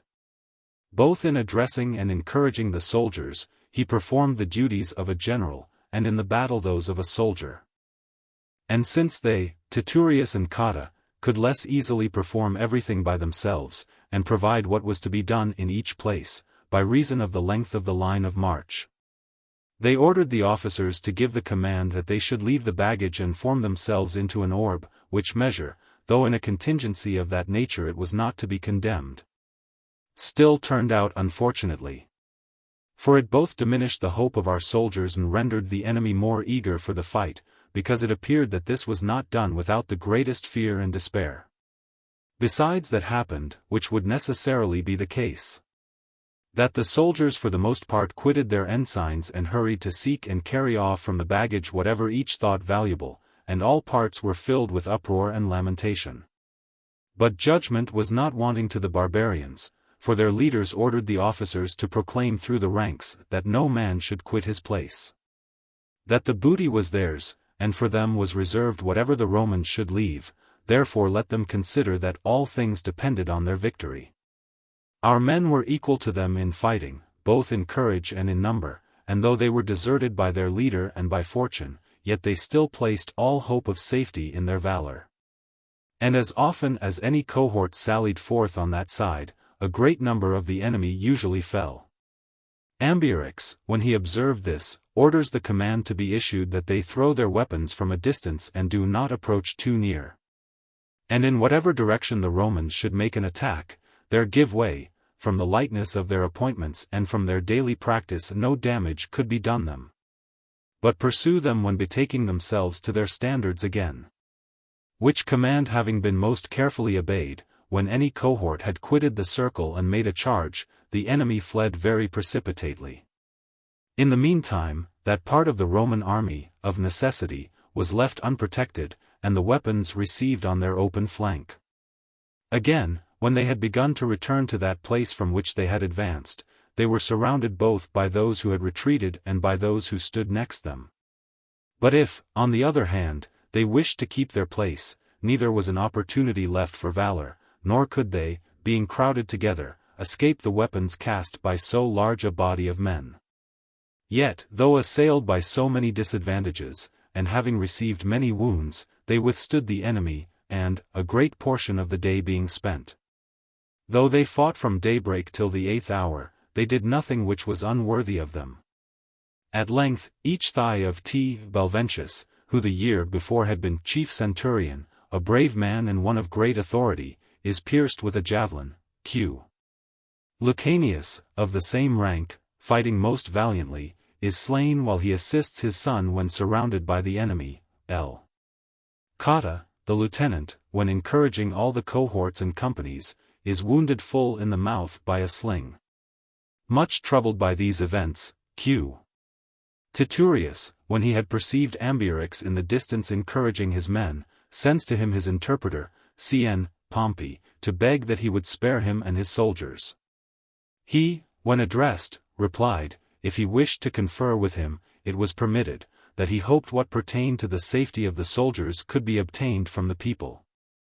That to him however certainly no injury would be done, and that he pledged his faith to that effect. He consults with Cotta, who had been wounded, whether it would appear right to retire from battle, and confer with Ambiorix. Saying that he hoped to be able to succeed respecting his own and the soldiers' safety. Cotta says he will not go to an armed enemy, and in that perseveres. Sabinus orders those tribunes of the soldiers whom he had at the time around him, and the centurions of the first ranks, to follow him, and when he had approached near to Ambiorix, being ordered to throw down his arms, he obeys the order and commands his men to do the same. In the meantime, while they treat upon the terms, and a longer debate than necessary is designedly entered into by Ambiorix, being surrounded by degrees, he is slain. Then they according to their custom shout out, victory, and raise their war cry, and, making an attack on our men, break their ranks. Their L. Cotta, while fighting, is slain, together with the greater part of the soldiers, the rest betake themselves to the camp from which they had marched forth, and one of them, L. Petrosidius, the standard-bearer, when he was overpowered by the great number of the enemy, threw the eagle within the entrenchments and is himself slain while fighting with the greatest courage before the camp. They with difficulty sustain the attack till night, despairing of safety, they all to a man destroy themselves in the night. A few escaping from the battle, make their way to Labienus at winter quarters, after wandering at random through the woods, and inform him of these events. Elated by this victory, Ambiorix marches immediately with his cavalry to the Aegiatussi, who bordered on his kingdom. He halts neither day nor night, and orders the infantry to follow him closely. Having related the exploit and roused the Aegiatussi, the next day he arrived among the Nervii. and entreats that they should not throw away the opportunity of liberating themselves forever and of punishing the Romans for those wrongs which they had received from them. He tells them that 2 lieutenants have been slain, and that a large portion of the army has perished. That it was not a matter of difficulty for the legion which was wintering with Cicero to be cut off, when suddenly assaulted. He declares himself ready to cooperate in that design. He easily gains over the Nervii by this speech. Accordingly, messengers having been forthwith dispatched to the Centrones, the Grudii, the Levassi, the Plumoxii, and the Gaiduni, all of whom are under their government. They assemble as large bodies as they can, and rush unexpectedly to the winter quarters of Cicero, the report of the death of Titurius not having as yet been conveyed to him. That also occurred to him which was the consequence of a necessary work, that some soldiers who had gone off into the woods for the purpose of procuring timber and therewith constructing fortifications, were intercepted by the sudden arrival of the enemy's horse. These having been entrapped, the Eburones, the Nervii, and the Adjuatusi and all their allies and dependents, begin to attack the legion. Our men quickly run together to arms and mount the rampart. They sustained the attack that day with great difficulty, since the enemy placed all their hope in dispatch, and felt assured that, if they obtained this victory, they would be conquerors forever. Letters are immediately sent to Caesar by Cicero, great rewards being offered to the messengers if they carried them through. All the passes having been beset, those who were sent are intercepted. During the night as many as 120 towers are raised with incredible dispatch out of the timber which they had collected for the purpose of fortification. The things which seemed necessary to the work are completed. The following day the enemy, having collected far greater forces, attack the camp and fill up the ditch. Resistance is made by our men in the same manner as the day before. This same thing is done afterwards during the remaining days. The work is carried on incessantly in the night, not even to the sick, or wounded. Is opportunity given for rest, whatever things are required for resisting the assault of the next day are provided during the night, many stakes burnt at the end. And a large number of mural pikes are procured, towers are built up, battlements and parapets are formed of interwoven hurdles. Cicero himself, though he was in very weak health, did not leave himself the night time for repose, so that he was forced to spare himself by the spontaneous movement and entreaties of the soldiers. Then these leaders and chiefs of the Nervii, who had any intimacy in grounds of friendship with Cicero, say they desire to confer with him. When permission was granted, they recount the same things which Ambiorix had related to Titurius, namely, that all Gaul was in arms, that the Germans had passed the Rhine, that the winter quarters of Caesar and of the others were attacked. They report in addition also, about the death of Sabinus. They point to Ambiorix for the purpose of obtaining credence. They are mistaken, say they, if they hoped for any relief from those who distrust their own affairs. That they bear such feelings toward Cicero and the Roman people that they deny them nothing but winter quarters and are unwilling that this practice should become constant. That through the Nerviis, means it is possible for them, the Romans, to depart from their winter quarters safely and to proceed without fear into whatever parts they desire. To these Cicero made only one reply, that it is not the custom of the Roman people to accept any condition from an armed enemy, if they are willing to lay down their arms. They may employ him as their advocate and send ambassadors to Caesar, that he believed, from his, Caesar's, justice, they would obtain the things which they might request. Disappointed in this hope, the Nervii surround the winter quarters with a rampart 11 feet high, and a ditch 13 feet in depth.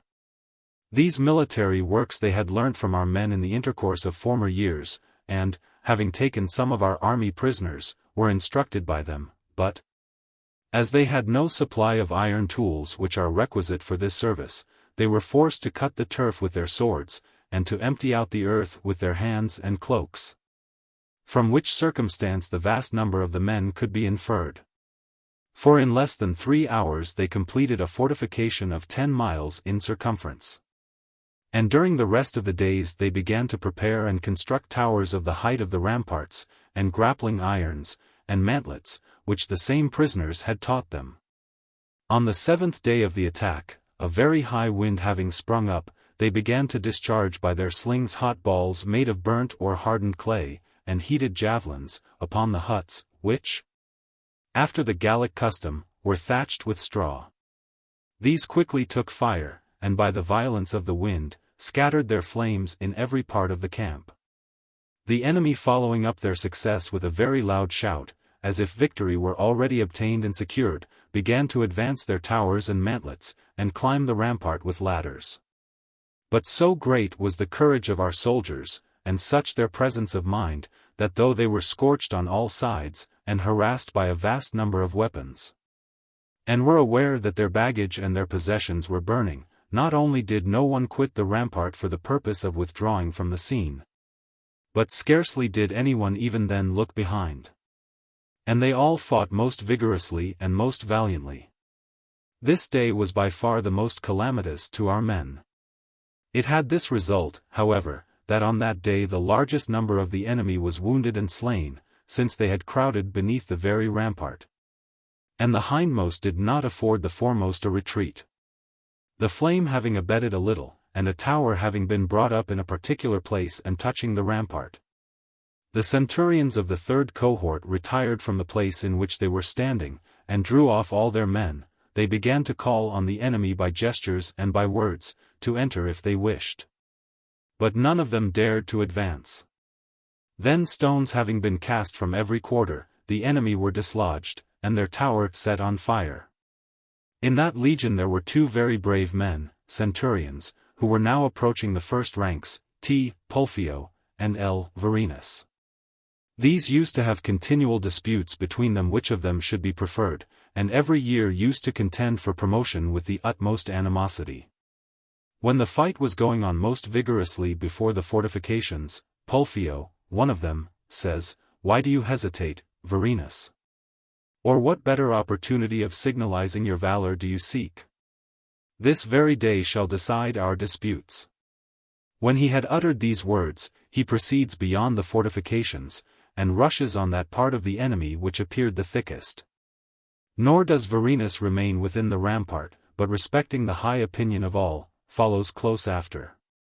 Then, when an inconsiderable space intervened, Pulfio throws his javelin at the enemy, and pierces one of the multitude who was running up, and while the latter was wounded and slain, the enemy cover him with their shields, and all throw their weapons at the other and afford him no opportunity of retreating. The shield of Pulfio is pierced and a javelin is fastened in his belt. This circumstance turns aside his scabbard and obstructs his right hand when attempting to draw his sword. The enemy crowd around him when thus embarrassed. His rival runs up to him and succors him in this emergency. Immediately the whole host turn from Pulfio to him, supposing the other to be pierced through by the javelin. Varenus rushes on briskly with his sword and carries on the combat hand to hand, and having slain one man, for a short time drove back the rest, while he urges on too eagerly, slipping into a hollow. He fell. To him, in his turn, when surrounded, Pulfio brings relief, and both having slain a great number, retreat into the fortifications amidst the highest applause. Fortune so dealt with both in this rivalry and conflict, that the one competitor was a succor and a safeguard to the other. Nor could it be determined which of the two appeared worthy of being preferred to the other. In proportion as the attack became daily more formidable and violent, and particularly because, as a great number of the soldiers were exhausted with wounds, the matter had come to a small number of defenders, more frequent letters and messengers were sent to Caesar. A part of which messengers were taken and tortured to death in the sight of our soldiers. There was within our camp a certain Nervian, by name Vertico, born in a distinguished position, who in the beginning of the blockade had deserted to Cicero, and had exhibited his fidelity to him. He persuades his slave, by the hope of freedom, and by great rewards, to convey a letter to Caesar. This he carries out bound about his javelin, and mixing among the Gauls without any suspicion by being a Gaul, he reaches Caesar. From him they received information of the imminent danger of Cicero and the legion. Caesar, having received the letter about the 11th hour of the day, immediately sends a messenger to the Bellivaci, to M. Crassus, quaestor there, whose winter quarters were 25 miles distant from him. He orders the legion to set forward in the middle of the night and come to him with dispatch. Crassus set out with the messenger. He sends Anther to see Fabius, the lieutenant, ordering him to lead forth his legion into the territories of the Atrebates, to which he knew his march must be made. He writes to Labienus to come with his legion to the frontiers of the Nervii, if he could do so to the advantage of the Commonwealth. He does not consider that the remaining portion of the army, because it was somewhat farther distant, should be waited for, but assembles about 400 horse from the nearest winter quarters. Having been apprised of the arrival of Crassus by the scouts at about the 3rd hour, he advances 20 miles that day. He appoints Crassus over Samarobriva and assigns him a legion, because he was leaving there the baggage of the army, the hostages of the states, the public documents, and all the corn, which he had conveyed thither for passing the winter. Fabius, without delaying a moment, meets him on the march with his legion, as he had been commanded. Labienus, having learnt the death of Sabinus and the destruction of the cohorts, as all the forces of the Treviri had come against him, beginning to fear lest, if he made a departure from his winter quarters, resembling a flight, he should not be able to support the attack of the enemy, particularly since he knew them to be elated by their recent victory, sends back a letter to Caesar, informing him with what great hazard he would lead out his legion from winter quarters. He relates at large the affair which had taken place among the Eburones. He informs him that all the infantry and cavalry of the Treviri had encamped at a distance of only 3 miles from his own camp. Caesar, approving of his motives, although he was disappointed in his expectation of 3 legions, and reduced to 2, yet placed his only hopes of the common safety in dispatch. He goes into the territories of the Nervii by long marches. There he learns from some prisoners what things are going on in the camp of Cicero, and in how great jeopardy the affair is. Then with great rewards he induces a certain man of the Gallic horse to convey a letter to Cicero. This he sends written in Greek characters, lest the letter being intercepted, our measures should be discovered by the enemy. He directs him, if he should be unable to enter, to throw his spear with the letter fastened to the thong, inside the fortifications of the camp. He writes in the letter, that he having set out with his legions, will quickly be there. He entreats him to maintain his ancient valor. The Gaul, apprehending danger, throws his spear as he had been directed. It by chance stuck in a tower, and, not being observed by our men for 2 days, was seen by a certain soldier on the 3rd day. When taken down, it was carried to Cicero. He, after perusing it, reads it out in an assembly of the soldiers, and fills all with the greatest joy. Then the smoke of the fires was seen in the distance, a circumstance which banished all doubt of the arrival of the legions. The Gauls, having discovered the matter through their scouts, abandoned the blockade, and marched toward Caesar with all their forces. These were about 60,000 armed men. Cicero, an opportunity being now afforded, again begs of that Vertico, the Gaul, whom we mentioned above, to convey back a letter to Caesar. He advises him to perform his journey warily. He writes in the letter that the enemy had departed and had turned their entire force against him. When this letter was brought to him about the middle of the night, Caesar apprises his soldiers of its contents, and inspires them with courage for fighting. The following day, at the dawn, he moves his camp, and, having proceeded 4 miles, he espies the forces of the enemy on the other side of a considerable valley and rivulet. It was an affair of great danger to fight with such large forces in a disadvantageous situation. For the present, therefore, inasmuch as he knew that Cicero was released from the blockade, and thought that he might, on that account, relax his speed, he halted there and fortifies a camp in the most favorable position he can. And this, though it was small in itself, there being scarcely 7,000 men, and these too without baggage, still by the narrowness of the passages, he contracts as much as he can, with this object, that he may come into the greatest contempt with the enemy. In the meanwhile, scouts having been sent in all directions, he examines by what most convenient path he might cross the valley. That day, slight skirmishes of cavalry having taken place near the river, both armies kept in their own positions, the Gauls, because they were awaiting larger forces which had not then arrived. Caesar, to see if perchance by pretense of fear he could allure the enemy towards his position, so that he might engage in battle, in front of his camp, on this side of the valley. If he could not accomplish this, that, having inquired about the passes, he might cross the valley and the river with the less hazard. At daybreak the cavalry of the enemy approaches to the camp and joins battle with our horse.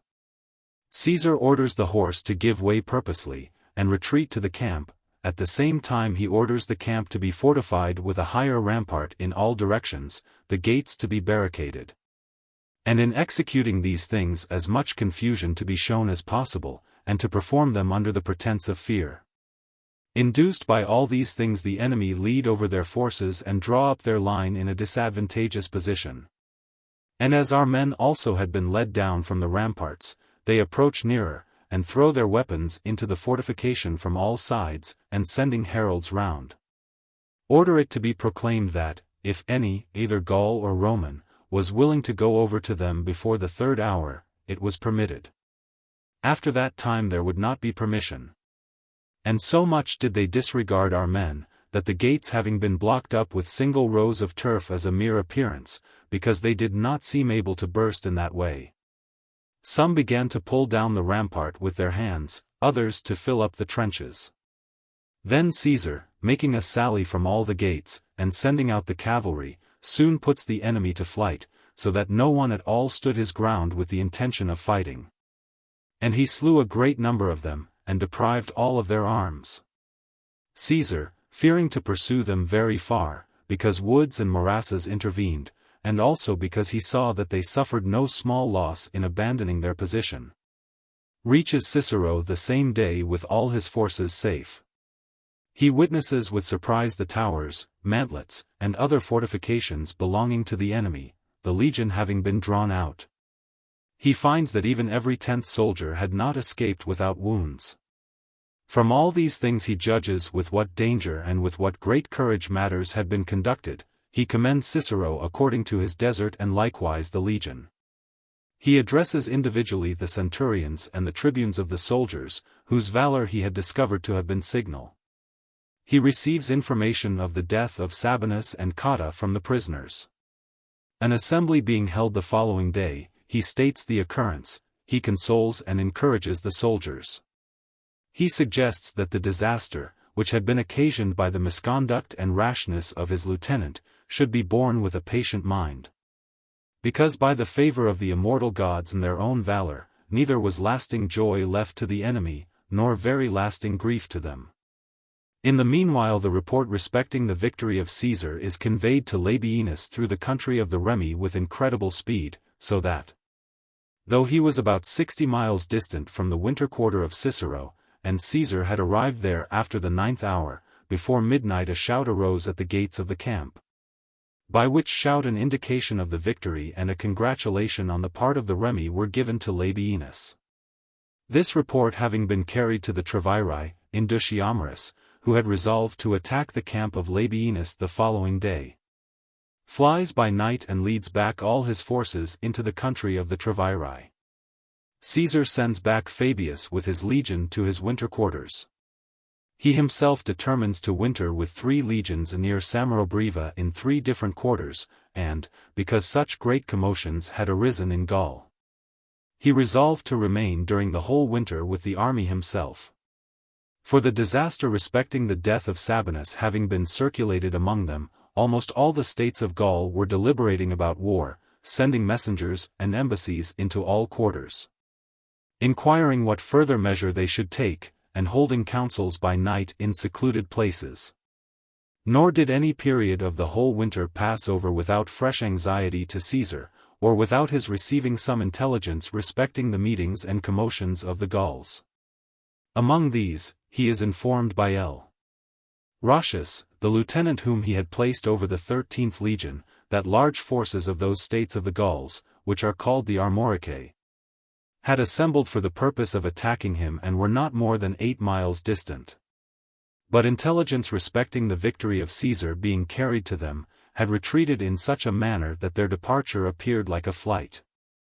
But Caesar, having summoned to him the principal persons of each state, in one case by alarming them, since he declared that he knew what was going on, and in another case by encouraging them, retained a great part of Gaul in its allegiance. The Senons, however, which is a state eminently powerful and one of great influence among the Gauls, attempting by general design to slay Cavarinus, whom Caesar had created king among them, whose brother, Moritasgus, had held the sovereignty at the period of the arrival of Caesar in Gaul, and whose ancestors had also previously held it, when he discovered their plot and fled, pursued him even to the frontiers of the state, and drove him from his kingdom and his home. And, after having sent ambassadors to Caesar for the purpose of concluding a peace, when he ordered all their senate to come to him, did not obey that command. So far did it operate among those barbarian people, that there were found some to be the first to wage war. And so great a change of inclinations did it produce in all, that except the Aedui and the Remi, whom Caesar had always held in especial honor, the one people for their long standing and uniform fidelity towards the Roman people, the other for their late service in the Gallic War, there was scarcely a state which was not suspected by us. And I do not know whether that ought much to be wondered at, as well for several other reasons, as particularly because they who ranked above all nations for prowess in war most keenly regretted that they had lost so much of that reputation as to submit to commands from the Roman people. But the Treviri and Indutiamaris let no part of the entire winter pass without sending ambassadors across the Rhine, importuning the states, promising money, and asserting that, as a large portion of our army had been cut off, a much smaller portion remained. However, none of the German states could be induced to cross the Rhine, since they had twice essayed it, they said, in the war with Ariovistus and in the passage of the Tencteri there. That fortune was not to be tempted any more. Indutiamaris, disappointed in this expectation, nevertheless began to raise troops, and discipline them, and procure horses from the neighboring people and allure to him by great rewards the outlaws and convicts throughout Gaul. And such great influence had he already acquired for himself in Gaul by these means, that embassies were flocking to him in all directions, and seeking, publicly and privately, his favor and friendship. When he perceived that they were coming to him voluntarily, that on the one side the Senons and the Carnuts were stimulated by their consciousness of guilt, on the other side the Nervii and the Aduatuci were preparing war against the Romans, and that forces of volunteers would not be wanting to him if he began to advance from his own territories, he proclaims an armed council. This, according to the custom of the Gauls, is the commencement of war, at which, by a common law, all the youth were wont to assemble in arms. Whoever of them comes last is killed in the sight of the whole assembly after being racked with every torture. In that council he declares Cingetorix, the leader of the other faction, his own son-in-law, whom we have above mentioned, as having embraced the protection of Caesar, and never having deserted him, an enemy, and confiscates his property. When these things were finished, he asserts in the council that he, invited by the Senons and the Carnuts, and several other states of Gaul, was about to march thither through the territories of the Remi, devastate their lands, and attack the camp of Labienus. Before he does that, he informs them of what he desires to be done. Labienus, since he was confining himself within a camp strongly fortified by the nature of the ground and by art, had no apprehensions as to his own and the legion's danger, but was devising that he might throw away no opportunity of conducting the war successfully. Accordingly, the speech of Indutiamaris, which he had delivered in the council, having been made known to him by Cingetorix and his allies, he sends messengers to the neighboring states and summons horse from all quarters. He appoints to them a fixed day for assembling. In the meantime, Indutiamaris, with all his cavalry, nearly every day used to parade close to his, Labienus's, camp, at one time, that he might inform himself of the situation of the camp. At another time, for the purpose of conferring with or of intimidating him. Labienus confined his men within the fortifications and promoted the enemy's belief of his fear by whatever methods he could. Since Indutiamaris was daily advancing up to the camp with greater defiance, all the cavalry of the neighboring states which he, Labienus, had taken care to have sent for, Having been admitted in one night, he confined all his men within the camp by guards with such great strictness, that that fact could by no means be reported or carried to the Treviri. In the meanwhile Indutiamurus, according to his daily practice, advances up to the camp and spends a great part of the day there. His horse cast their weapons, and with very insulting language call out our men to battle. No reply being given by our men, the enemy when they thought proper, depart towards evening in a disorderly and scattered manner. Labienus unexpectedly sends out all the cavalry by 2 gates. He gives this command and prohibition, that, when the enemy should be terrified and put to flight, which he foresaw would happen, as it did, they should all make for Indutiamurus. And no one wound any man before he should have seen him slain, because he was unwilling that he should escape, in consequence of gaining time by the delay occasioned by the pursuit of the rest. He offers great rewards for those who should kill him. He sends up the cohorts as a relief to the horse. The issue justifies the policy of the man, and, since all aimed at one, Indutiamurus is slain, having been overtaken at the very ford of the river, and his head is carried to the camp. The horse, when returning, pursue and slay all whom they can. This affair having been known, all the forces of the Eburones and the Nervii which had assembled, depart, and for a short time after this action, Caesar was less harassed in the government of Gaul. Book. Chapter 6. Caesar, expecting for many reasons a greater commotion in Gaul, resolves to hold a levy by the means of M. Silanus, C. Antistus Reginus, and T. Sextius, his lieutenants. At the same time he requested of Cn. Pompey, the proconsul, that since he was remaining near the city invested with military command for the interests of the commonwealth, he would command those men whom when consul he had levied by the military oath in Cisalpine Gaul, to join their respective corps, and to proceed to him. Thinking it of great importance, as far as regarded the opinion which the Gauls would entertain for the future, that the resources of Italy should appear so great, that if any loss should be sustained in war, not only could it be repaired in a short time, but likewise be further supplied by still larger forces. And when Pompey had granted this to the interests of the commonwealth and the claims of friendship, Caesar having quickly completed the levy by means of his lieutenants, after 3 legions had been both formed and brought to him before the winter had expired, and the number of those cohorts which he had lost under Q. Titurius had been doubled, taught the Gauls, both by his dispatch and by his forces, what the discipline and the power of the Roman people could accomplish. Indutiamurus having been slain, as we have stated, the government was conferred upon his relatives by the Treviri.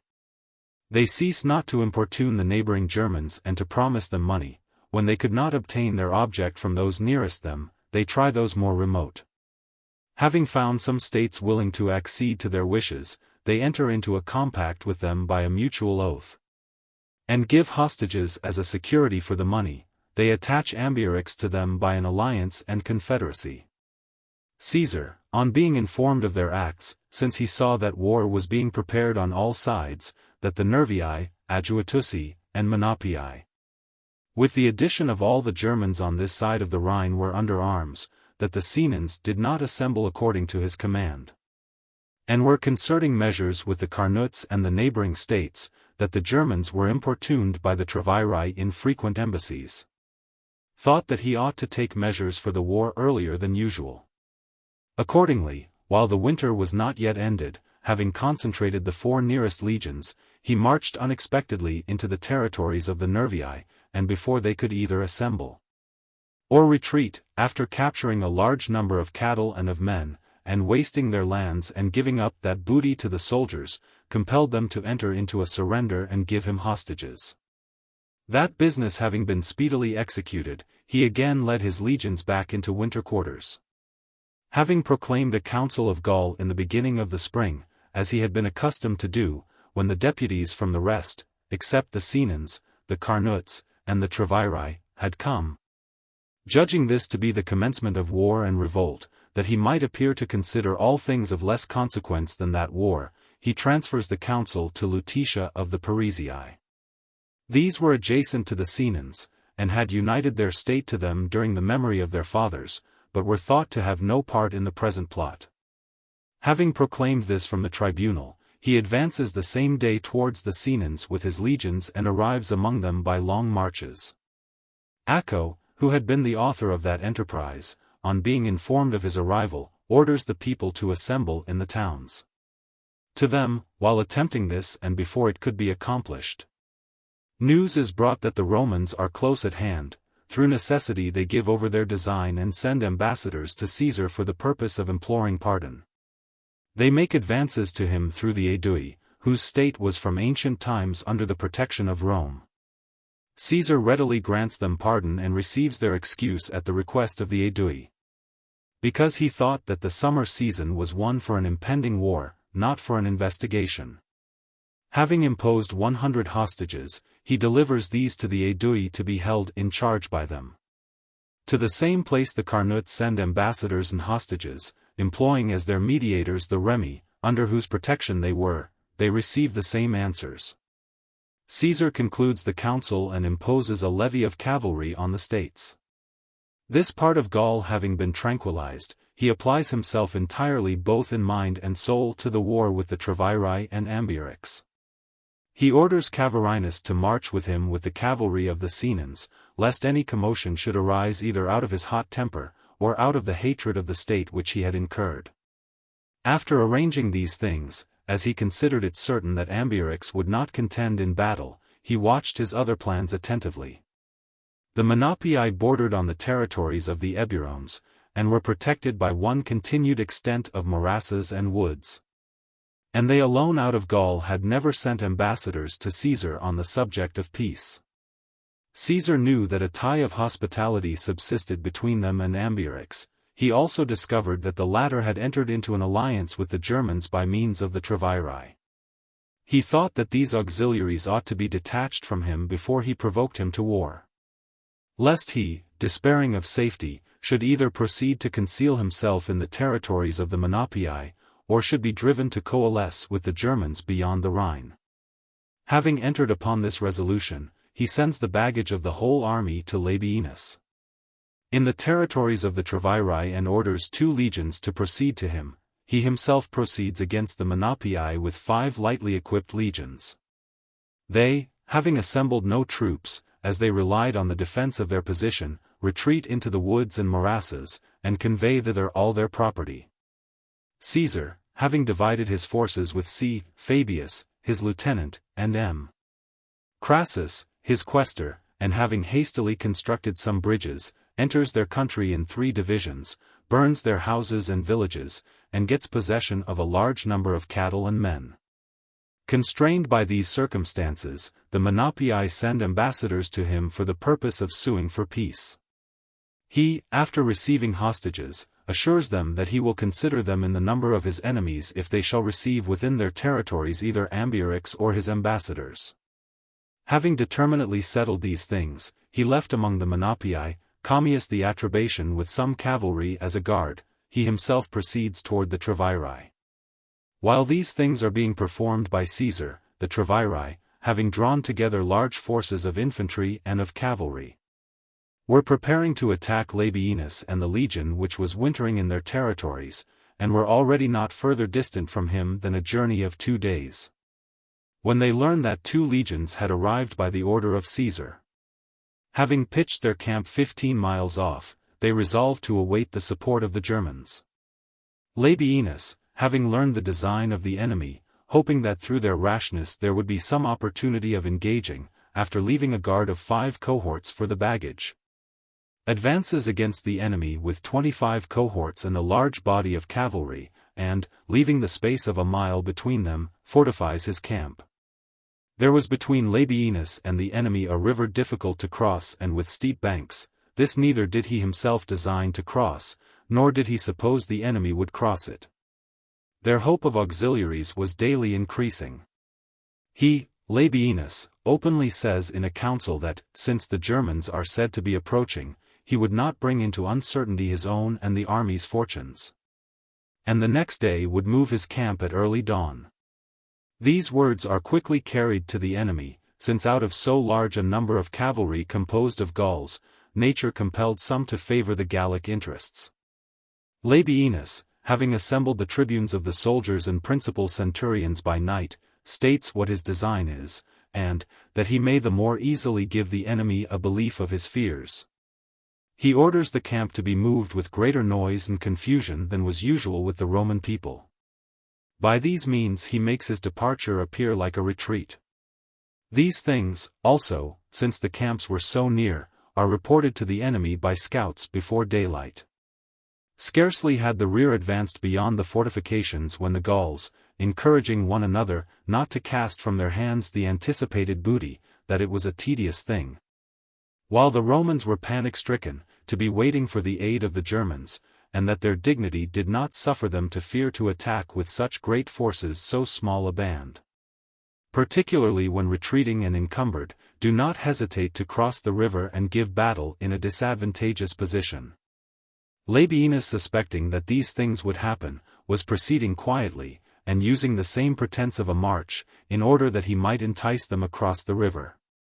Then, having sent forward the baggage some short distance and placed it on a certain eminence, he says, "Soldiers, you have the opportunity you have sought, you hold the enemy in an encumbered and disadvantageous position, display to us your leaders the same valor you have ofttimes displayed to your general, imagine that he is present and actually sees these exploits."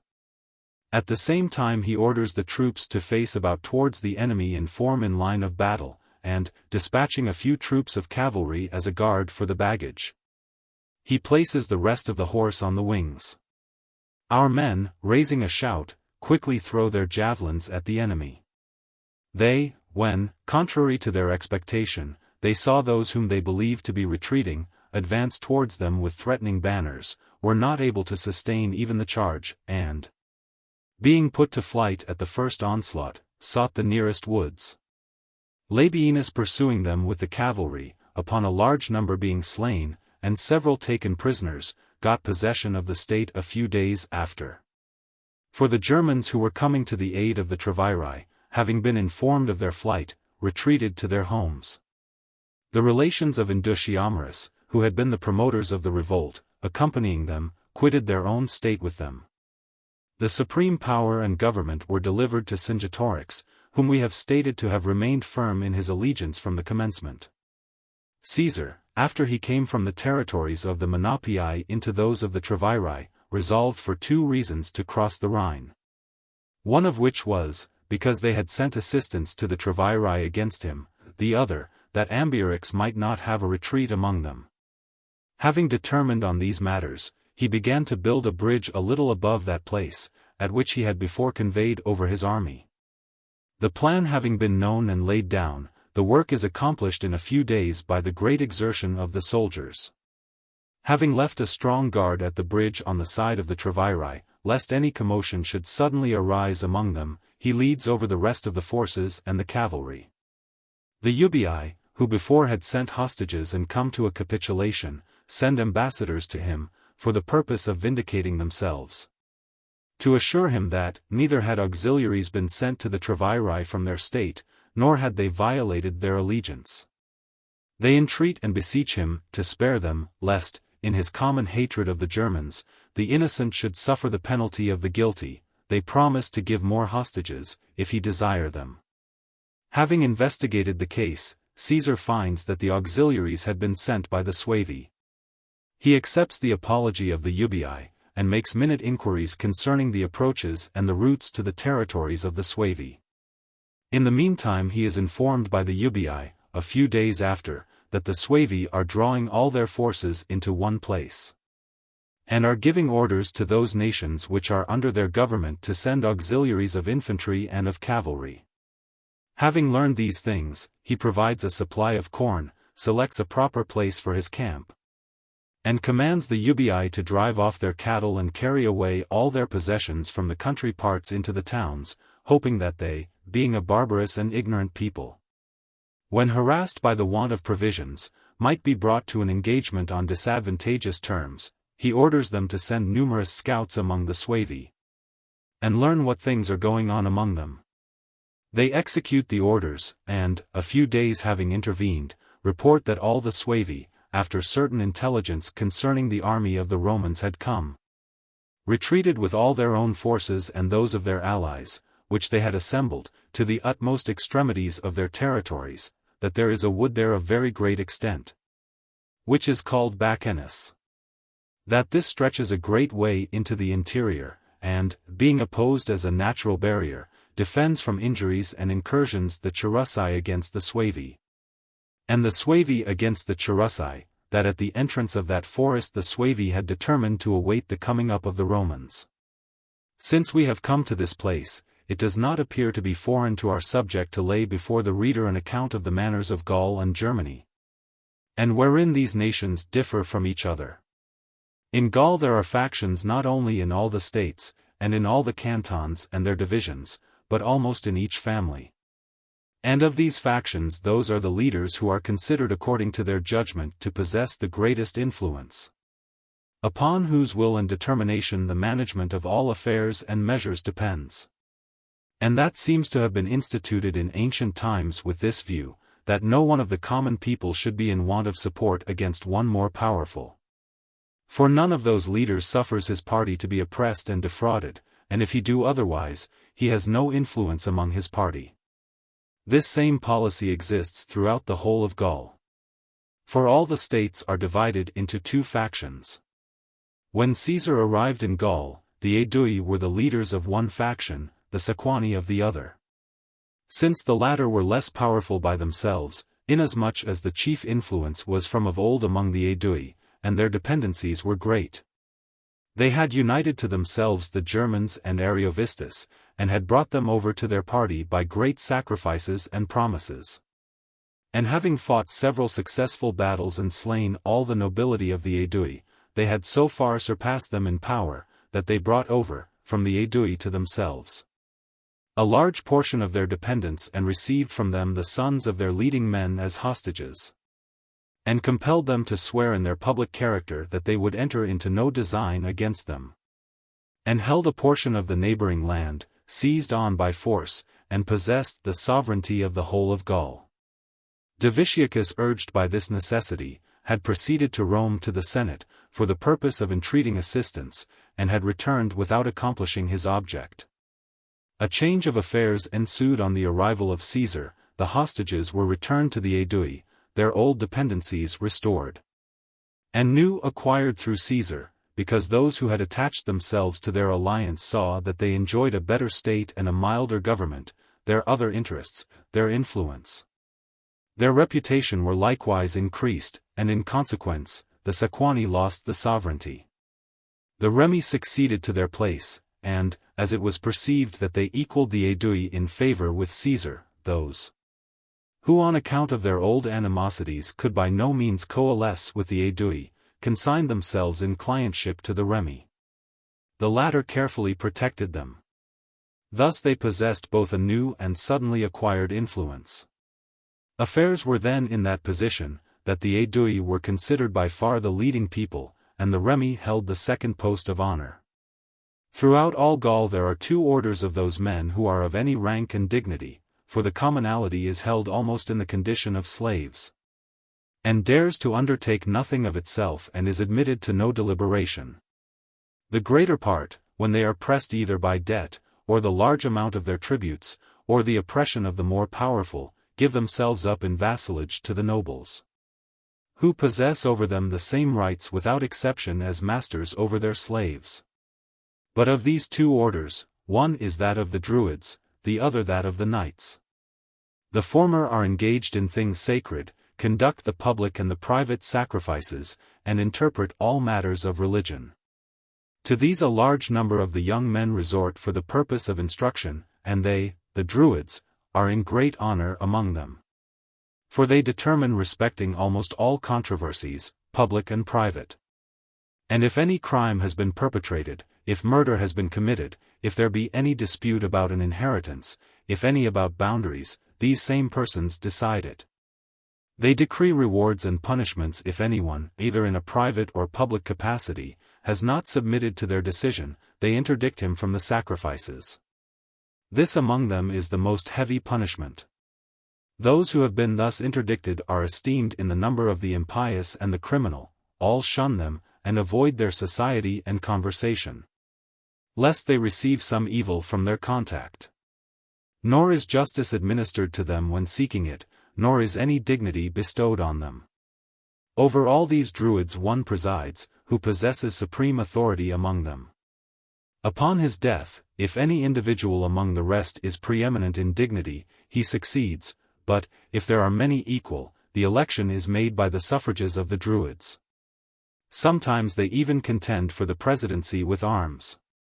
These assemble at a fixed period of the year in a consecrated place in the territories of the Carnutes, which is reckoned the central region of the whole of Gaul. Hither all, who have disputes, assemble from every part, and submit to their decrees and determinations.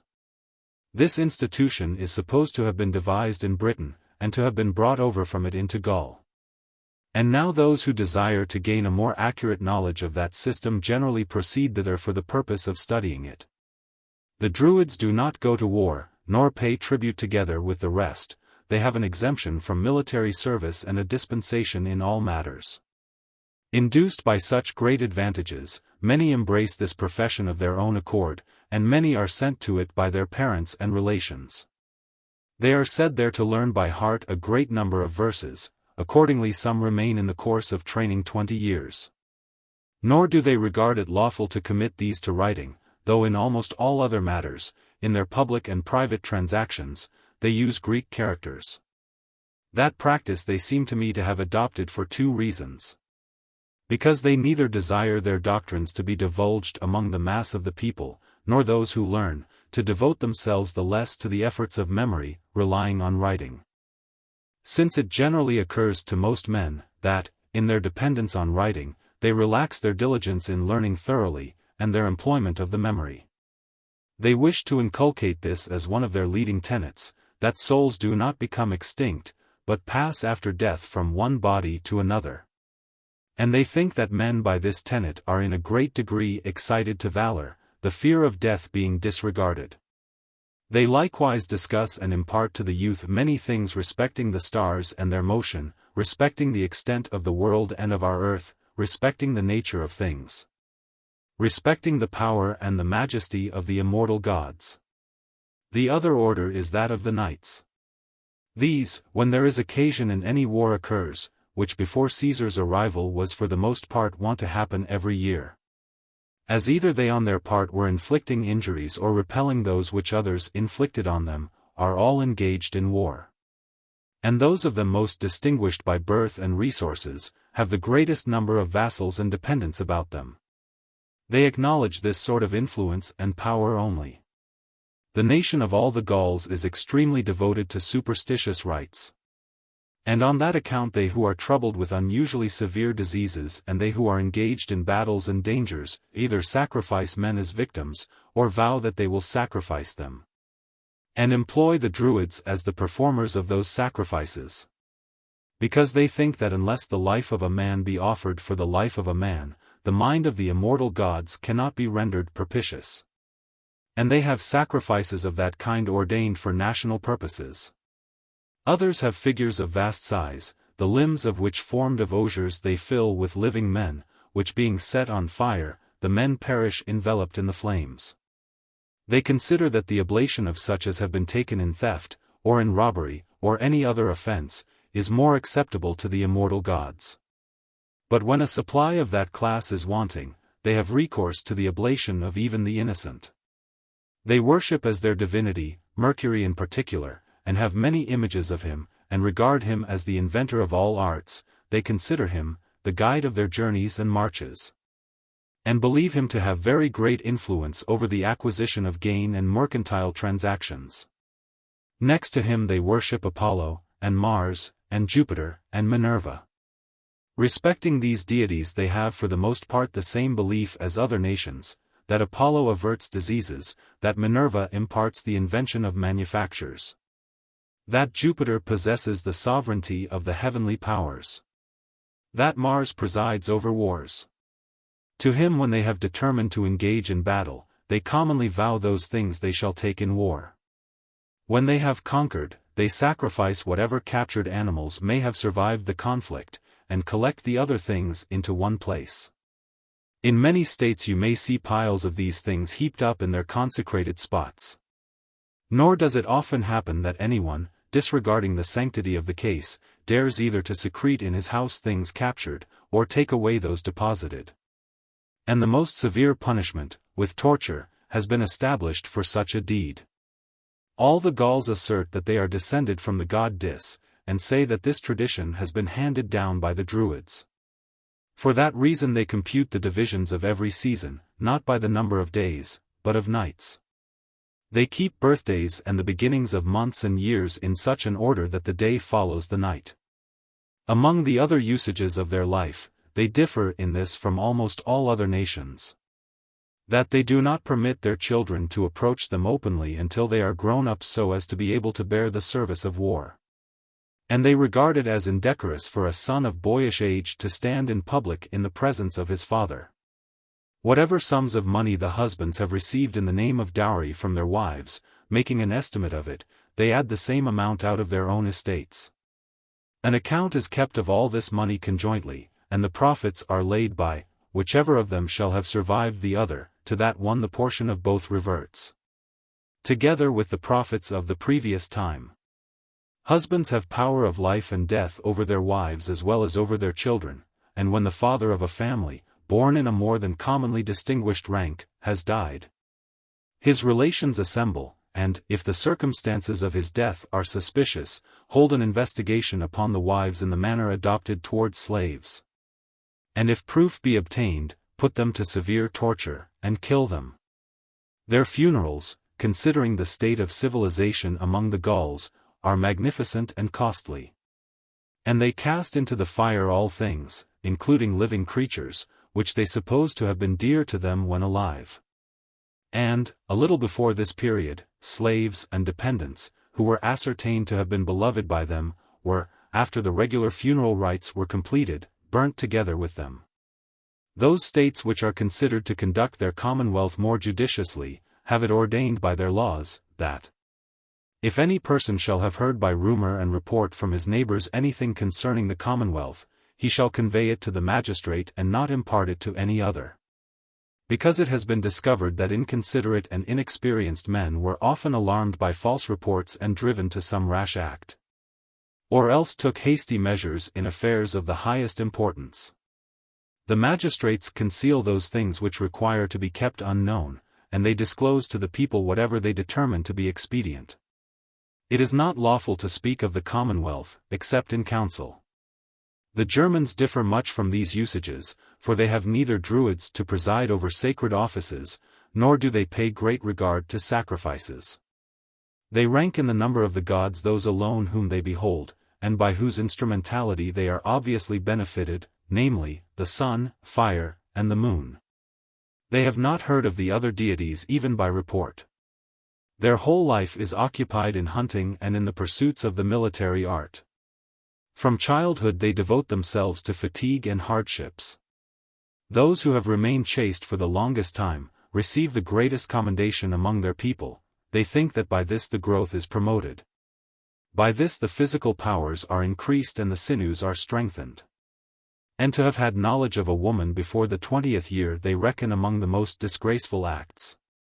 Of which matter there is no concealment, because they bathe promiscuously in the rivers and only use skins or small cloaks of deer's hides, a large portion of the body being in consequence naked. They do not pay much attention to agriculture, and a large portion of their food consists in milk, cheese, and flesh, nor has anyone a fixed quantity of land or his own individual limits. But the magistrates and the leading men each year apportion to the tribes and families, who have united together, as much land as, and in the place in which, they think proper. And the year after compel them to remove elsewhere. For this enactment they advance many reasons, lest seduced by long-continued custom, they may exchange their ardor in the waging of war for agriculture.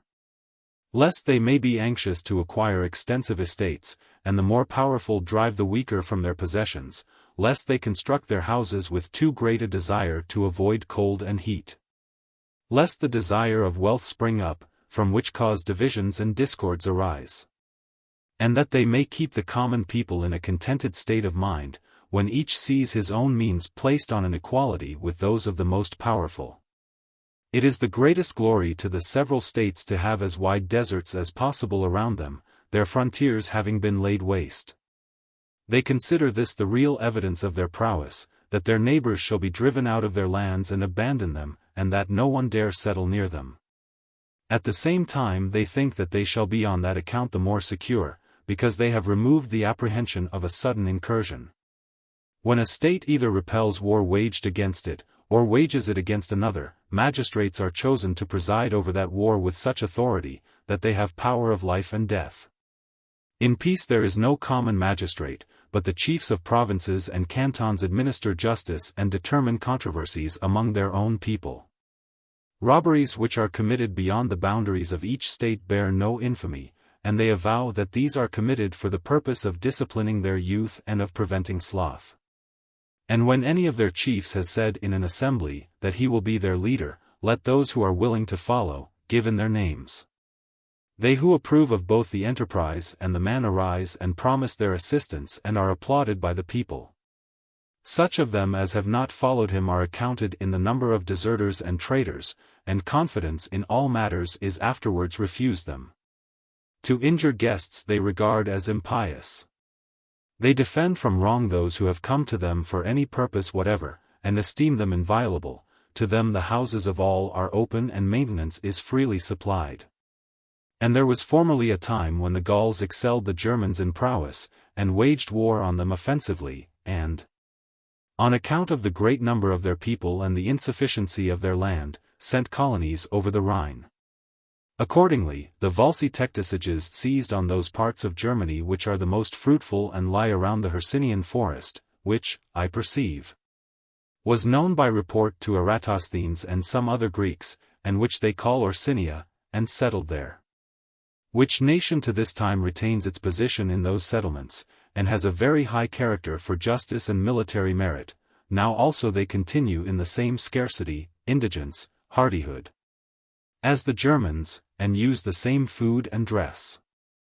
But their proximity to the province and knowledge of commodities from countries beyond the sea supplies to the Gauls many things tending to luxury as well as civilization. Accustomed by degrees to be overmatched and worsted in many engagements, they do not even compare themselves to the Germans in prowess. The breadth of this Hercynian forest, which has been referred to above, is to a quick traveler, a journey of 9 days. For it cannot be otherwise computed, nor are they acquainted with the measures of roads. It begins at the frontiers of the Helvetii, Nemets, and Rorasi, and extends in a right line along the river Danube to the territories of the Daci and the Anartes. It bends thence to the left in a different direction from the river, and owing to its extent touches the confines of many nations. Nor is there any person belonging to this part of Germany who says that he either has gone to the extremity of that forest, though he had advanced a journey of 60 days, or has heard in what place it begins. It is certain that many kinds of wild beasts are produced in it which have not been seen in other parts. Of which the following are such as differ principally from other animals, and appear worthy of being committed to record. There is an ox of the shape of a stag, between whose ears a horn rises from the middle of the forehead, higher and straighter than those horns which are known to us. From the top of this, branches, like palms, stretch out a considerable distance. The shape of the female and of the male is the same, the appearance and the size of the horns is the same. There are also animals which are called elks. The shape of these, and the varied color of their skins, is much like roes, but in size they surpass them a little and are destitute of horns, and have legs without joints and ligatures. Nor do they lie down for the purpose of rest, nor, if they have been thrown down by any accident, can they raise or lift themselves up. Trees serve as beds to them. They lean themselves against them, and thus reclining only slightly, they take their rest. When the huntsmen have discovered from the footsteps of these animals whither they are accustomed to betake themselves, they either undermine all the trees at the roots, or cut into them so far that the upper part of the trees may appear to be left standing. When they have leant upon them, according to their habit, they knock down by their weight the unsupported trees, and fall down themselves along with them. There is a third kind, consisting of those animals which are called uri. These are a little below the elephant in size, and of the appearance, color, and shape of a bull. Their strength and speed are extraordinary, they spare neither man nor wild beast which they have espied.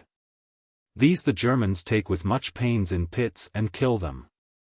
The young men harden themselves with this exercise, and practice themselves in this kind of hunting, and those who have slain the greatest number of them, having produced the horns in public, to serve as evidence, receive great praise.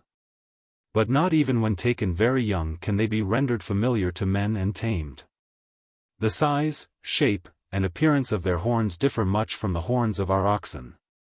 These they anxiously seek after, and bind at the tips with silver, and use as cups at their most sumptuous entertainments.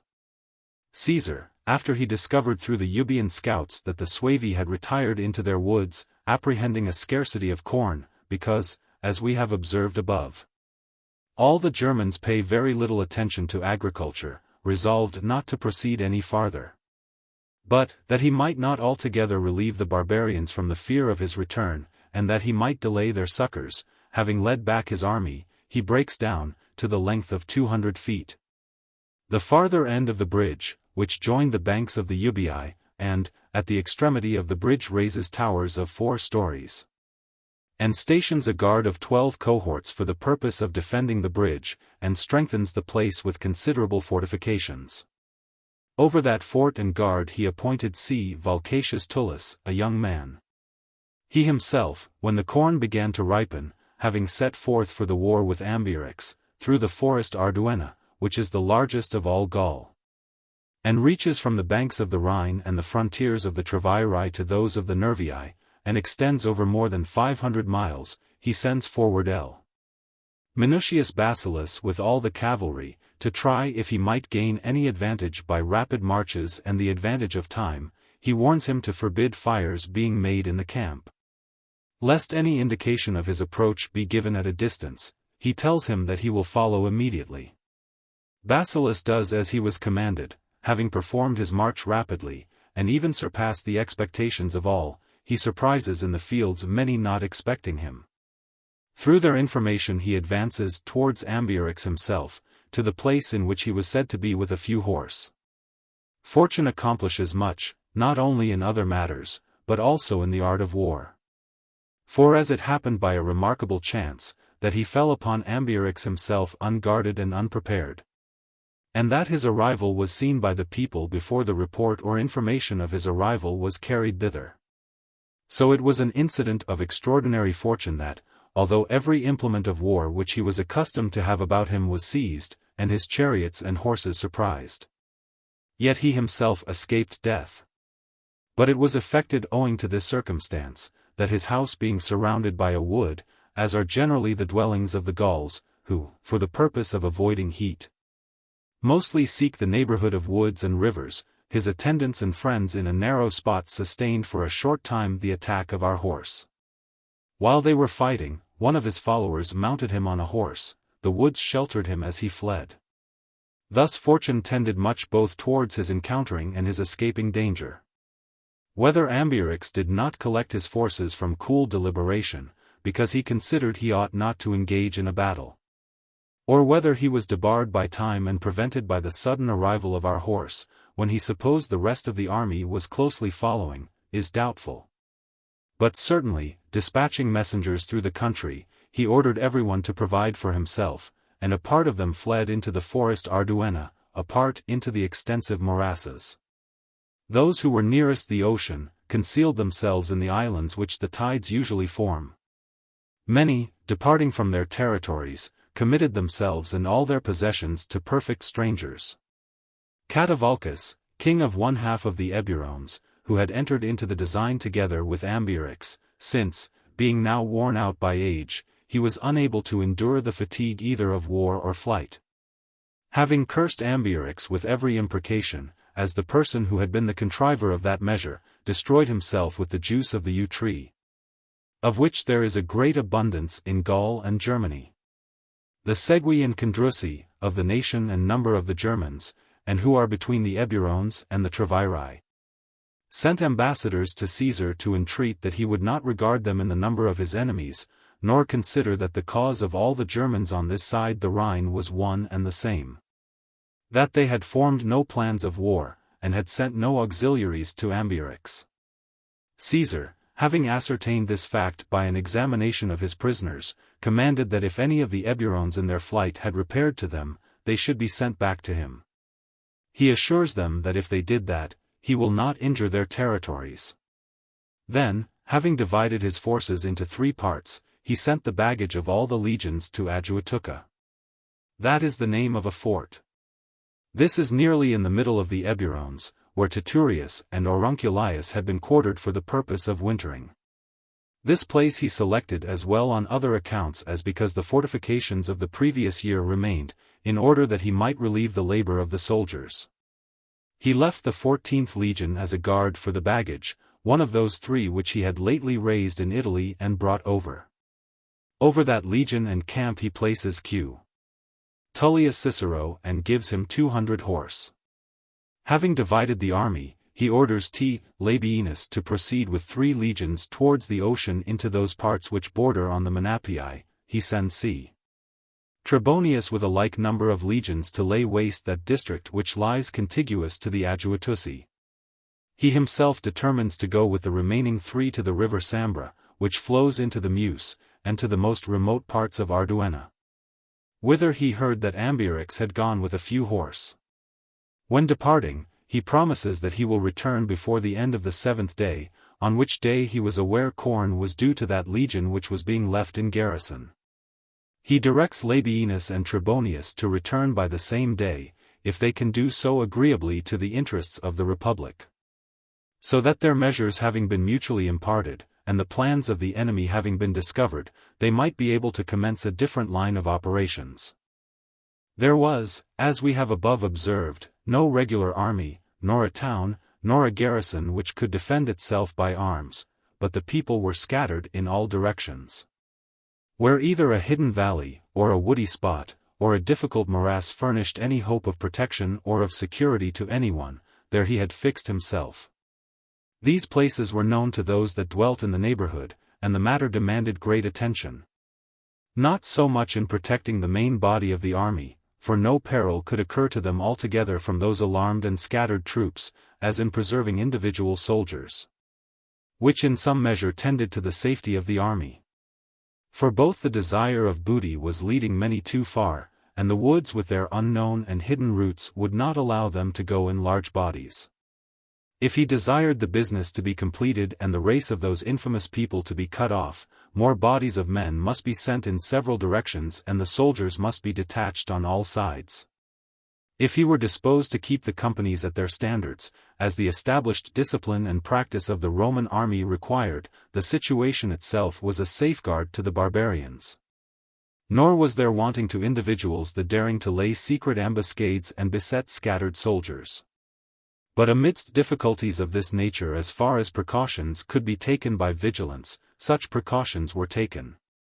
So that some opportunities of injuring the enemy were neglected, though the minds of all were burning to take revenge, rather than that injury should be effected with any loss to our soldiers. Caesar dispatches messengers to the neighboring states. By the hope of booty he invites all to him, for the purpose of plundering the Eburones, in order that the life of the Gauls might be hazarded in the woods rather than the legionary soldiers. At the same time, in order that a large force being drawn around them, the race and name of that state may be annihilated for such a crime. A large number from all quarters speedily assembles. These things were going on in all parts of the territories of the Eburones, and the 7th day was drawing near, by which day Caesar had purposed to return to the baggage and the legion. Here it might be learned how much fortune achieves in war, and how great casualties she produces. The enemy having been scattered and alarmed, as we related above, there was no force which might produce even a slight occasion of fear. The report extends beyond the Rhine to the Germans that the Eburones are being pillaged, and that all were without distinction invited to the plunder. The Sagambri, who are nearest to the Rhine, by whom, we have mentioned above, the Tenctheri and Usipetes were received after their retreat, collect 2,000 horse. They cross the Rhine in ships and barks 30 miles below that place where the bridge was entire and the garrison left by Caesar. They arrive at the frontiers of the Eburones, surprise many who were scattered in flight, and get possession of a large amount of cattle, of which barbarians are extremely covetous. Allured by booty, they advance farther. Neither morass nor forest obstructs these men, born amidst war and depredations. They inquire of their prisoners in what part Caesar is. They find that he has advanced farther, and learn that all the army has removed. Thereon one of the prisoners says, "Why do you pursue such wretched and trifling spoil? You, to whom it is granted to become even now most richly endowed by fortune? In 3 hours you can reach Aduatuca, there the Roman army has deposited all its fortunes. There is so little of a garrison that not even the wall can be manned, nor dare anyone go beyond the fortifications." A hope having been presented them, the Germans leave in concealment the plunder they had acquired. They themselves hasten to Aduatuca, employing as their guide the same man by whose information they had become informed of these things. Cicero, who during all the foregoing days had kept his soldiers in camp with the greatest exactness, and agreeably to the injunctions of Caesar, had not permitted even any of the camp followers to go beyond the fortification, distrusting on the 7th day that Caesar would keep his promise as to the number of days. Because he heard that he had proceeded farther, and no report as to his return was brought to him. And being urged at the same time by the expressions of those who called his tolerance almost a siege, if, forsooth, it was not permitted them to go out of the camp, since he might expect no disaster, whereby he could be injured, within 3 miles of the camp, while 9 legions and all the cavalry were under arms, and the enemy scattered and almost annihilated, sent 5 cohorts into the neighboring cornlands, between which and the camp only one hill intervened, for the purpose of foraging. Many soldiers of the legions had been left invalid in the camp, of whom those who had recovered in this space of time, being about 300, are set together under one standard. A large number of soldiers' attendants besides, with a great number of beasts of burden, which had remained in the camp, permission being granted, follow them. At this very time, the German horse by chance come up, and immediately, with the same speed with which they had advanced, attempt to force the camp at the Decuman gate, nor were they seen, in consequence of woods lying in the way on that side, before they were just reaching the camp, so much so that the sutlers who had their booths under the rampart had not an opportunity of retreating within the camp. Our men, not anticipating it, are perplexed by the sudden affair, and the cohort on the outpost scarcely sustains the first attack. The enemy spread themselves on the other sides to ascertain if they could find any access. Our men with difficulty defend the gates. The very position of itself and the fortification secures the other accesses.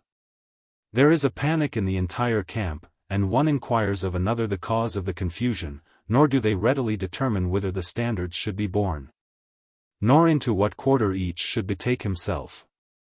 One avows that the camp is already taken, another maintains that, the enemy having destroyed the army and commander-in-chief, are come thither as conquerors. Most form strange superstitious fancies from the spot, and place before their eyes the catastrophe of Cotta and Titurius, who had fallen in the same fort. All being greatly disconcerted by this alarm, the belief of the barbarians is strengthened that there is no garrison within, as they had heard from their prisoner. They endeavor to force an entrance and encourage one another not to cast from their hands so valuable a prize. P. Sextius Baculus, who had led a principal century under Caesar, of whom we have made mention in previous engagements, had been left an invalid in the garrison, and had now been 5 days without food. He, distrusting his own safety and that of all, goes forth from his tent unarmed. He sees that the enemy are close at hand and that the matter is in the utmost danger. He snatches arms from those nearest, and stations himself at the gate. The centurions of that cohort which was on guard follow him. For a short time they sustain the fight together.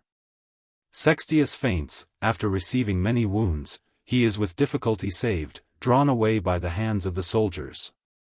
This space having intervened, the others resume courage, so far as to venture to take their place on the fortifications and present the aspect of defenders. The foraging having in the meantime been completed, our soldiers distinctly hear the shout, the horse hasten on before and discover in what danger the affair is. But here there is no fortification to receive them. In their alarm, those last enlisted and unskilled in military discipline turn their faces to the military tribune and the centurions. They wait to find what orders may be given by them. No one is so courageous as not to be disconcerted by the suddenness of the affair. The barbarians, being our standard in the distance, desist from the attack. At first they supposed that the legions, which they had learned from their prisoners had removed farther off, had returned. Afterwards, despising their small number, they make an attack on them at all sides. The camp followers run forward to the nearest rising ground. Being speedily driven from this, they throw themselves among the standards and companies. They thus so much the more alarm the soldiers already affrighted. Some propose that, forming a wedge, they suddenly break through, since the camp was so near, and if any part should be surrounded and slain, they fully trust that at least the rest may be saved. Others, that they take their stand on an eminence, and all undergo the same destiny. The veteran soldiers, whom we stated to have set out together with the others under a standard, do not approve of this. Therefore, encouraging each other, under the conduct of Caius Trebonius, a Roman knight, who had been appointed over them, they break through the midst of the enemy, and arrive in the camp safe to a man. The camp attendants and the horse following close upon them with the same impetuosity, are saved by the courage of the soldiers. But those who had taken their stand upon the eminence, having even now acquired no experience of military matters, neither could persevere in that resolution which they approved of, namely, to defend themselves from their higher position, nor imitate that vigor and speed which they had observed to have availed others. But, attempting to reach the camp, had descended into an unfavorable situation. The centurions, some of whom had been promoted for their valor from the lower ranks of other legions to higher ranks in this legion, in order that they might not forfeit their glory for military exploits previously acquired, fell together fighting most valiantly. The enemy having been dislodged by their valor, a part of the soldiers arrived safe in camp contrary to their expectations, a part perished, surrounded by the barbarians. The Germans, despairing of taking the camp by storm, because they saw that our men had taken up their position on the fortifications, retreated beyond the Rhine with that plunder which they had deposited in the woods. And so great was the alarm, even after the departure of the enemy, that when C. Volusinus, who had been sent with the cavalry, arrived that night, he could not gain credence that Caesar was close at hand with his army safe. Fear had so preoccupied the minds of all, that, their reason being almost estranged, they said that all the other forces having been cut off, the cavalry alone had arrived there by flight. And asserted that, if the army were safe, the Germans would not have attacked the camp, which fear the arrival of Caesar removed. He, on his return, being well aware of the casualties of war, complained of one thing only, namely, that the cohorts had been sent away from the outposts and garrison duty, and pointed out that room ought not to have been left for even the most trivial casualty. That fortune had exercised great influence in the sudden arrival of their enemy, much greater, in that she had turned the barbarians away from the very rampart and gates of the camp. Of all which events, it seemed the most surprising that the Germans, who had crossed the Rhine with this object, that they might plunder the territories of Ambiorix, being led to the camp of the Romans, rendered Ambiorix a most acceptable service. Caesar, having again marched to harass the enemy, after collecting a large number of auxiliaries from the neighboring states, dispatches them in all directions. All the villages and all the buildings, which each beheld, were on fire, spoil was being driven off from all parts. The corn not only was being consumed by so great numbers of cattle and men, but also had fallen to the earth, owing to the time of the year and the storms. So that if any had concealed themselves for the present, still, it appeared likely that they must perish through want of all things, when the army should be drawn off. And frequently it came to that point, as so large a body of cavalry had been sent abroad in all directions, that the prisoners declared Ambiorix had just then been seen by them in flight, and had not even passed out of sight, so that the hope of overtaking him being raised, and unbounded exertions having been resorted to, those who thought they should acquire the highest favor with Caesar, nearly overcame nature by their ardor, and continually a little only seemed wanting to complete success. But he rescued himself by means of lurking places and forests, and, concealed by the night, made for other districts and quarters, with no greater guard than that of 4 horsemen, to whom alone he ventured to confide his life. Having devastated the country in such a manner, Caesar leads back his army with the loss of 2 cohorts to Durocortorum of the Remi, and, having summoned a council of Gaul to assemble at that place, he resolved to hold an investigation respecting the conspiracy of the Senons and Carnuts, and having pronounced a most severe sentence upon Acco, who had been the contriver of that plot, he punished him after the custom of our ancestors. Some, fearing a trial, fled. When he had forbidden these fire and water, he stationed in winter quarters 2 legions at the frontiers of the Treviri, 2 among the Lingones, the remaining 6 at Agendicum, in the territories of the Senons. And, having provided corn for the army, he set out for Italy, as he had determined, to hold the assizes. Book. Chapter 7. Gaul being tranquil, Caesar, as he had determined, sets out for Italy to hold the provincial assizes. There he receives intelligence of the death of Clodius, and, being informed of the decree of the Senate to the effect that all the youth of Italy should take the military oath, he determined to hold a levy throughout the entire province. Report of these events is rapidly borne into Transalpine Gaul. The Gauls themselves add to the report, and invent what the case seemed to require, namely that Caesar was detained by commotions in the city, and could not, amidst so violent dissensions, come to his army.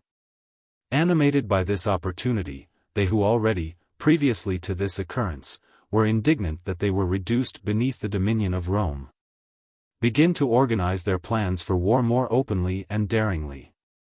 The leading men of Gaul, having convened councils among themselves in the woods, and retired places, complain of the death of Acco. They point out that this fate may fall in turn on themselves, they bewail the unhappy fate of Gaul, and by every sort of promises and rewards, they earnestly solicit some to begin the war, and assert the freedom of Gaul at the hazard of their lives. They say that special care should be paid to this, that Caesar should be cut off from his army, before their secret plans should be divulged.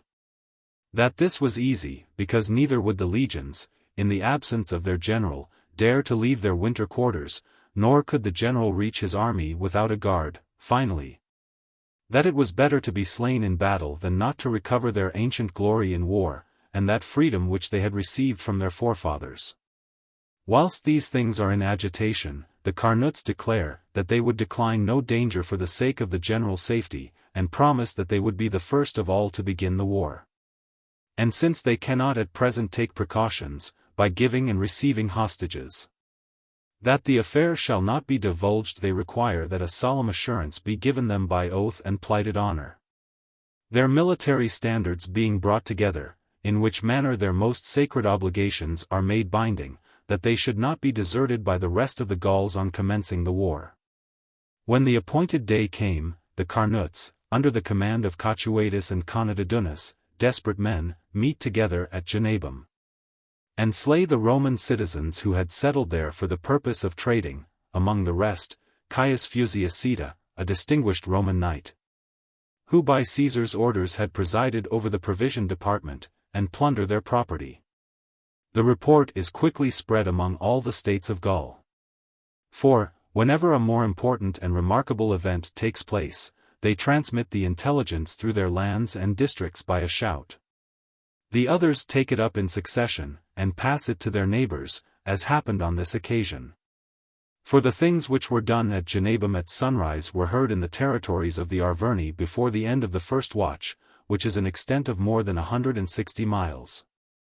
There in like manner, Vercingetorix the son of Celtillus the Arvernian, a young man of the highest power, whose father had held the supremacy of entire Gaul, and had been put to death by his fellow citizens, for this reason, because he aimed at sovereign power, summoned together his dependents, and easily excited them.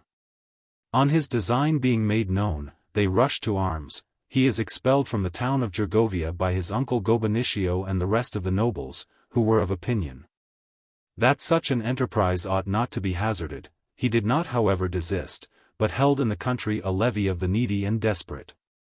Having collected such a body of troops, he brings over to his 30 sentiments such of his fellow citizens as he has access to. He exhorts them to take up arms in behalf of the general freedom. And having assembled great forces, he drives from the state his opponents, by whom he had been expelled a short time previously. He is saluted king by his partisans. He sends ambassadors in every direction. He conjures them to adhere firmly to their promise. He quickly attaches to his interests the Senons, Parisii, Pictons, Cadurci, Turins, Aulurci, Lemovis, and all the others who border on the ocean. The supreme command is conferred on him by unanimous consent.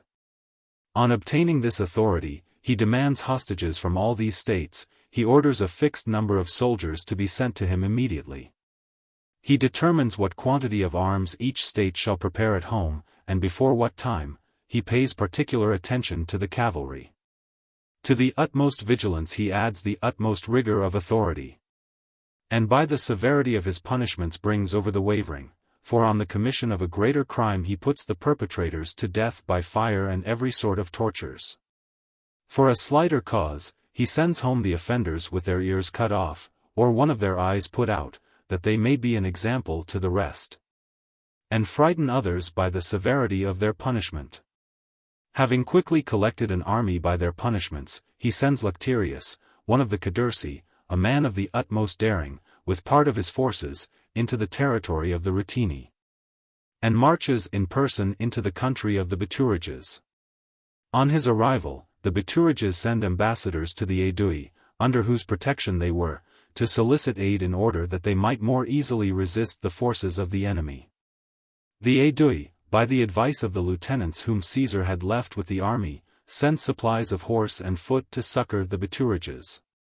When they came to the river Loire, which separates the Bituriges from the Aedui, they delayed a few days there, and, not daring to pass the river, return home, and send back word to the lieutenants that they had returned through fear of the treachery of the Bituriges, who, they ascertained, had formed this design, that if the Aedui should cross the river, the Bituriges on the one side, and the Arverni on the other, should surround them.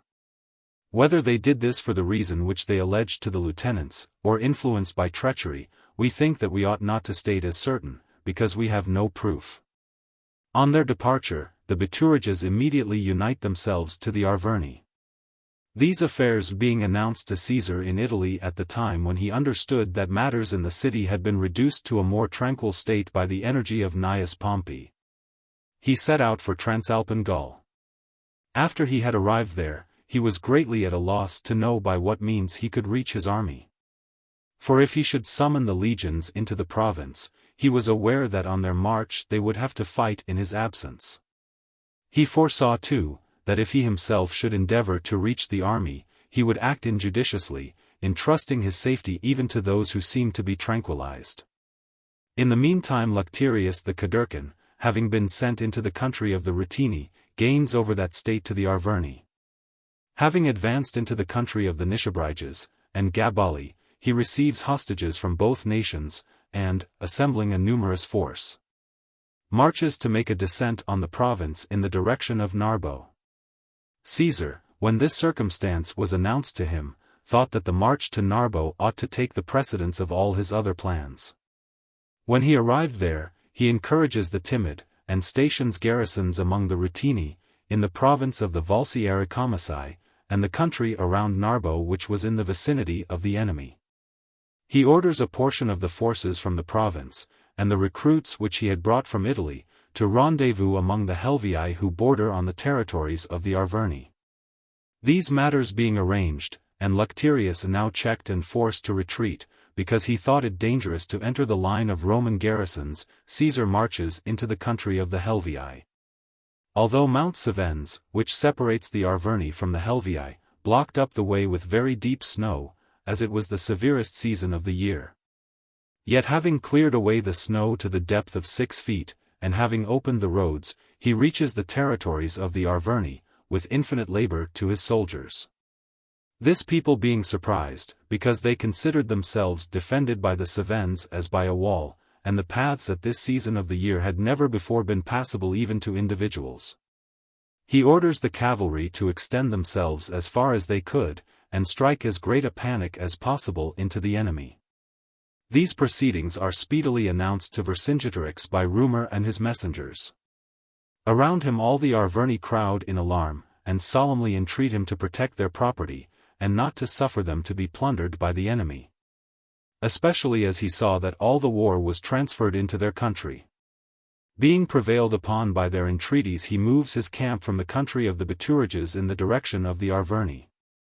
Caesar, having delayed 2 days in that place, because he had anticipated that, in the natural course of events, such would be the conduct of Vercingetorix, leaves the army under pretense of raising recruits and cavalry. He places Brutus, a young man, in command of these forces. He gives him instructions that the cavalry should range as extensively as possible in all directions, that he would exert himself not to be absent from the camp longer than 3 days. Having arranged these matters, he marches to Vienna by as long journeys as he can, when his own soldiers did not expect him. Finding there a fresh body of cavalry, which he had sent on to that place several days before, marching incessantly night and day, he advanced rapidly through the territory of the Aedui into that of the Lingones, in which 2 legions were wintering, that, if any plan affecting his own safety should have been organized by the Aedui, he might defeat it by the rapidity of his movements. When he arrived there, he sends information to the rest of the legions, and gathers all his army into one place before intelligence of his arrival could be announced to the Arverni. Vercingetorix, on hearing this circumstance, leads back his army into the country of the Bituriges.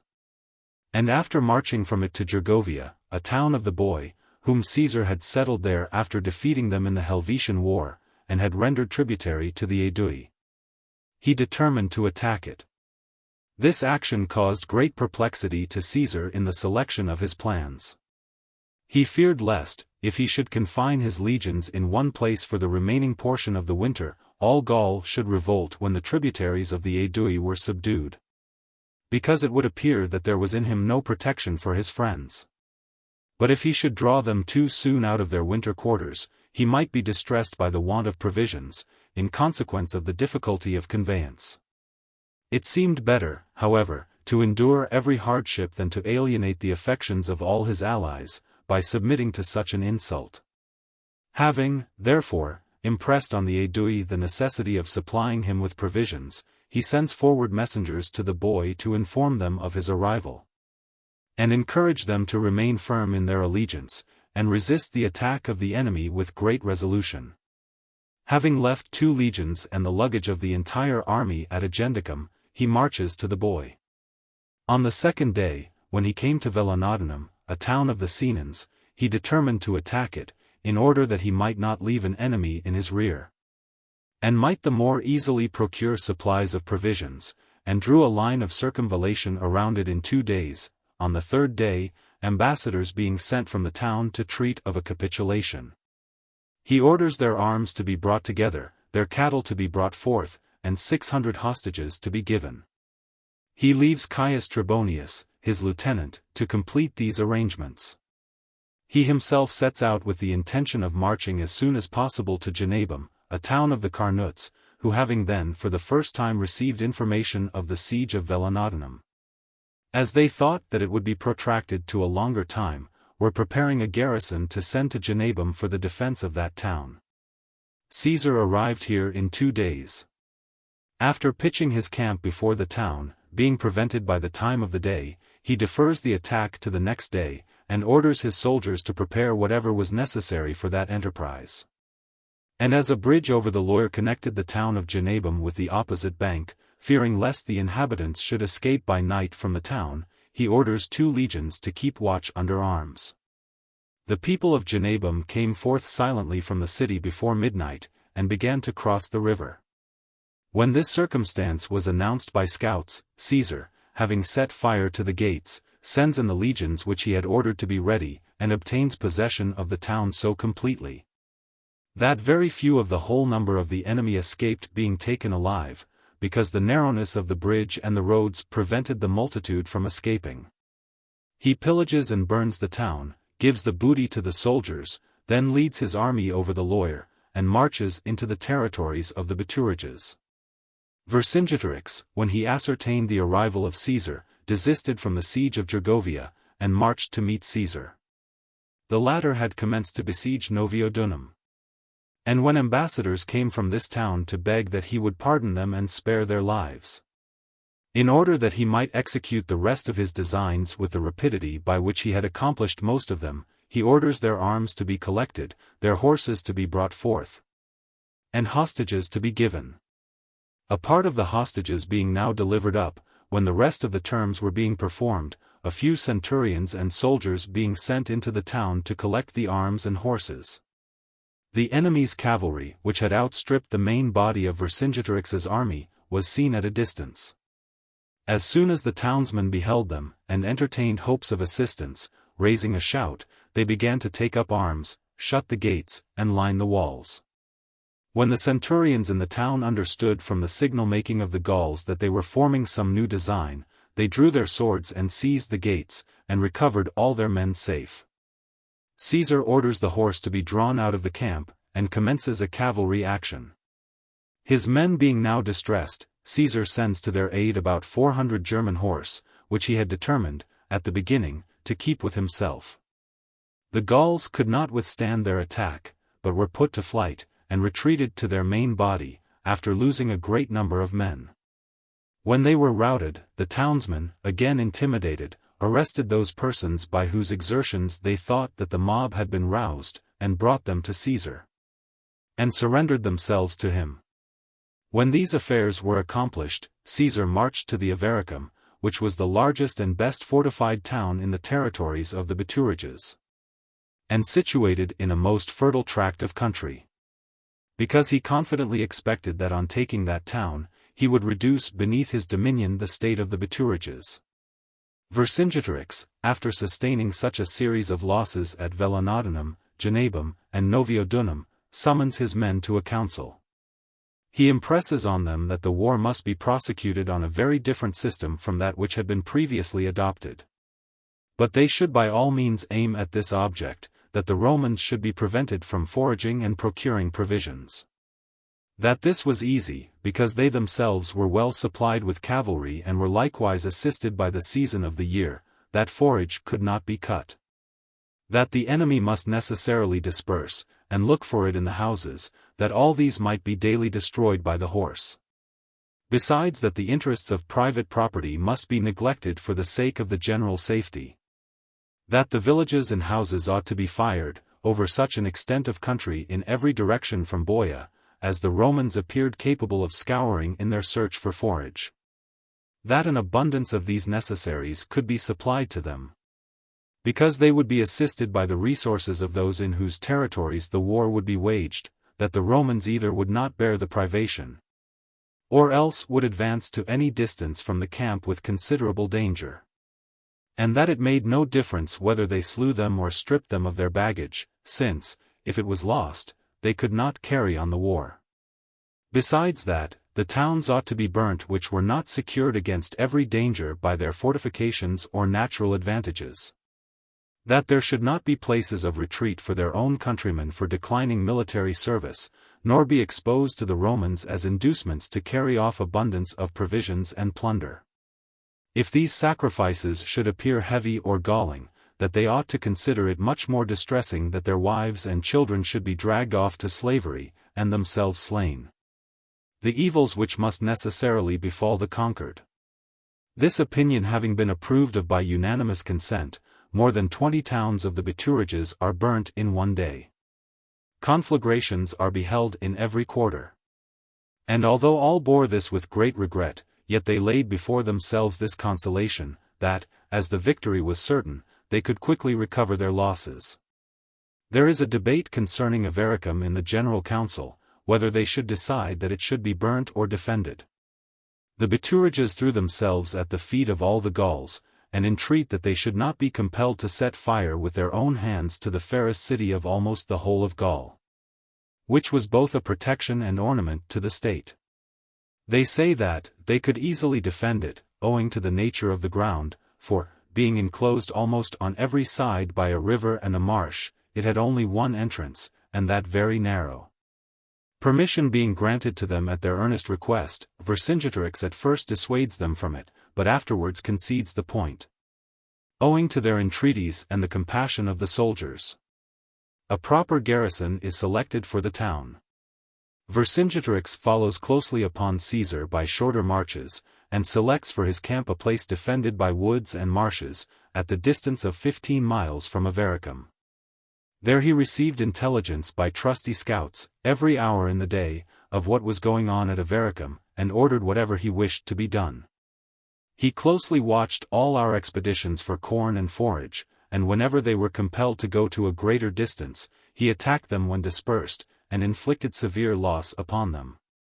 Although the evil was remedied by our men, as far as precautions could be taken, by going forth at irregular times, and by different ways. Caesar pitching his camp at that side of the town which was not defended by the river and marsh, and had a very narrow approach, as we have mentioned, began to raise the Vinii and erect 2 towers. For the nature of the place prevented him from drawing a line of circumvallation. He never ceased to importune the boy and Aedui for supplies of corn, of whom the one, the Aedui, because they were acting with no zeal, did not aid him much, the others, the boy, as their resources were not great, quickly consumed what they had. Although the army was distressed by the greatest want of corn, through the poverty of the boy, the apathy of the Aedui, and the burning of the houses, to such a degree, that for several days the soldiers were without corn, and satisfied their extreme hunger with cattle driven from the remote villages. Yet no language was heard from them unworthy of the majesty of the Roman people and their former victories. Moreover, when Caesar addressed the legions, one by one, when at work, and said that he would raise the siege, if they felt the scarcity too severely, they unanimously begged him not to do so. That they had served for several years under his command in such a manner, that they never submitted to insult, and never abandoned an enterprise without accomplishing it. That they should consider it a disgrace if they abandoned the siege after commencing it. That it was better to endure every hardship than not to avenge the manes of the Roman citizens who perished at Genabum by the perfidy of the Gauls. They entrusted the same declarations to the centurions and military tribunes, that through them they might be communicated to Caesar. When the towers had now approached the walls, Caesar ascertained from the captives that Vercingetorix, after destroying the forage, had pitched his camp nearer Avaricum, and that he himself with the cavalry and light-armed infantry, who generally fought among the horse, had gone to lay an ambuscade in that quarter to which he thought that our troops would come the next day to forage. On learning these facts, he set out from the camp secretly at midnight, and reached the camp of the enemy early in the morning. They having quickly learned the arrival of Caesar by scouts, hid their cars and baggage in the thickest parts of the woods, and drew up all their forces in a lofty and open space, which circumstance being announced, Caesar immediately ordered the baggage to be piled, and the arms to be got ready. There was a hill of a gentle ascent from the bottom, a dangerous and impassable marsh, not more than 50 feet broad, begirded on almost every side. The Gauls, having broken down the bridges, posted themselves on this hill, in confidence of their position, and being drawn up in tribes according to their respective states, held all the fords and passages of that marsh with trusty guards, thus determined that if the Romans should attempt to force the marsh, they would overpower them from the higher ground while sticking in it, so that whoever saw the nearness of the position would imagine that the two armies were prepared to fight on almost equal terms. But whoever should view accurately the disadvantage of position, would discover that they were showing off an empty affectation of courage. Caesar clearly points out to his soldiers, who were indignant that the enemy could bear the sight of them at the distance of so short a space, and were earnestly demanding the signal for action, with how great loss and the death of how many gallant men the victory would necessarily be purchased, and when he saw them so determined to decline no danger for his renown, That he ought to be considered guilty of the utmost injustice if he did not hold their life dearer than his own personal safety. Having thus consoled his soldiers, he leads them back on the same day to the camp, and determined to prepare the other things which were necessary for the siege of the town. Vercingetorix, when he had returned to his men, was accused of treason, in that he had moved his camp nearer the Romans, in that he had gone away with all the cavalry, in that he had left so great forces without a commander, in that, on his departure, the Romans had come at such a favorable season, and with such dispatch.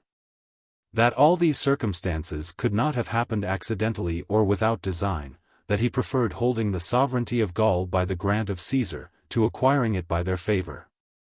Being accused in such a manner, he made the following reply to these charges, that his moving his camp had been caused by want of forage, and had been done even by their advice. That his approaching near the Romans had been a measure dictated by the favorable nature of the ground, which would defend him by its natural strength. That the service of the cavalry could not have been requisite in marshy ground, and was useful in that place to which they had gone. That he, on his departure, had given the supreme command to no one intentionally, lest he should be induced by the eagerness of the multitude to hazard an engagement, to which he perceived that all were inclined, owing to their want of energy, because they were unable to endure fatigue any longer. That, if the Romans in the meantime came up by chance, they, the Gauls, should feel grateful to fortune. If invited by the information of someone, they should feel grateful to him, because they were enabled to see distinctly from the higher ground the smallness of the number of their enemy, and despise the courage of those who, not daring to fight, retreated disgracefully into their camp. That he desired no power from Caesar by treachery, since he could have it by victory, which was now assured to himself and to all the Gauls. Nay, that he would even give them back the command, if they thought that they conferred honor on him, rather than received safety from him. That you may be assured, said he, that I speak these words with truth, listen to these Roman soldiers.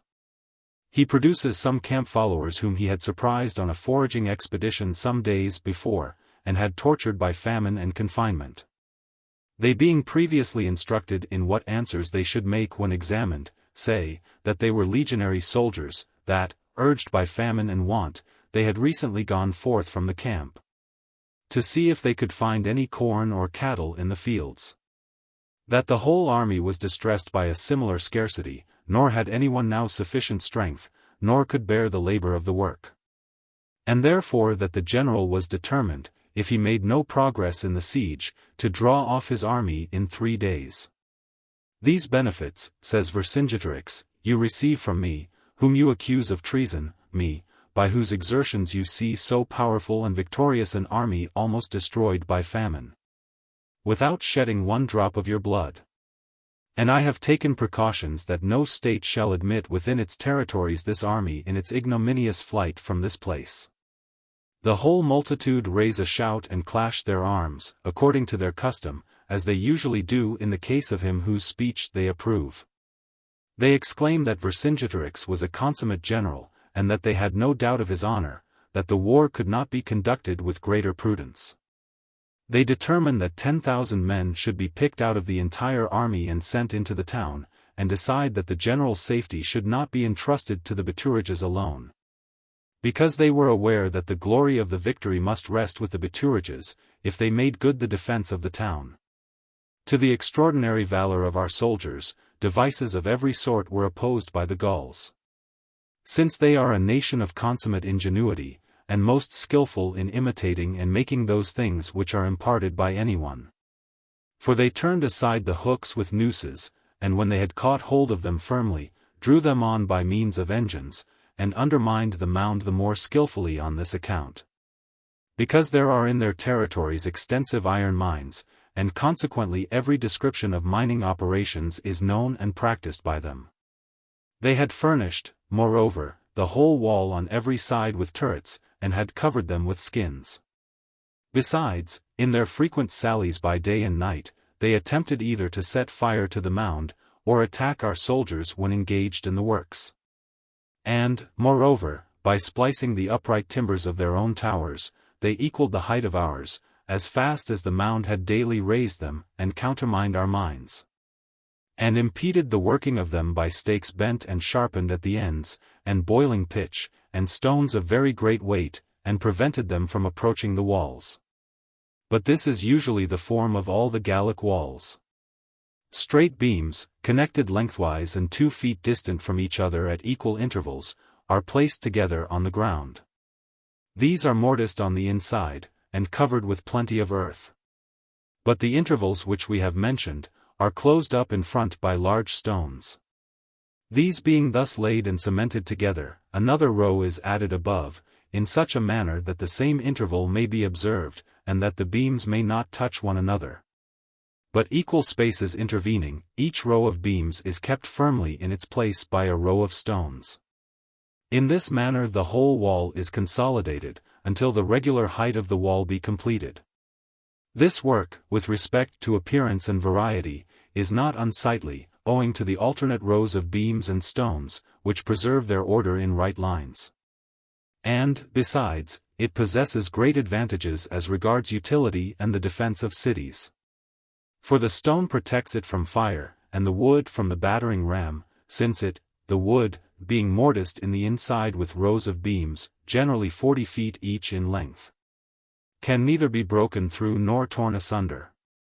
The siege having been impeded by so many disadvantages, the soldiers, although they were retarded during the whole time, by the mud, cold, and constant showers, yet by their incessant labor overcame all these obstacles, and in 25 days raised a mound 330 feet broad and 80 feet high.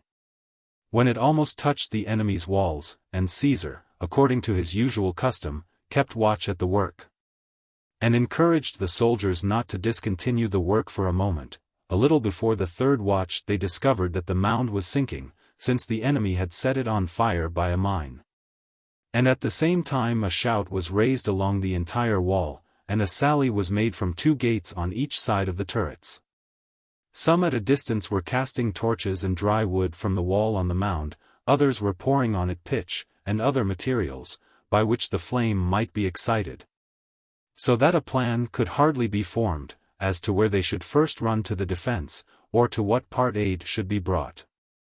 However, as 2 legions always kept guard before the camp by Caesar's orders, and several of them were at stated times at the work, measures were promptly taken. That some should oppose the sallying party, others draw back the towers and make a cut in the rampart. And moreover, that the whole army should hasten from the camp to extinguish the flames. When the battle was going on in every direction, the rest of the night being now spent, and fresh hopes of victory always arose before the enemy, the more so on this account because they saw the coverings of our towers burnt away, and perceived that we, being exposed, could not easily go to give assistance, and they themselves were always relieving the weary with fresh men, and considered that all the safety of Gaul rested on this crisis. There happened in my own view a circumstance which, having appeared to be worthy of record, we thought it ought not to be omitted. A certain Gaul before the gate of the town, who was casting into the fire opposite the turret balls of tallow and fire which were passed along to him, was pierced with a dart on the right side and fell dead. One of those next him stepped over him as he lay, and discharged the same office, when the second man was slain in the same manner by a wound from a crossbow, a third succeeded him, and a fourth succeeded the third, nor was this post left vacant by the besieged, until, the fire of the mound having been extinguished, and the enemy repulsed in every direction, an end was put to the fighting. The Gauls having tried every expedient, as nothing had succeeded, adopted the design of fleeing from the town the next day, by the advice and order of Vercingetorix. They hoped that, by attempting it at the dead of night, they would effect it without any great loss of men, because the camp of Vercingetorix was not far distant from the town, and the extensive marsh which intervened was likely to retard the Romans in the pursuit. And they were now preparing to execute this by night, when the matrons suddenly ran out into the streets, and weeping cast themselves at the feet of their husbands, and requested of them, with every entreaty, that they should not abandon themselves and their common children to the enemy for punishment, because the weakness of their nature and physical powers prevented them from taking to flight. When they saw that they, as fear does not generally admit of mercy in extreme danger, persisted in their resolution, they began to shout aloud, and give intelligence of their flight to the Romans. The Gauls being intimidated by fear of this, lest the passes should be preoccupied by the Roman cavalry, desisted from their design. The next day Caesar, the tower being advanced, and the works which he had determined to raise being arranged, a violent storm arising, thought this no bad time for executing his designs. Because he observed the guards arranged on the walls a little too negligently, and therefore ordered his own men to engage in their work more remissly, and pointed out what he wished to be done. He drew up his soldiers in a secret position within the Vinii, and exhorts them to reap, at least, the harvest of victory proportionate to their exertions. He proposed a reward for those who should first scale the walls, and gave the signal to the soldiers. They suddenly flew out from all quarters and quickly filled the wall.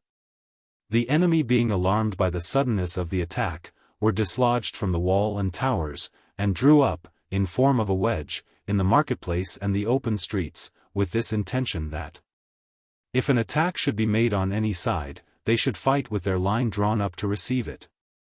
When they saw no one descending to the level ground, and the enemy extending themselves along the entire wall in every direction, fearing lest every hope of flight should be cut off, they cast away their arms, and sought, without stopping, the most remote parts of the town.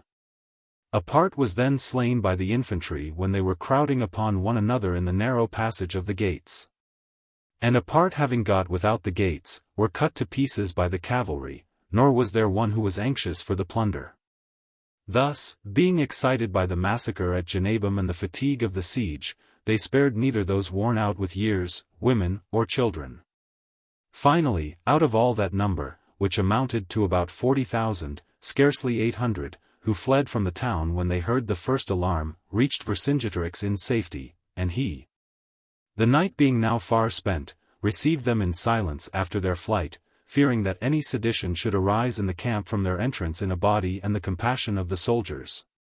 So that, having arranged his friends and the chiefs of the states at a distance on the road, he took precautions that they should be separated and conducted to their fellow countrymen, to whatever part of the camp had been assigned to each state from the beginning. Vercingetorix having convened an assembly on the following day, consoled and encouraged his soldiers in the following words, that they should not be too much depressed in spirit, nor alarmed at their loss.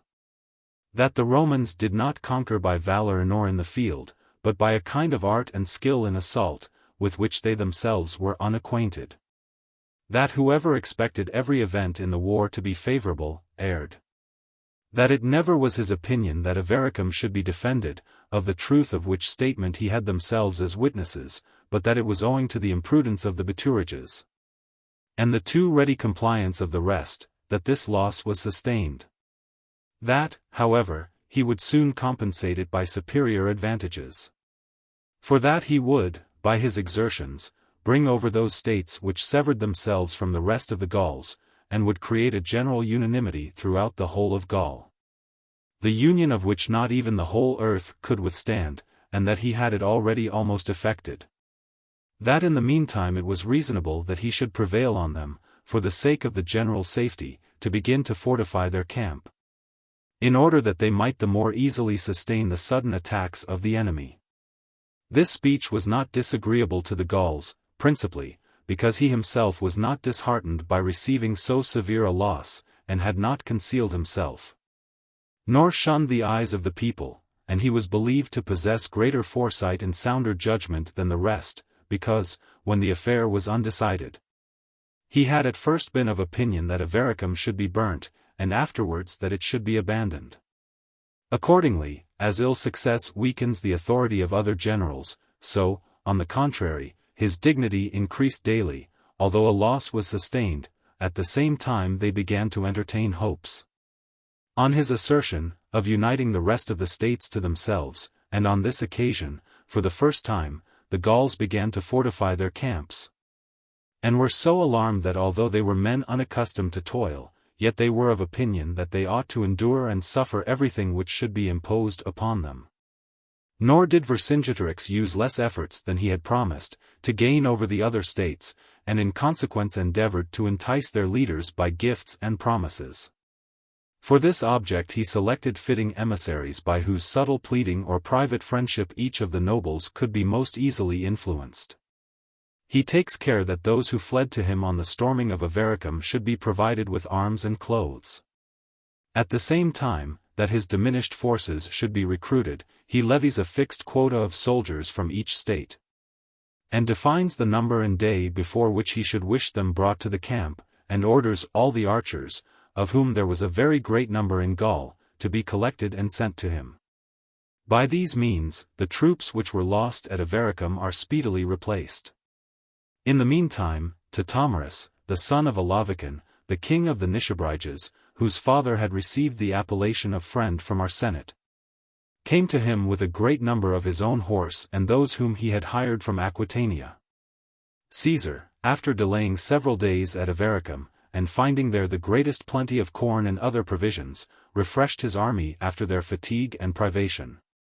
The winter being almost ended, when he was invited by the favorable season of the year to prosecute the war and march against the enemy, and try whether he could draw them from the marshes and woods, or else press them by a blockade. Some noblemen of the Aedui came to him as ambassadors to entreat that in an extreme emergency he should succor their state. That their affairs were in the utmost danger, because, whereas single magistrates had been usually appointed in ancient times and held the power of king for a single year, 2 persons now exercised this office, and each asserted that he was appointed according to their laws. That one of them was Convictolatanus, a powerful and illustrious youth, the other Cotus, sprung from a most ancient family, and personally a man of very great influence and extensive connections. His brother Voletiacus had borne the same office during the last year, that the whole state was up in arms, the Senate divided, the people divided, that each of them had his own adherents. And that, if the animosity would be fomented any longer, the result would be that one part of the state would come to a collision with the other. That it rested with his activity and influence to prevent it.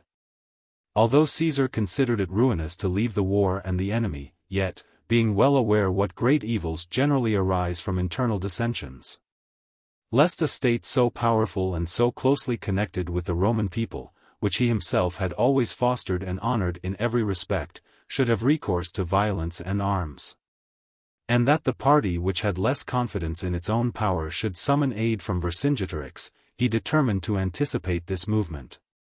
And because, by the laws of the Aedui, it was not permitted those who held the supreme authority to leave the country, he determined to go in person to the Aedui, lest he should appear to infringe upon their government and laws, and summoned all the Senate, and those between whom the dispute was, to meet him at Decitia.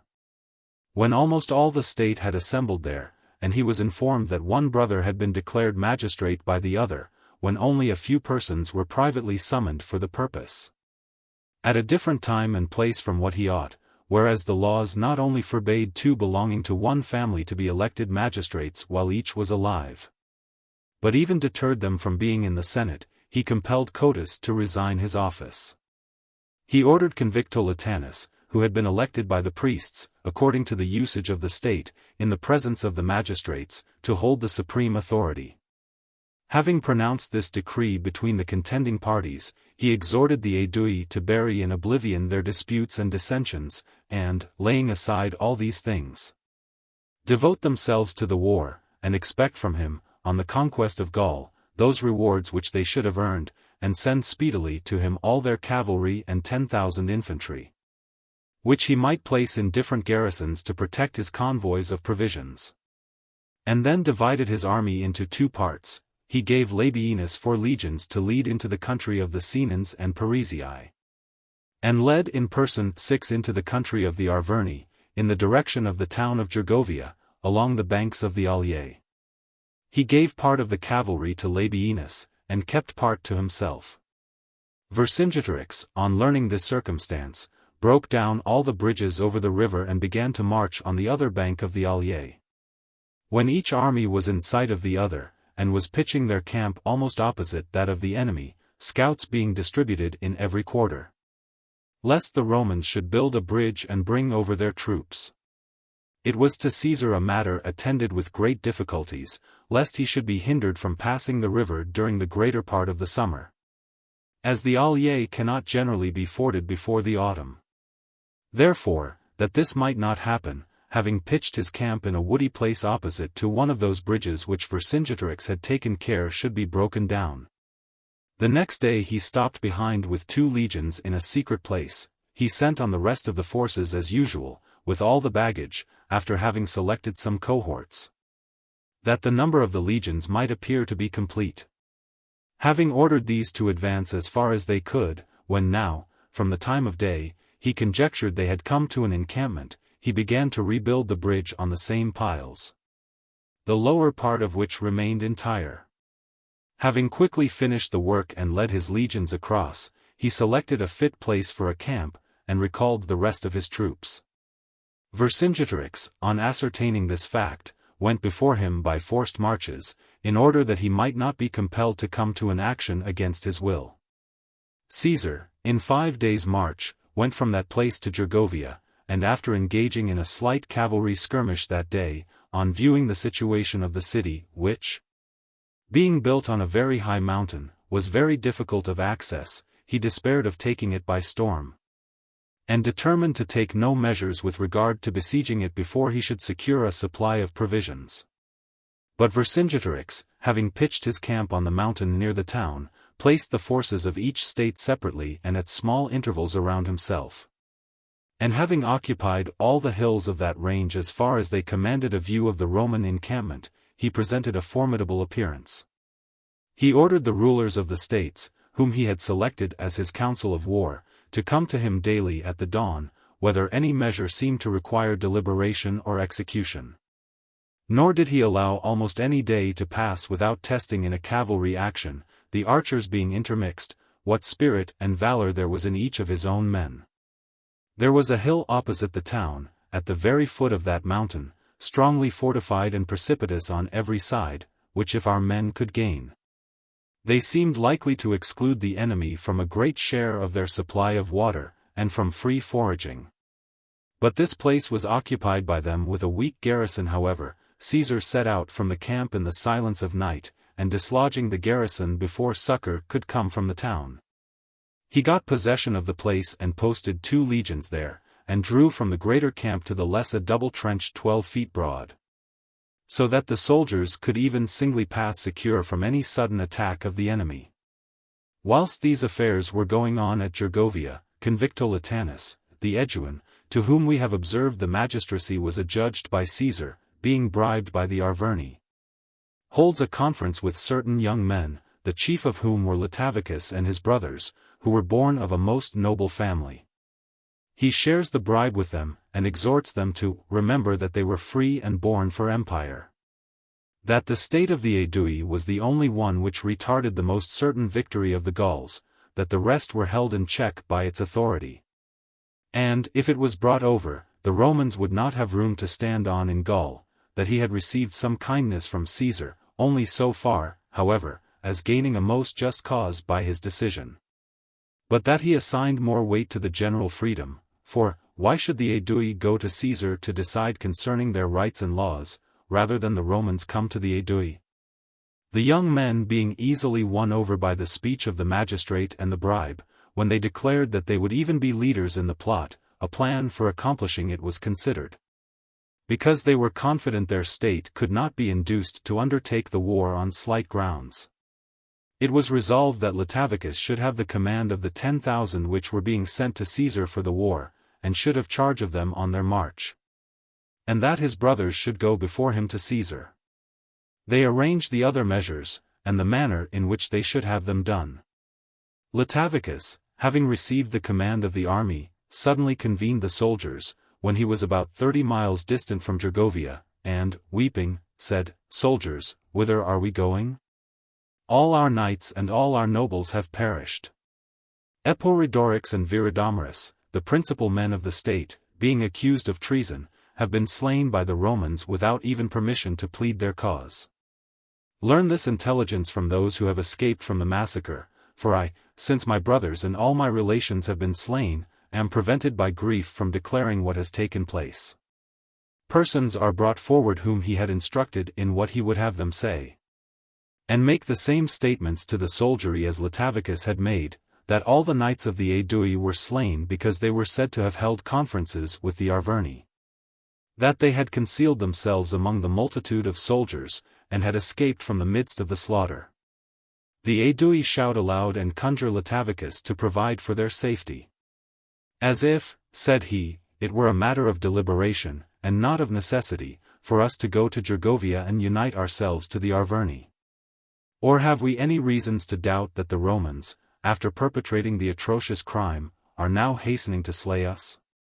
Therefore, if there be any spirit in us, let us avenge the death of those who have perished in a most unworthy manner, and let us slay these robbers. He points to the Roman citizens, who had accompanied them, in reliance on his protection. He immediately seizes a great quantity of corn and provisions, cruelly tortures them, and then puts them to death, sends messengers throughout the entire state of the Aedui, and rouses them completely by the same falsehood concerning the slaughter of their knights and nobles. He earnestly advises them to avenge, in the same manner as he did, the wrongs which they had received. Eporidorix, the Aeduan, a young man born in the highest rank and possessing very great influence at home, and, along with Viridomarus, of equal age and influence, but of inferior birth, whom Caesar had raised from a humble position to the highest rank, on being recommended to him by Diviciacus, had come in the number of horse, being summoned by Caesar by name. These had a dispute with each other for precedence, and in the struggle between the magistrates they had contended with their utmost efforts, the one for convicto latanus, the other for coitus. Of these Eporidorix, on learning the design of Latavicus, lays the matter before Caesar almost at midnight. He entreats that Caesar should not suffer their state to swerve from the alliance with the Roman people, owing to the depraved counsels of a few young men, which he foresaw would be the consequence if so many thousand men should unite themselves to the enemy, as their relations could not neglect their safety, nor the state regard it as a matter of slight importance. Caesar felt great anxiety on this intelligence, because he had always especially indulged the state of the Aedui, and, without any hesitation, draws out from the camp 4 light-armed legions and all the cavalry, nor had he time, at such a crisis, to contract the camp, because the affair seemed to depend upon dispatch. He leaves Caius Fabius, his lieutenant, with 2 legions to guard the camp. When he ordered the brothers of Latavicus to be arrested, he discovers that they had fled a short time before to the camp of the enemy. He encouraged his soldiers not to be disheartened by the labor of the journey on such a necessary occasion, and, after advancing 25 miles, all being most eager, he came in sight of the army of the Aedui, and, by sending on his cavalry, retards and impedes their march. He then issues strict orders to all his soldiers to kill no one. He commands Eporidorix and Viridomarus, who they thought were killed, to move among the cavalry and address their friends. When they were recognized and the treachery of Latavicus discovered, the Aedui began to extend their hands to intimate submission, and, laying down their arms, to deprecate death. Latavicus, with his clansmen, who after the custom of the Gauls consider it a crime to desert their patrons, even in extreme misfortune, flees forth to Gergovia. Caesar, after sending messengers to the state of the Aedui, to inform them that they whom he could have put to death by the right of war were spared through his kindness, and after giving 3 hours of the night to his army for his repose, directed his march to Gergovia. Almost in the middle of the journey, a party of horse that were sent by Fabius stated in how great danger matters were. They inform him that the camp was attacked by a very powerful army, while fresh men were frequently relieving the wearied, and exhausting our soldiers by the incessant toil, since, on account of the size of the camp, they had constantly to remain on the rampart. That many had been wounded by the immense number of arrows and all kinds of missiles, that the engines were of great service in withstanding them. That Fabius, at their departure, leaving only 2 gates open, was blocking up the rest, and was adding breastworks to the ramparts, and was preparing himself for a similar casualty on the following day. Caesar, after receiving this information, reached the camp before sunrise owing to the very great zeal of his soldiers.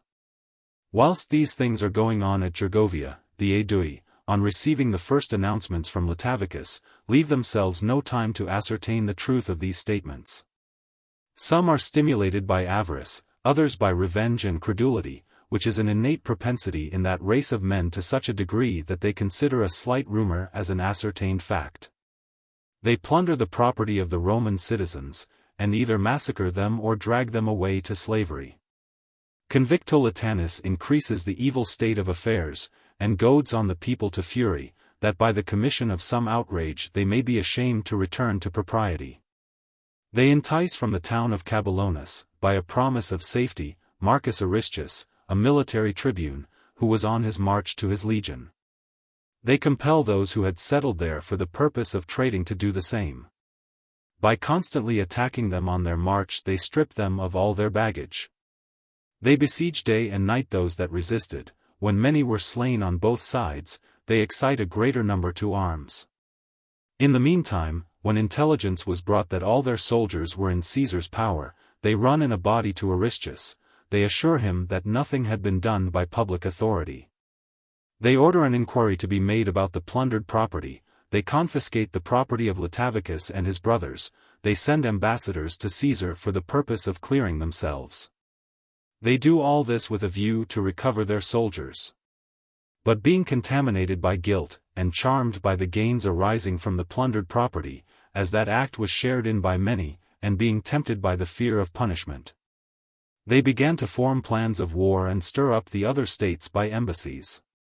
Although Caesar was aware of this proceeding, yet he addresses the ambassadors with as much mildness as he can, that he did not think worse of the state on account of the ignorance and fickleness of the mob, nor would diminish his regard for the Aedui.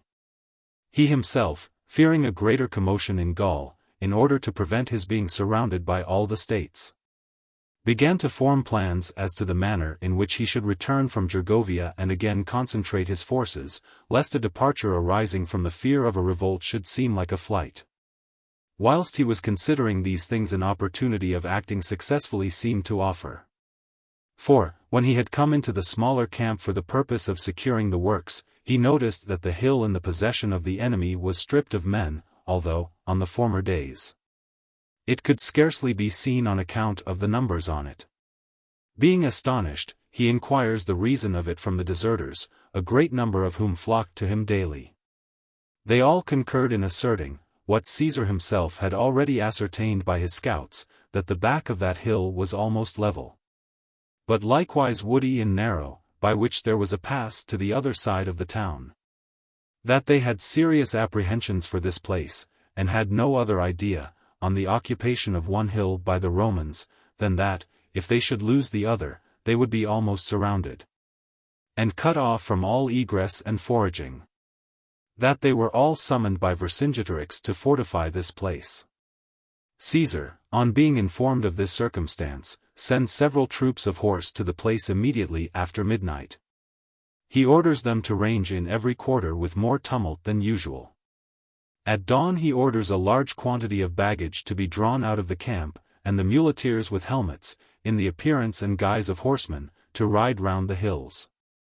To these he adds a few cavalry, with instructions to range more widely to make a show. He orders them all to seek the same quarter by a long circuit. These proceedings were seen at a distance from the town, as Gergovia commanded a view of the camp, nor could the Gauls ascertain at so great a distance what certainty there was in the maneuver. He sends one legion to the same hill, and after it had marched a little, stations it in the lower ground, and conceals it in the woods. The suspicions of the Gauls are increased, and all their forces are marched to that place to defend it. Caesar, having perceived the camp of the enemy deserted, covers the military insignia of his men, conceals the standards, and transfers his soldiers in small bodies from the greater to the less camp, and points out to the lieutenants whom he had placed in command over the respective legions, what he should wish to be done. He particularly advises them to restrain their men from advancing too far, through their desire of fighting, or their hope of plunder. He sets before them what disadvantages the unfavorable nature of the ground carries with it, that they could be assisted by dispatch alone, that success depended on a surprise, and not on a battle. After stating these particulars, he gives the signal for action, and detaches the aedui at the same time by another ascent on the right. The town wall was 1,200 paces distant from the plain and foot of the ascent, in a straight line, if no gap intervened. Whatever circuit was added to this ascent, to make the hill easy, increased the length of the route. But almost in the middle of the hill, the Gauls had previously built a wall 6 feet high, made of large stones, and extending in length as far as the nature of the ground permitted, as a barrier to retard the advance of our men. And leaving all the lower space empty, they had filled the upper part of the hill, as far as the wall of the town, with their camps very close to one another. The soldiers, on the signal being given, quickly advance to this fortification, and passing over it, make themselves masters of the separate camps.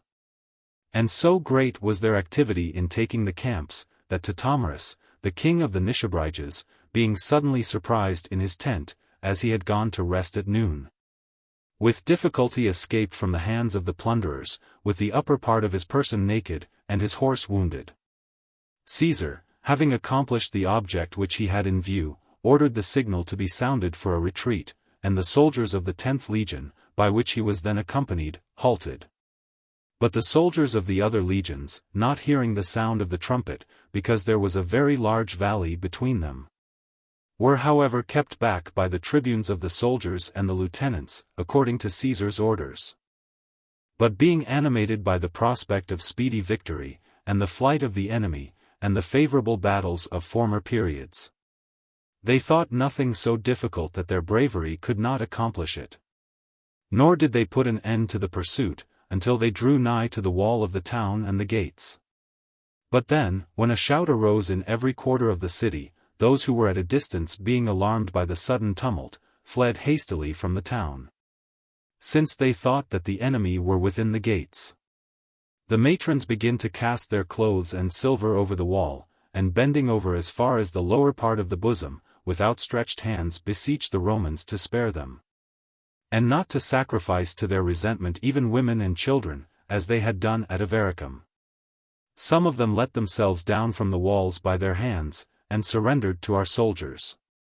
Lucius Fabius, a centurion of the 8th legion, who, it was ascertained, had said that day among his fellow soldiers that he was excited by the plunder of Avaricum, and would not allow anyone to mount the wall before him, finding 3 men of his own company, and being raised up by them, scaled the wall. He himself, in turn, taking hold of them one by one, drew them up to the wall.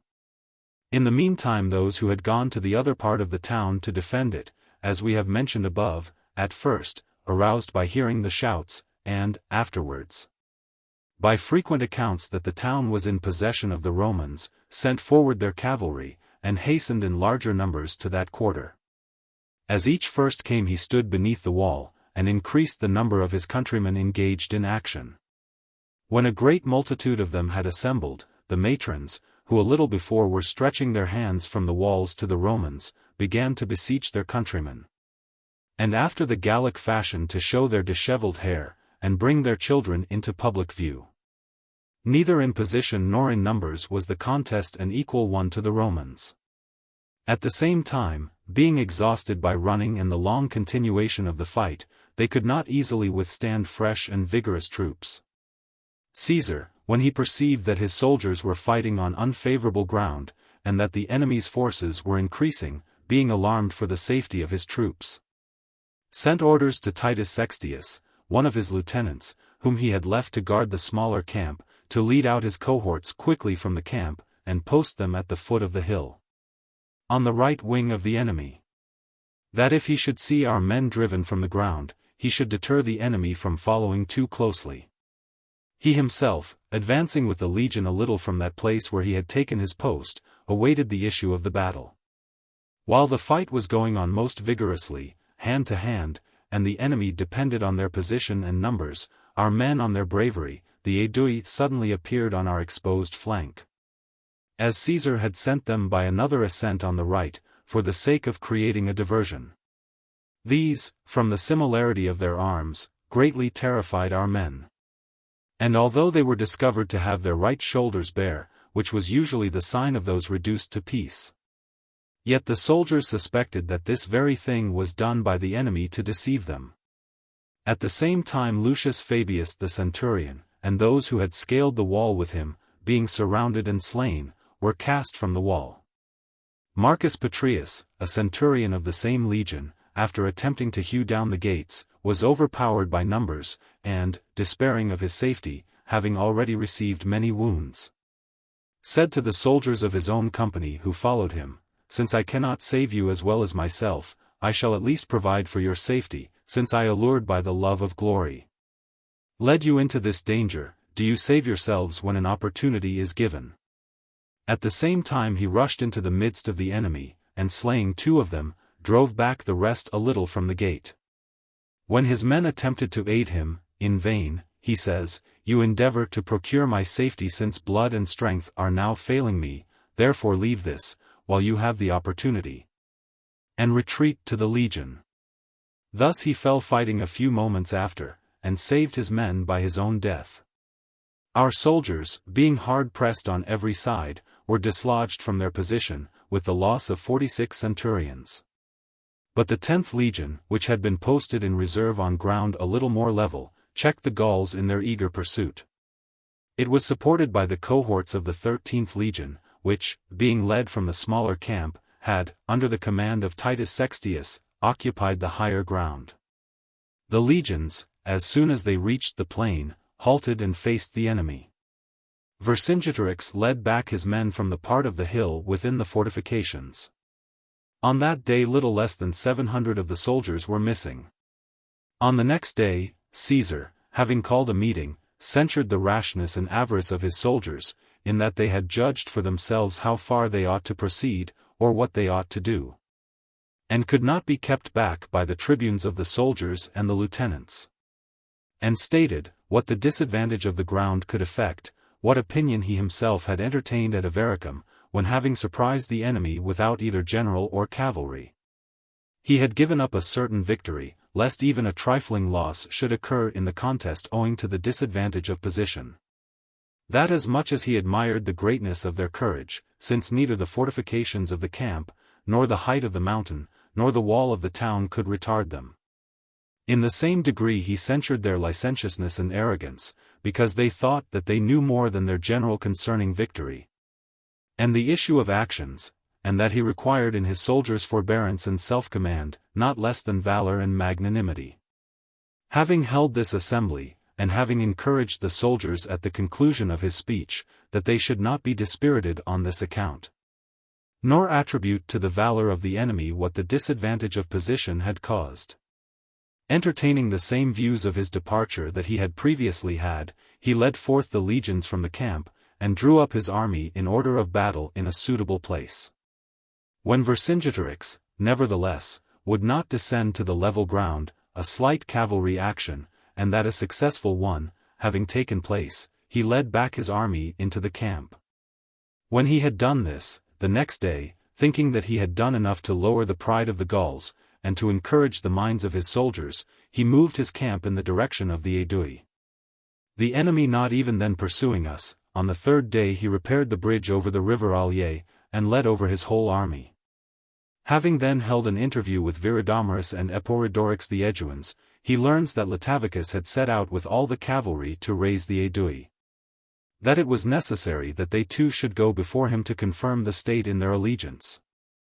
Although he now saw distinctly the treachery of the Aedui in many things, and was of opinion that the revolt of the entire state would be hastened by their departure, yet he thought that they should not be detained, lest he should appear either to offer an insult, or betray some suspicion of fear.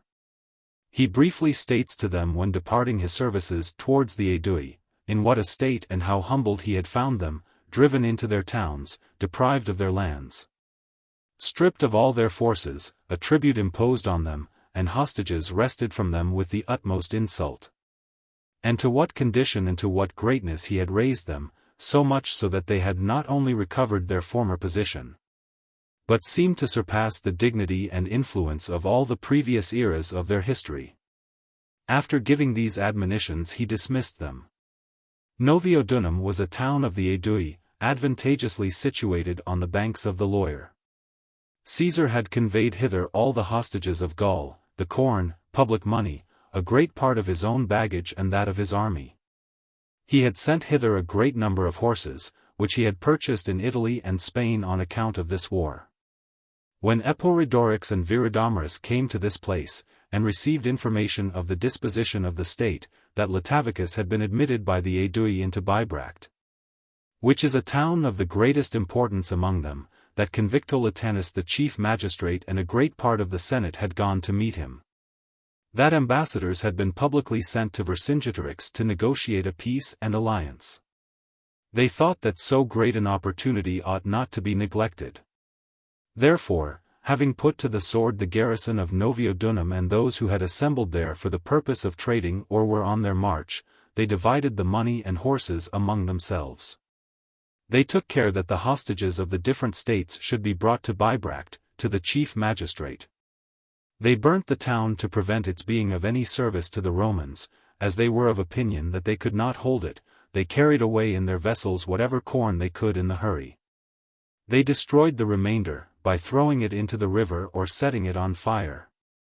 They themselves began to collect forces from the neighboring country, to place guards and garrisons in different positions along the banks of the Loire, and to display the cavalry on all sides to strike terror into the Romans, to try if they could cut them off from a supply of provisions. In which expectation they were much aided, from the circumstance that the Loire had swollen to such a degree from the melting of the snows, that it did not seem capable of being forded at all.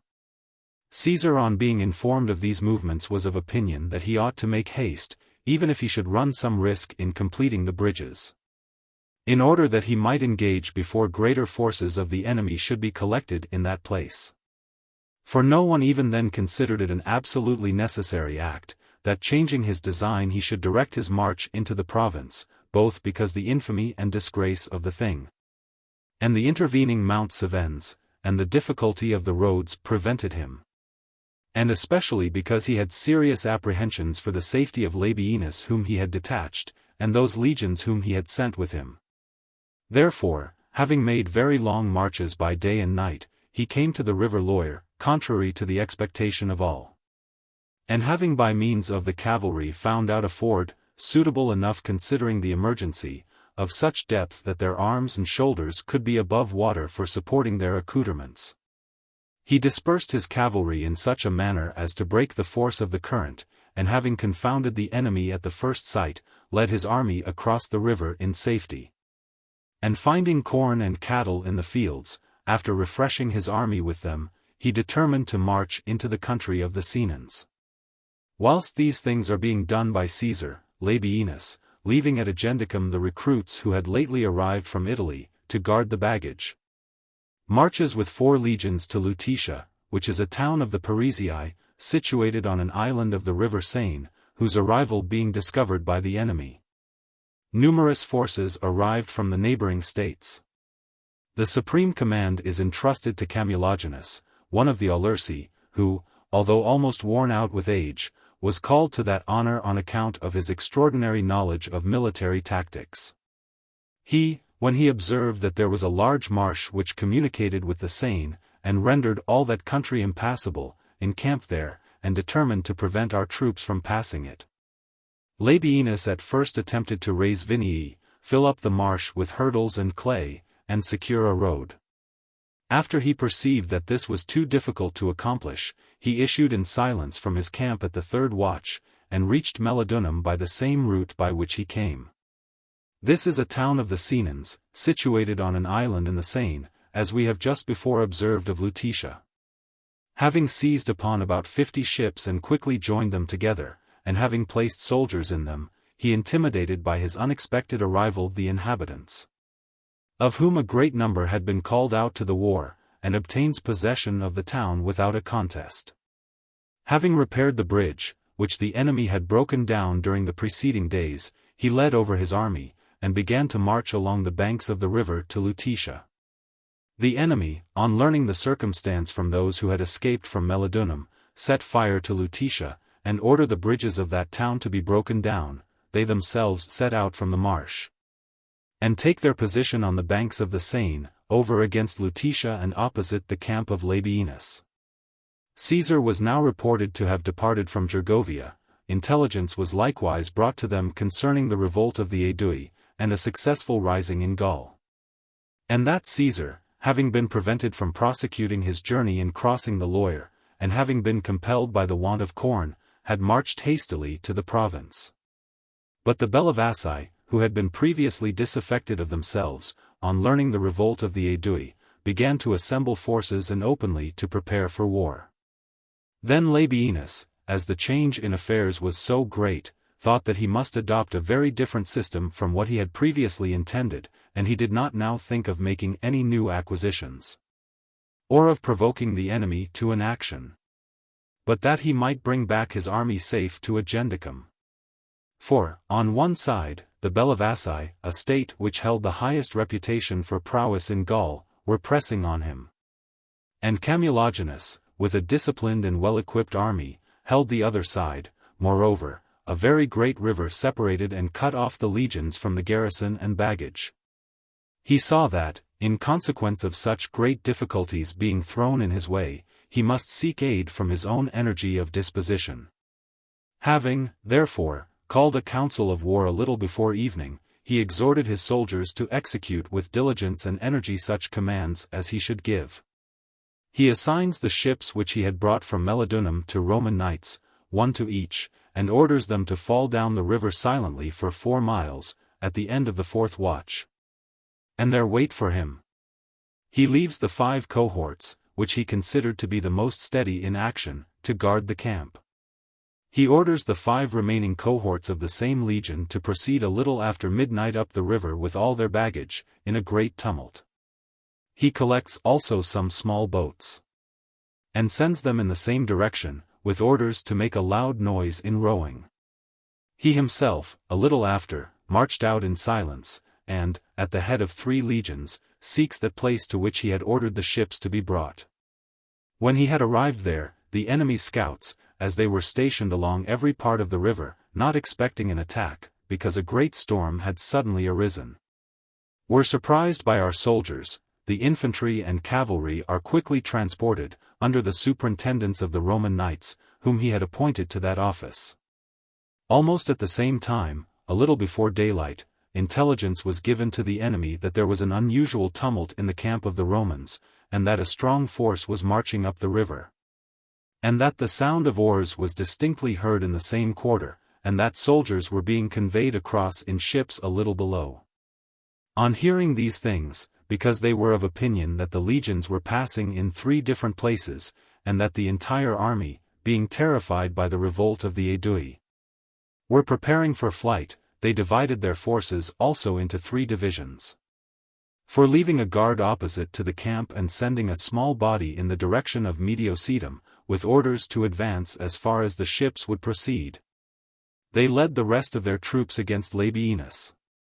By daybreak all our soldiers were brought across and the army of the enemy was in sight. Labienus, having encouraged his soldiers to retain the memory of their ancient valor, and so many most successful actions, and imagined Caesar himself, under whose command they had so often routed the enemy, to be present, gives the signal for action. At the first onset the enemy are beaten and put to flight in the right wing, where the 7th legion stood, on the left wing, which position the 12th legion held. Although the first ranks fell transfixed by the javelins of the Romans, yet the rest resisted most bravely. Nor did any one of them show the slightest intention of flying. Camulogenus, the general of the enemy, was present and encouraged his troops. But when the issue of the victory was still uncertain, and the circumstances which were taking place on the left wing were announced to the tribunes of the 7th legion, they faced about their legion to the enemy's rear and attacked it. Not even then did anyone retreat, but all were surrounded and slain. Camulogenus met the same fate. But those who were left as a guard opposite the camp of Labienus, when they heard that the battle was commenced, marched to aid their countrymen and take possession of a hill, but were unable to withstand the attack of the victorious soldiers. In this manner, mixed with their own fugitives, such as the woods and mountains did not shelter were cut to pieces by our cavalry. When this battle was finished, Labienus returns to Agendicum, where the baggage of the whole army had been left. From it he marched with all his forces to Caesar. The revolt of the Aedui being known, the war grows more dangerous. Embassies are sent by them in all directions. As far as they can prevail by influence, authority, or money, they strive to excite the state to revolt. Having got possession of the hostages whom Caesar had deposited with them, they terrify the hesitating by putting them to death. The Aedui request Vercingetorix to come to them and communicate his plans of conducting the war. On obtaining this request they insist that the chief command should be assigned to them. And when the affair became a disputed question, a council of all Gaul is summoned to Bibracte. They come together in great numbers and from every quarter to the same place. The decision is left to the votes of the mass. All to a man approve of Vercingetorix as their general. The Remi, Lingwans, and Treviri were absent from this meeting. The two former because they attached themselves to the alliance of Rome, the Treviri because they were very remote and were hard pressed by the Germans. Which was also the reason of their being absent during the whole war, and their sending auxiliaries to neither party. The Aedui are highly indignant at being deprived of the chief command. They lament the change of fortune, and miss Caesar's indulgence towards them. However, after engaging in the war, they do not dare to pursue their own measures apart from the rest. Eporidorix and Viridomarus, youths of the greatest promise, submit reluctantly to Vercingetorix. The latter demands hostages from the remaining states, nay, more, appointed a day for this proceeding. He orders all the cavalry, 15,000 in number, to quickly assemble here. He says that he will be content with the infantry which he had before, and would not tempt fortune nor come to a regular engagement. But since he had abundance of cavalry, it would be very easy for him to prevent the Romans from obtaining forage or corn. Provided that they themselves should resolutely destroy their corn and set fire to their houses, by which sacrifice of private property they would evidently obtain perpetual dominion and freedom. After arranging these matters he levies 10,000 infantry on the Aedui and Segusiani, who border on our province. To these he adds 800 horse. He sets over them the brother of Eporidorix, and orders him to wage war against the Allobroges. On the other side he sends the Gabali and the nearest cantons of the Arverni against the Helvii. He likewise sends the Rutini and Cadurci to lay waste the territories of the Volsi Aricomasai. Besides, by secret messages and embassies, he tampers with the Allobroges, whose minds, he hopes, had not yet settled down after the excitement of the late war. To their nobles he promises money, and to their state the dominion of the whole province. The only guards provided against all these contingencies were 22 cohorts, which were collected from the entire province by Lucius Caesar, the lieutenant, and opposed to the enemy in every quarter. The Helvii, voluntarily engaging in battle with their neighbors, are defeated, and Caius Valerius Donatorus, the son of Caburus, the principal man of the state, and several others, being slain. They are forced to retire within their towns and fortifications. The Allobroges, placing guards along the course of the Rhine, defend their frontiers with great vigilance and energy. Caesar, as he perceived that the enemy were superior in cavalry, and he himself could receive no aid from the province or Italy, while all communication was cut off, sends across the Rhine into Germany to those states which he had subdued in the preceding campaigns, and summons from them cavalry and the light-armed infantry, who were accustomed to engage among them. On their arrival, as they were mounted on unserviceable horses, he takes horses from the military tribunes and the rest, nay, even from the Roman knights and veterans, and distributes them among the Germans. In the meantime, whilst these things are going on, the forces of the enemy from the Arverni, and the cavalry which had been demanded from all Gaul, meet together. A great number of these having been collected, when Caesar was marching into the country of the Sequani, through the confines of the Lingwans. In order that he might the more easily render aid to the province, Vercingetorix encamped in 3 camps, about 10 miles from the Romans, and having summoned the commanders of the cavalry to a council, he shows that the time of victory was come. That the Romans were fleeing into the province and leaving Gaul, that this was sufficient for obtaining immediate freedom, but was of little moment in acquiring peace and tranquility for the future. For the Romans would return after assembling greater forces, and would not put an end to the war. Therefore they should attack them on their march, when encumbered. If the infantry should be obliged to relieve their cavalry, and be retarded by doing so, the march could not be accomplished, if, abandoning their baggage, they should provide for their safety, a result which, he trusted, was more likely to ensue, they would lose both property and character. For as to the enemy's horse, they ought not to entertain a doubt that none of them would dare to advance beyond the main body. In order that they, the Gauls, may do so with greater spirit, he would marshal all their forces before the camp, and intimidate the enemy.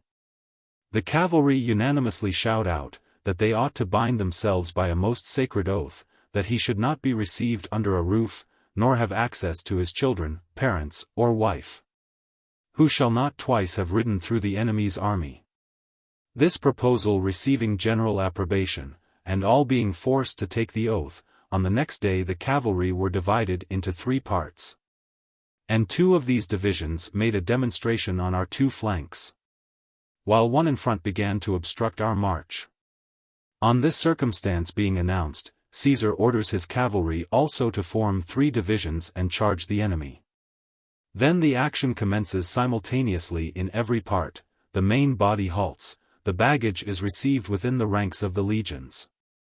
If our men seemed to be distressed, or hard-pressed in any quarter, Caesar usually ordered the troops to advance, and the army to wheel round in that quarter. Which conduct retarded the enemy in the pursuit, and encouraged our men by the hope of support. At length the Germans, on the right wing, having gained the top of the hill, dislodge the enemy from their position and pursue them even as far as the river at which Vercingetorix with the infantry was stationed, and slay several of them. The rest, on observing this action, fearing lest they should be surrounded, betake themselves to flight. A slaughter ensues in every direction, and 3 of the noblest of the Aedui are taken and brought to Caesar, Cotus, the commander of the cavalry, who had been engaged in the contest with Convicto Latanus the last election, Cavarilus, who had held the command of the infantry after the revolt of Latavicus, and Eporidorix, under whose command the Aedui had engaged in war against the Sequani, before the arrival of Caesar. All his cavalry being routed, Vercingetorix led back his troops in the same order as he had arranged them before the camp, and immediately began to march to Alesia, which is a town of the Mandubii, and ordered the baggage to be speedily brought forth from the camp, and follow him closely. Caesar, having conveyed his baggage to the nearest hill, and having left 2 legions to guard it, pursued as far as the time of day would permit. And after slaying about 3,000 of the rear of the enemy, encamped at Alesia on the next day. On reconnoitering the situation of the city, finding that the enemy were panic-stricken, because the cavalry in which they placed their chief reliance were beaten, he encouraged his men to endure the toil, and began to draw a line of circumvallation round Alesia. The town itself was situated on the top of a hill, in a very lofty position, so that it did not appear likely to be taken, except by a regular siege. 2 rivers, on 2 different sides, washed the foot of the hill. Before the town lay a plain of about 3 miles in length. On every other side hills at a moderate distance, and of an equal degree of height, surrounded the town. The army of the Gauls had filled all the space under the wall, comprising the part of the hill which looked to the rising sun, and had drawn in front a trench and a stone wall 6 feet high. The circuit of that fortification, which was commenced by the Romans, comprised 11 miles. The camp was pitched in a strong position, and 23 redoubts were raised in it, in which sentinels were placed by day, lest any sally should be made suddenly. And by night the same were occupied by watches and strong guards. The work having been begun, a cavalry action ensues in that plain, which we have already described as broken by hills, and extending 3 miles in length. The contest is maintained on both sides with the utmost vigor. Caesar sends the Germans to aid our troops when distressed, and draws up the legions in front of the camp, lest any sally should be suddenly made by the enemy's infantry. The courage of our men is increased by the additional support of the legions. The enemy being put to flight, hinder one another by their numbers, and as only the narrower gates were left open, are crowded together in them. Then the Germans pursue them with vigor even to the fortifications. A great slaughter ensues, some leave their horses, and endeavor to cross the ditch and climb the wall. Caesar orders the legions which he had drawn up in front of the rampart to advance a little. The Gauls, who were within the fortifications, were no less panic-stricken, thinking that the enemy were coming that moment against them, and unanimously shout, "To arms!" Some in their alarm rush into the town. Vercingetorix orders the gates to be shut, lest the camp should be left undefended. The Germans retreat, after slaying many and taking several horses. Vercingetorix adopts the design of sending away all his cavalry by night, before the fortifications should be completed by the Romans. He charges them when departing, that each of them should go to his respective state, and press for the war all who were old enough to bear arms. He states his own merits, and conjures them to consider his safety, and not surrender him, who had deserved so well of the general freedom, to the enemy for torture. He points out to them that, if they should be remiss, 80,000 chosen men would perish with him. That, upon making a calculation, he had barely corn for 30 days, but could hold out a little longer by economy. After giving these instructions he silently dismisses the cavalry in the second watch. On that side where our works were not completed, he orders all the corn to be brought to himself. He ordains capital punishment to such as should not obey. He distributes among them, man by man, the cattle, great quantities of which had been driven there by the mandubii. He began to measure out the corn sparingly, and by little and little, he receives into the town all the forces which he had posted in front of it. In this manner he prepares to await the succors from Gaul, and carry on the war. Caesar, on learning these proceedings from the deserters and captives, adopted the following system of fortification. He dug a trench 20 feet deep, with perpendicular sides, in such a manner that the base of this trench should extend so far as the edges were apart at the top. He raised all his other works at a distance of 400 feet from that ditch. He did that with this intention, lest, since he necessarily embraced so extensive an area, and the whole works could not be easily surrounded by a line of soldiers, a large number of the enemy should suddenly, or by night, sally against the fortifications. Or lest they should by day cast weapons against our men while occupied with the works. Having left this interval, he drew 2 trenches 15 feet broad, and of the same depth. The innermost of them, being in low and level ground, he filled with water conveyed from the river. Behind these he raised a rampart and wall 12 feet high. To this he added a parapet and battlements, with large stakes cut like stag's horns, projecting from the junction of the parapet and battlements, to prevent the enemy from scaling it, and surrounded the entire work with turrets, which were 80 feet distant from one another. It was necessary, at one and the same time, to procure timber for the rampart, lay in supplies of corn, and raise also extensive fortifications. And the available troops were in consequence of this reduced in number, since they used to advance to some distance from the camp, and sometimes the Gauls endeavored to attack our works, and to make a sally from the town by several gates and in great force. On which Caesar thought that further additions should be made to these works, in order that the fortifications might be defensible by a small number of soldiers. Having, therefore, cut down the trunks of trees or very thick branches, and having stripped their tops of the bark, and sharpened them into a point, he drew a continued trench everywhere 5 feet deep. These stakes being sunk into this trench, and fastened firmly at the bottom, to prevent the possibility of their being torn up, had their branches only projecting from the ground. There were 5 rows in connection with, and intersecting each other, and whoever entered within them were likely to impale themselves on very sharp stakes. The soldiers called these cipi. Before these, which were arranged in oblique rows in the form of a quincunx, pits 3 feet deep were dug, which gradually diminished in depth to the bottom. In these pits tapering stakes, of the thickness of a man's thigh, sharpened at the top and hardened in the fire, were sunk in such a manner as to project from the ground not more than 4 inches. at the same time for the purpose of giving them strength and stability. They were each filled with trampled clay to the height of 1 foot from the bottom. The rest of the pit was covered over with osiers and twigs, to conceal the deceit. 8 rows of this kind were dug, and were 3 feet distant from each other. They called this a lily from its resemblance to that flower. Stakes a foot long, with iron hooks attached to them, were entirely sunk in the ground before these, and were planted in every place at small intervals. These they called spurs.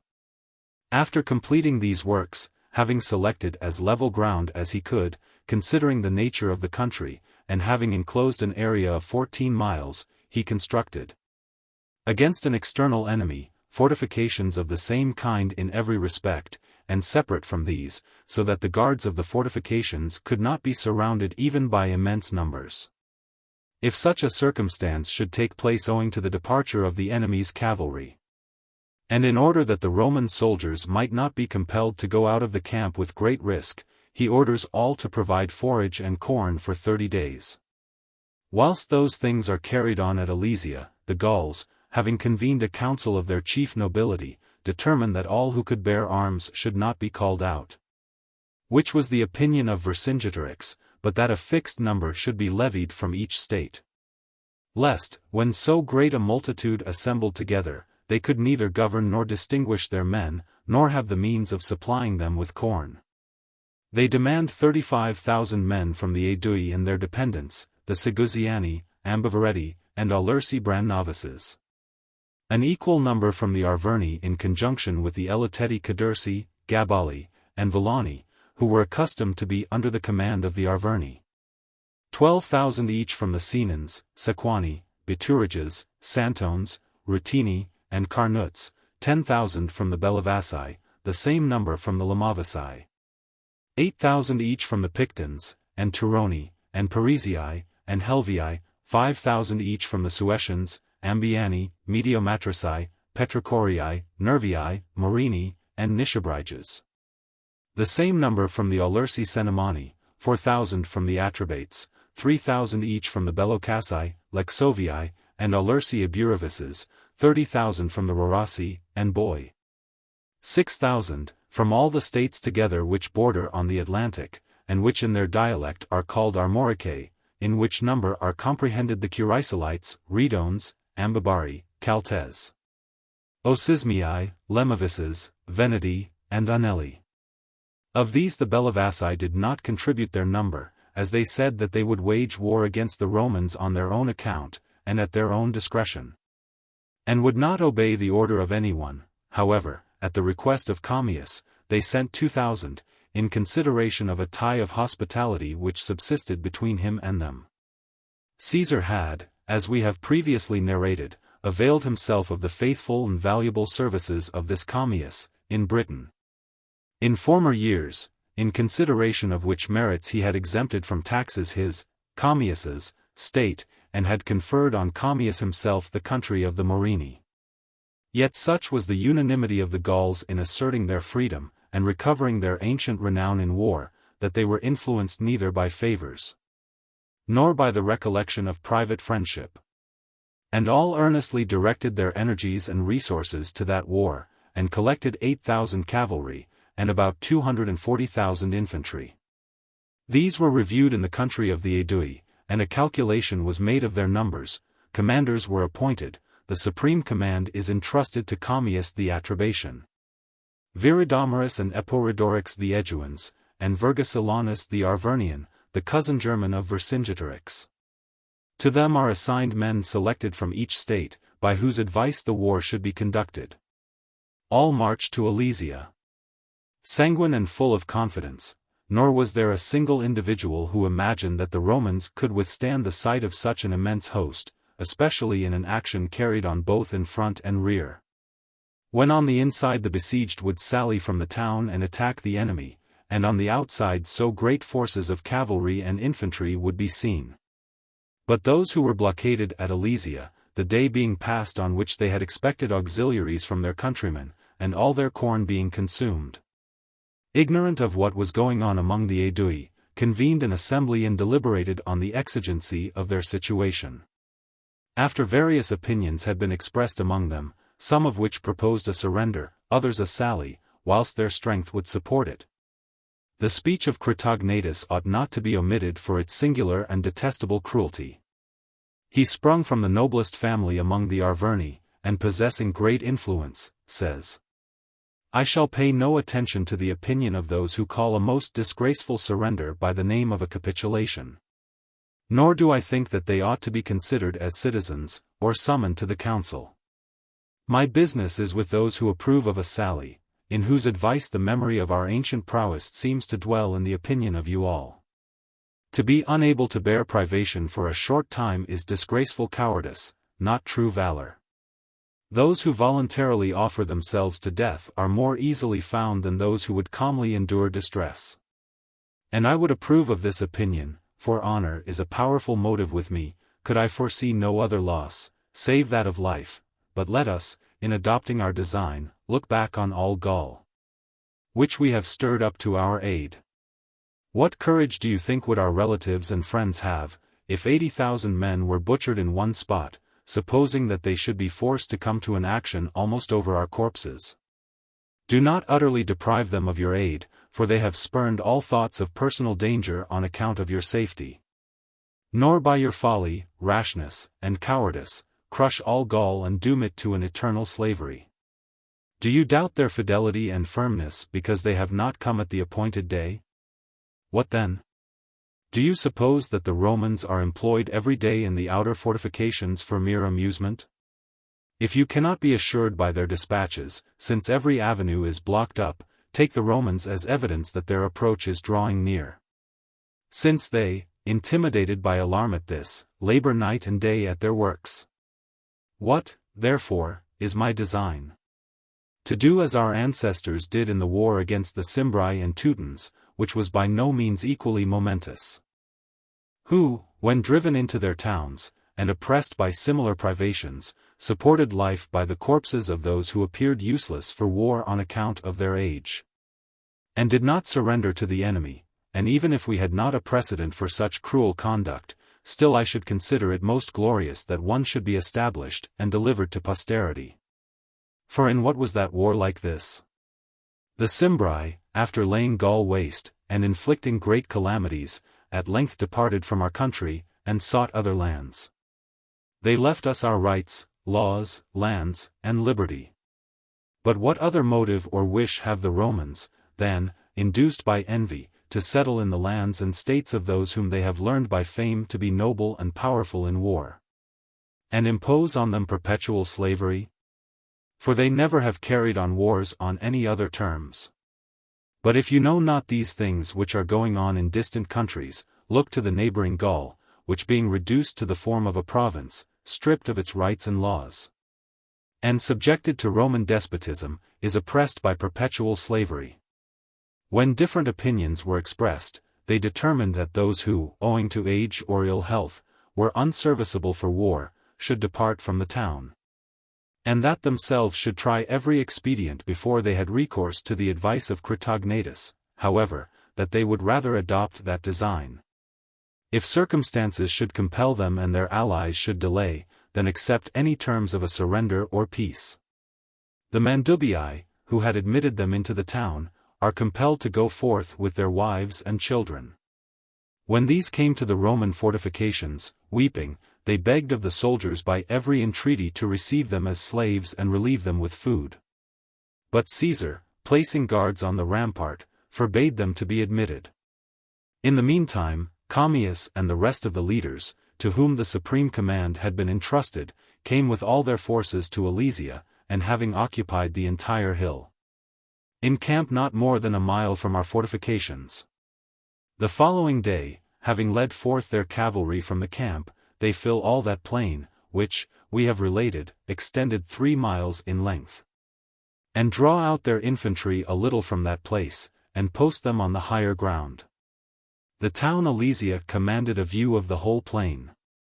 The besieged run together when these auxiliaries were seen, mutual congratulations ensue, and the minds of all are elated with joy.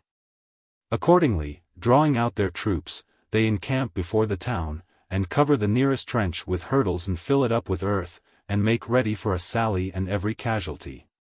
Caesar, having stationed his army on both sides of the fortifications, in order that, if occasion should arise, each should hold and know his own post, orders the cavalry to issue forth from the camp and commence action. There was a commanding view from the entire camp, which occupied a ridge of hills, and the minds of all the soldiers anxiously awaited the issue of the battle.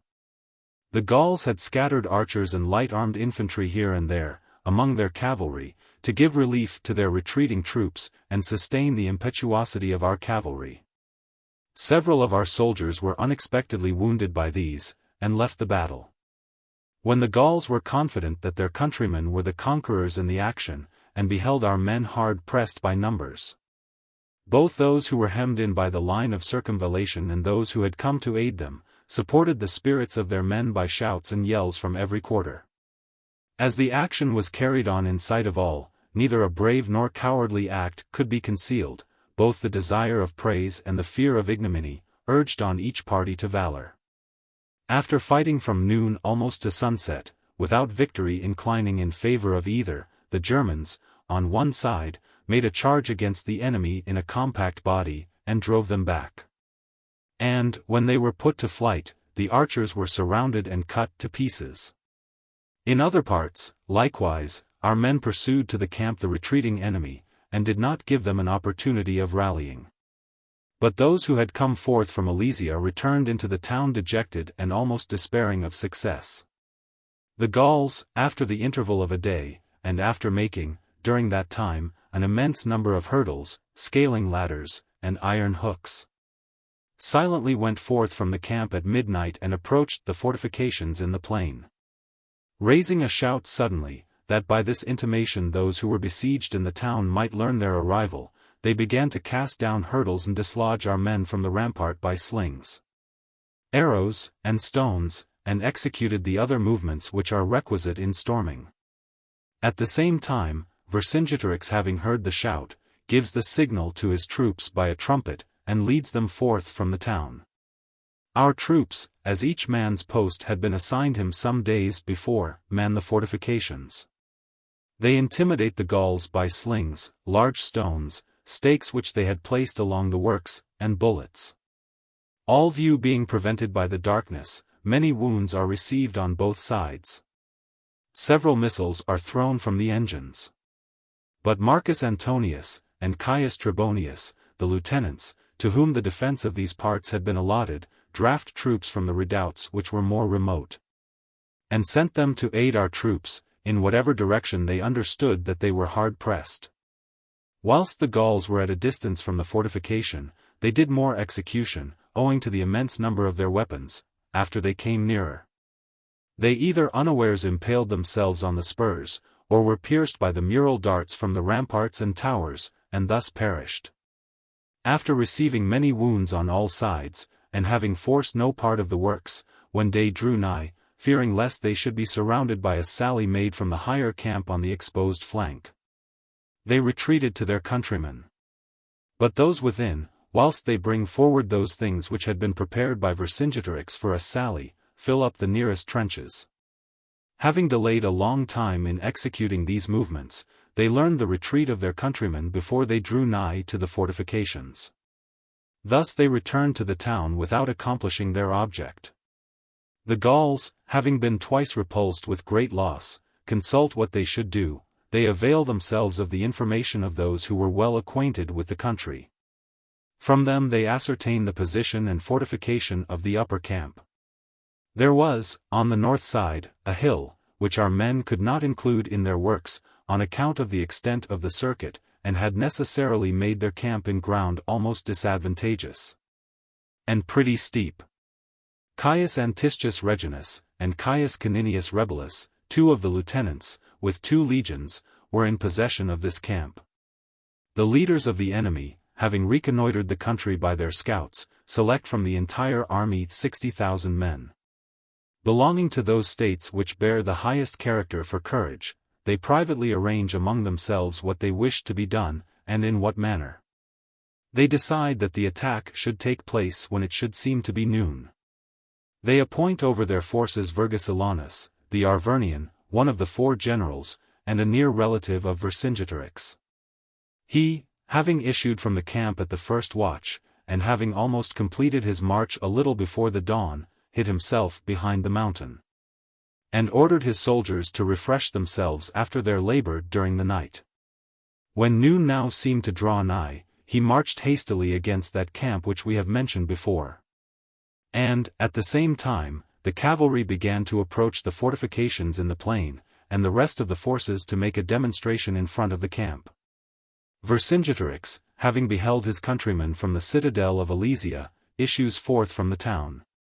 He brings forth from the camp long hooks, movable penthouses, mural hooks, and other things, which he had prepared for the purpose of making a sally. They engage on all sides at once, and every expedient is adopted. They flock to whatever part of the work seemed weakest. The army of the Romans is distributed along their extensive lines, and with difficulty meets the enemy in every quarter. The shouts which were raised by the combatants in their rear, had a great tendency to intimidate our men. Because they perceived that their danger rested on the valor of others, for generally all evils which are distant most powerfully alarm men's minds. Caesar, having selected a commanding situation, sees distinctly whatever is going on in every quarter, and sends assistance to his troops when hard pressed. The idea uppermost in the minds of both parties is, that the present is the time in which they would have the fairest opportunity of making a struggle. The Gauls despairing of all safety, unless they should succeed in forcing the lines, the Romans expecting an end to all their labors if they should gain the day.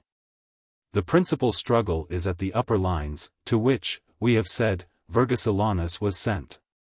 The least elevation of ground, added to a declivity, exercises a momentous influence. Some are casting missiles, others, forming a testudo, advance to the attack, fresh men by turns relieve the wearied. The earth, heaped up by all against the fortifications, gives the means of ascent to the Gauls, and covers those works which the Romans had concealed in the ground. Our men have no longer arms or strength. Caesar, on observing these movements, sends Labienus with 6 cohorts to relieve his distressed soldiers. He orders him, if he should be unable to withstand them, to draw off the cohorts and make a sally. But not to do this except through necessity. He himself goes to the rest, and exhorts them not to succumb to the toil. He shows them that the fruits of all former engagements depend on that day and hour. The Gauls within, despairing of forcing the fortifications in the plains on account of the greatness of the works, attempt the places precipitous in ascent. Hither they bring the engines which they had prepared. By the immense number of their missiles they dislodge the defenders from the turrets, they fill the ditches with clay and hurdles, then clear the way. They tear down the rampart and breastwork with hooks. Caesar sends at first young Brutus, with 6 cohorts, and afterwards Caius Fabius, his lieutenant, with 7 others. Finally, as they fought more obstinately, he leads up fresh men to the assistance of his soldiers. After renewing the action, and repulsing the enemy, he marches in the direction in which he had sent Labienus, drafts 4 cohorts from the nearest redoubt, and orders part of the cavalry to follow him, and part to make the circuit of the external fortifications and attack the enemy in the rear. Labienus, when neither the ramparts or ditches could check the onset of the enemy, informs Caesar by messengers of what he intended to do. Caesar hastens to share in the action.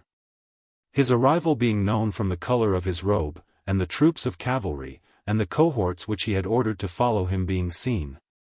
As these low and sloping grounds were plainly visible from the eminences, the enemy joined battle. A shout being raised by both sides, it was succeeded by a general shout along the ramparts and whole line of fortifications. Our troops, laying aside their javelins, carry on the engagement with their swords. The cavalry is suddenly seen in the rear of the Gauls, the other cohorts advance rapidly. The enemy turn their backs, the cavalry intercept them in their flight, and a great slaughter ensues. Sedulius the general and chief of the Lemovices is slain. Vergesilanus, the Arvernian, is taken alive in the flight. 74 military standards are brought to Caesar, and few out of so great a number returned safe to their camp. The besieged, beholding from the town the slaughter and flight of their countrymen, despairing of safety, lead back their troops from the fortifications. A flight of the Gauls from their camp immediately ensues on hearing of this disaster, and had not the soldiers been wearied by sending frequent reinforcements, and the labor of the entire day, all the enemy's forces could have been destroyed. Immediately after midnight, the cavalry are sent out and overtake the rear, a great number are taken or cut to pieces, the rest by flight escape in different directions to their respective states. Vercingetorix, having convened a council the following day, declares, that he had undertaken that war, not on account of his own exigencies, but on account of the general freedom. And since he must yield to fortune, he offered himself to them for either purpose, whether they should wish to atone to the Romans by his death, or surrender him alive. Ambassadors are sent to Caesar on this subject. He orders their arms to be surrendered, and their chieftains delivered up. He seated himself at the head of the lines in front of the camp, the Gallic chieftains are brought before him. They surrender Vercingetorix, and lay down their arms. Reserving the Aedui and Arverni, to try if he could gain over, through their influence, their respective states, he distributes one of the remaining captives to each soldier throughout the entire army, as plunder. After making these arrangements, he marches into the country of the Aedui, and recovers that state. To this place ambassadors are sent by the Arverni, who promise that they will execute his commands. He demands a great number of hostages. He sends the legions to winter quarters. He restores about 20,000 captives to the Aedui and Arverni. He orders Titus Labienus to march into the country of the Sequani with 2 legions and the cavalry, and to him he attaches Marcus Sempronius Rutilius. He places Caius Fabius, and Lucius Minucius Basilis, with 2 legions in the country of the Remi, lest they should sustain any loss from the Bellavassi in their neighborhood. He sends Caius Antiscius Reginus into the country of the Ambivareti, Titus Sextius into the territories of the Bituriges, and Caius Caninius Rebellus into those of the Rutini, with 1 legion each. He stations Quintus Tullius Cicero, and Publius Sulpicius among the Aedui at Cabillo and Matisco on the Saone, to procure supplies of corn. He himself determines to winter at Bibracte. A supplication of 20 days is decreed by the Senate at Rome, on learning these successes from Caesar's dispatches.